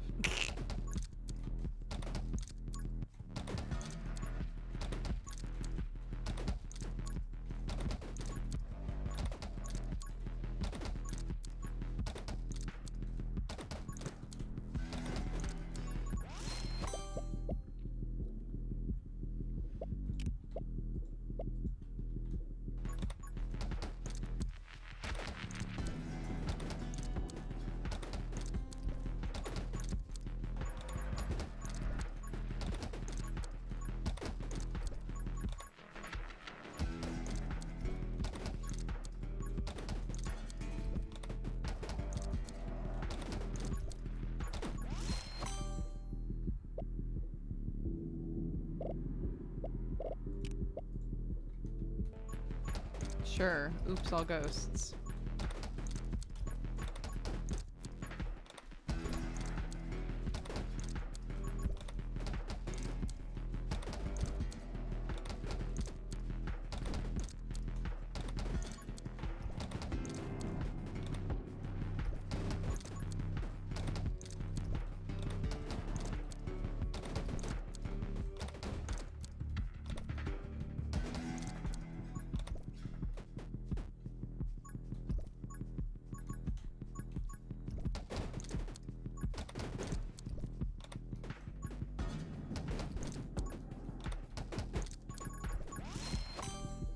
Um.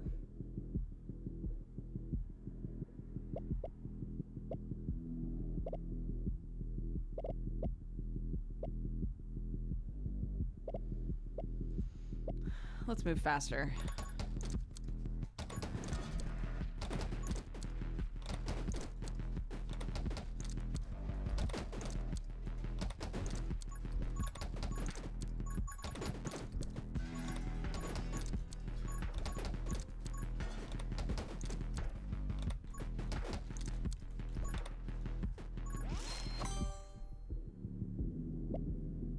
Your ghost friend shoots 2 additional projectiles. Yeah. Yes, ma'am. Good boy.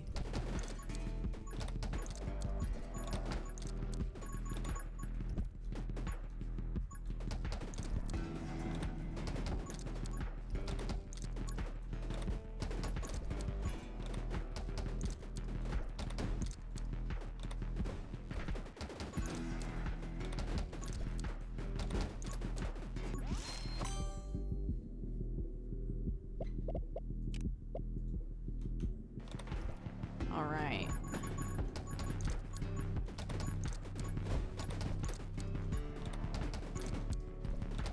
Got my emotional support ghost.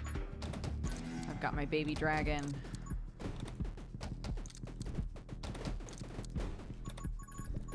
Soon I'll have my knives.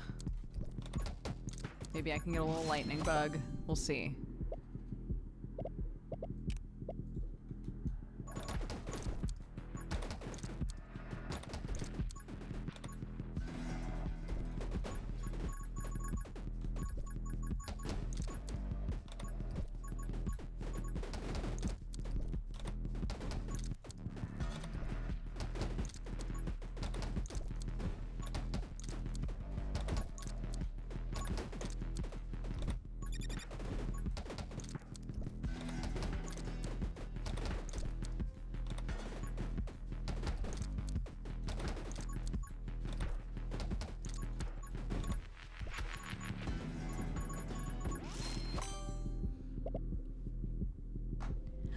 Blazing speed.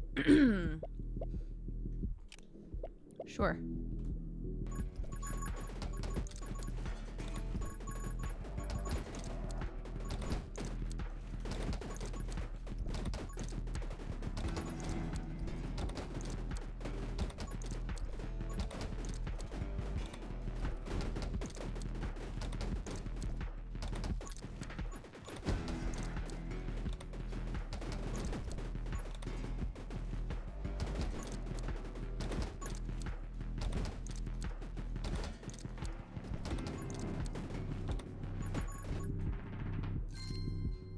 When Diamond's HP... Oh, right. Increase piercing and knockback. Oh, my God.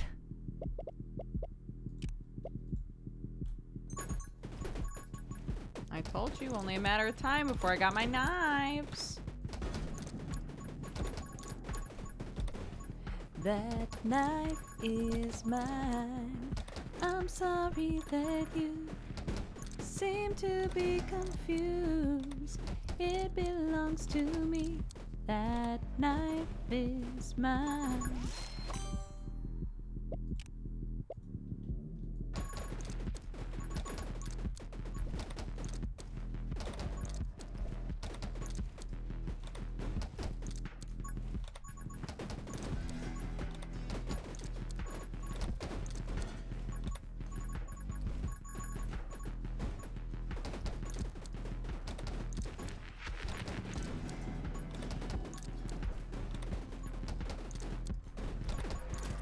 Ow.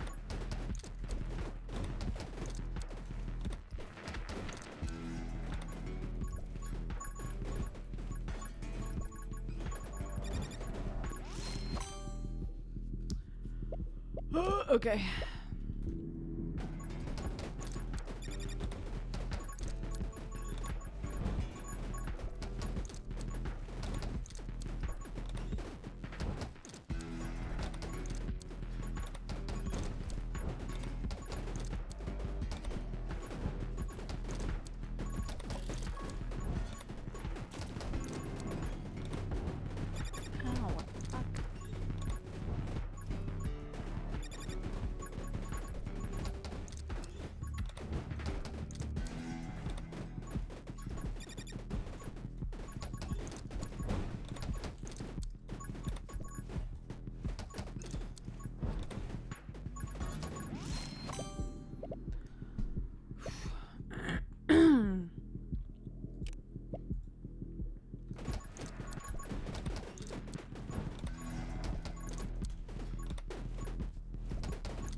Call me. Oh my god.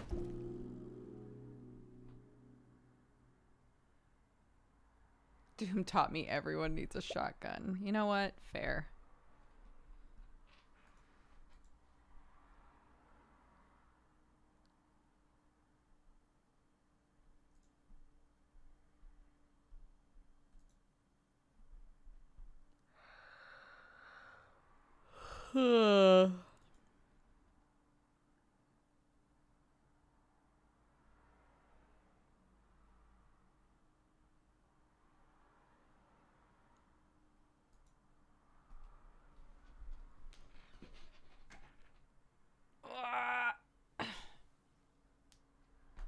Only lasted 6 minutes, dude. Ah!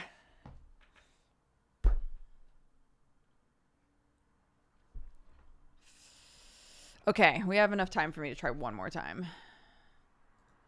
You know, it's like, it's basically written on the tin how long the run is going to take, you know? 10 minutes max. So let's go. Let's go.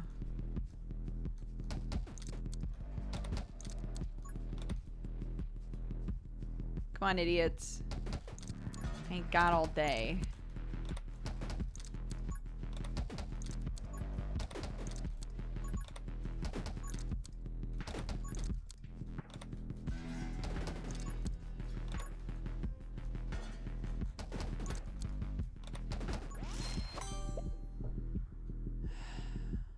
Why is it called 20 minutes till dawn and not 10?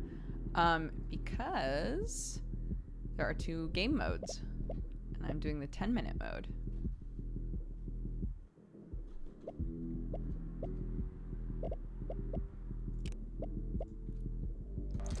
What if I was thicker, stronger, faster, wiser?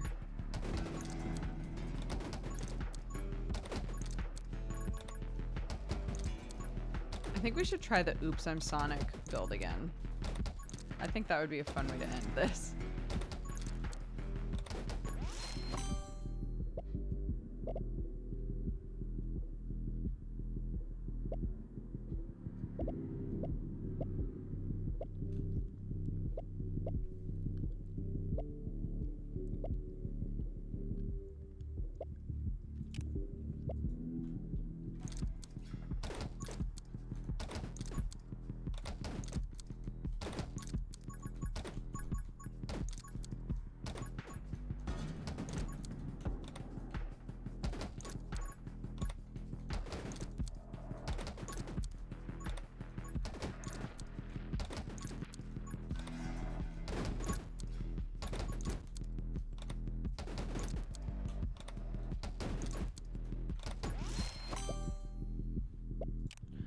Yes.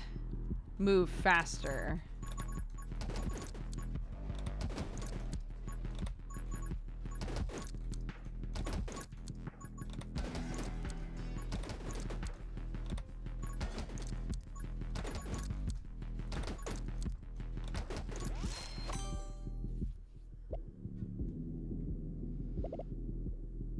Character size, movement speed down. Absolutely not.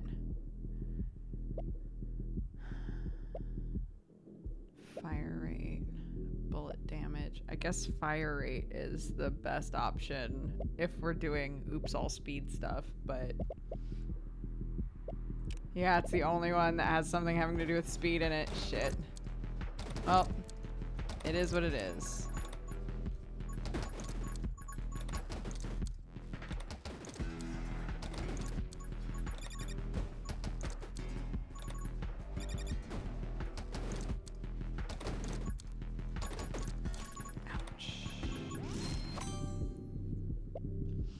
Walk speed up 100.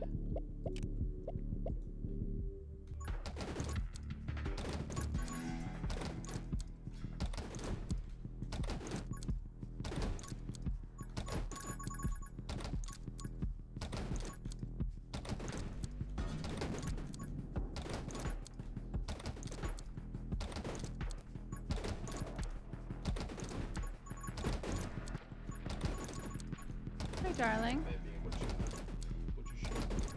I'm playing. It's kind of like Vampire Survivor, except it's a twin stick shooter. Oh, cool. Yeah. Is it okay if I swap with you at 6? Yeah, of course. Because the game show starts at 6. Oh yeah, no problem.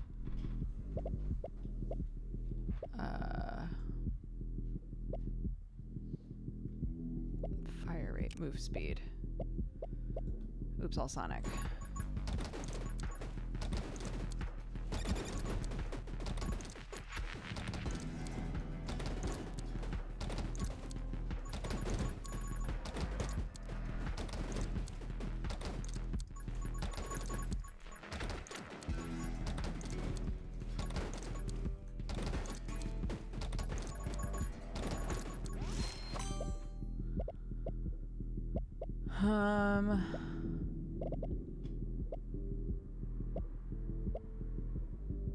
None of these have to do with speed, so I'll just take this.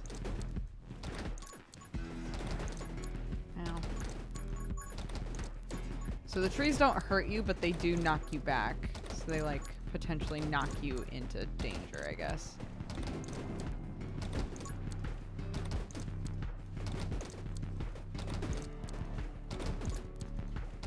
Ow! No! I didn't see you back there, you rapscallion.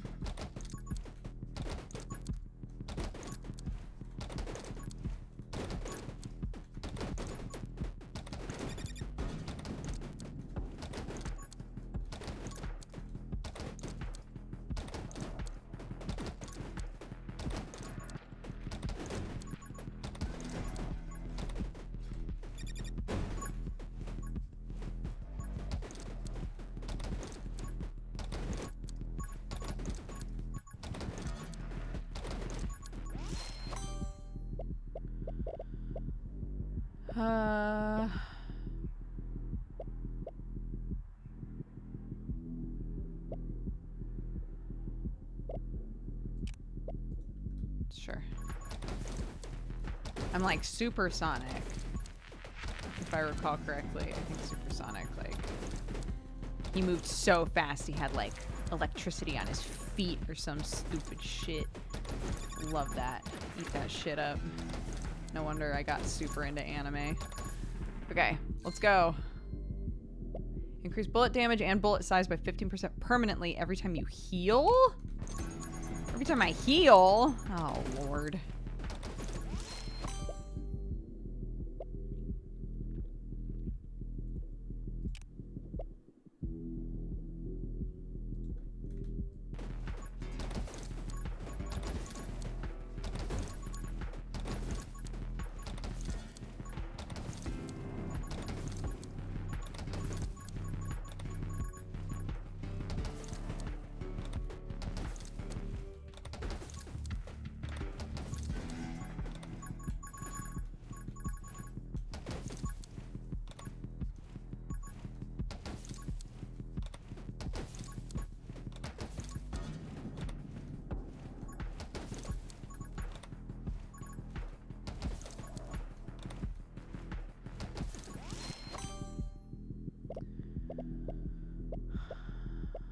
Give me the zoomies. Give me the zoomies.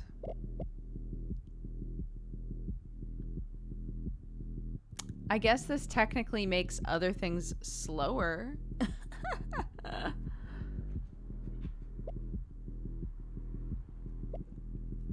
I mean, this character, she doesn't have the ability to heal, as far as I know.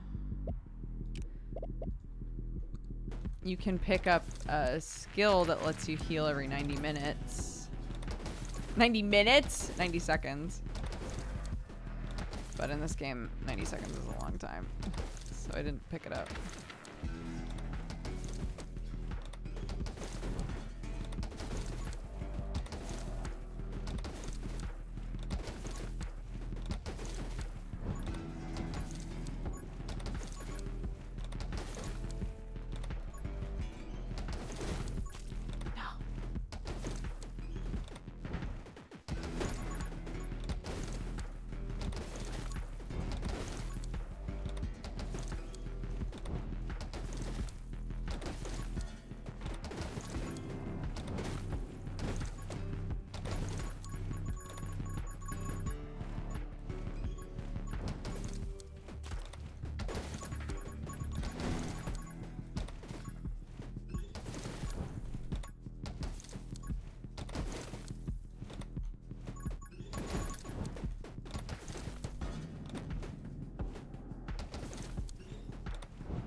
Bullet speed. Bullet speed. It's gotta be it.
Woo! Okay, what do we got? Movement speed, max HP down. Yup. Supersonic, let's go. Ah!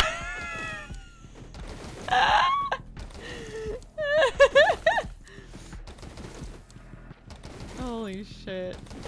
Immediately.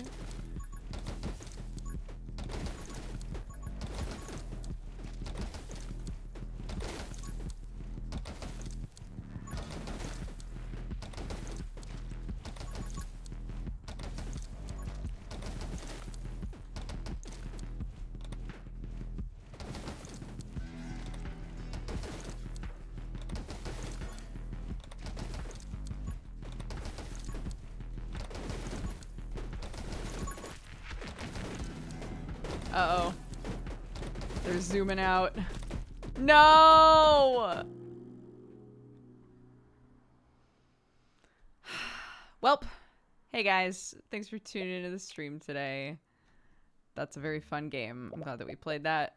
Vampire Survivor had gotten like kind of boring to me, unfortunately, so I wasn't thinking I was gonna enjoy this game very much, but it was pretty fun. Okay. Yeah, thanks guys. Thanks for watching. I appreciate it. Let me double check our feed. Lee Kelly just sent a period as a Valentine. So shout out to Lee Kelly. I'm going to assume that was a mistake and give your points back. I'm opening up Raid Leader if you guys have anybody that you would like to raid. And then... Oh, actually, no. I'm closing it again because Sam literally just said that he was going to stream the second that I'm done. So I'll just send you over to Sam. Actually, I'll text him and tell him to go live now. Are you streaming now? Want to go live and I'll raid you? Question mark? Okay. We'll see. He's already live. Wunderbar. There we go. Okay. Mr. No, thank you for the 9 months. Happy Twitch baby. Meld Iron for the 56. Jerry Reg for the 30. Rudy Patootie for the 18. Bromanity for the 54. Jimmy the Brush for the 44. Hi, Jimmy. Will Cubed for the 69. Dorlugas for the 60. Happy 5 years. Thank you so much. Code 42010 4210. Thank you so much for the 66. Siddalee for the 35. Emerald Soul for the 45 and for the gifted sub. Thank you so much. Kai Sanel for the 88. Watcher for the 89. Double Doggo for the 11. Suchi for the 25. Vertiguous for the 85. Dark Themsby for the 92. Athorn for the 31. Stalia for the 6. Miroth for the 67. 4P Mintheme. 4 p.m. in the a.m. Got it. Did it. Thanks for the 16. Corvin Ross for the 67. Lee Kelly for the 20. Ebony Blackwell for the 16. Sam Skunkworks for the 43. Serenel for the 14. Dr. Cthulhu for the 3. Dr. John for the 63, Mr. Void Dragon and Dead, thank you for the biddy, Starfleet Skater for the 30, Hall Like Hallway for the 26, Kuba the Bear for the 67, Etorix for the 4, and Boxed Cake Mix, thank you so much for the 8 months. I looked away too quickly. All right. We're going to go say hi to Sam, my sweet love, my husband. Go say what's up. Spread love, spread joy. I will be on Deadbeats in about 3 hours. So if you're looking for a high-intensity cop drama D&D game where I play a good boy, police boy, cop boy, then you can come watch that. Otherwise, I will see you guys tomorrow for our normal stream. So long, bye-bye.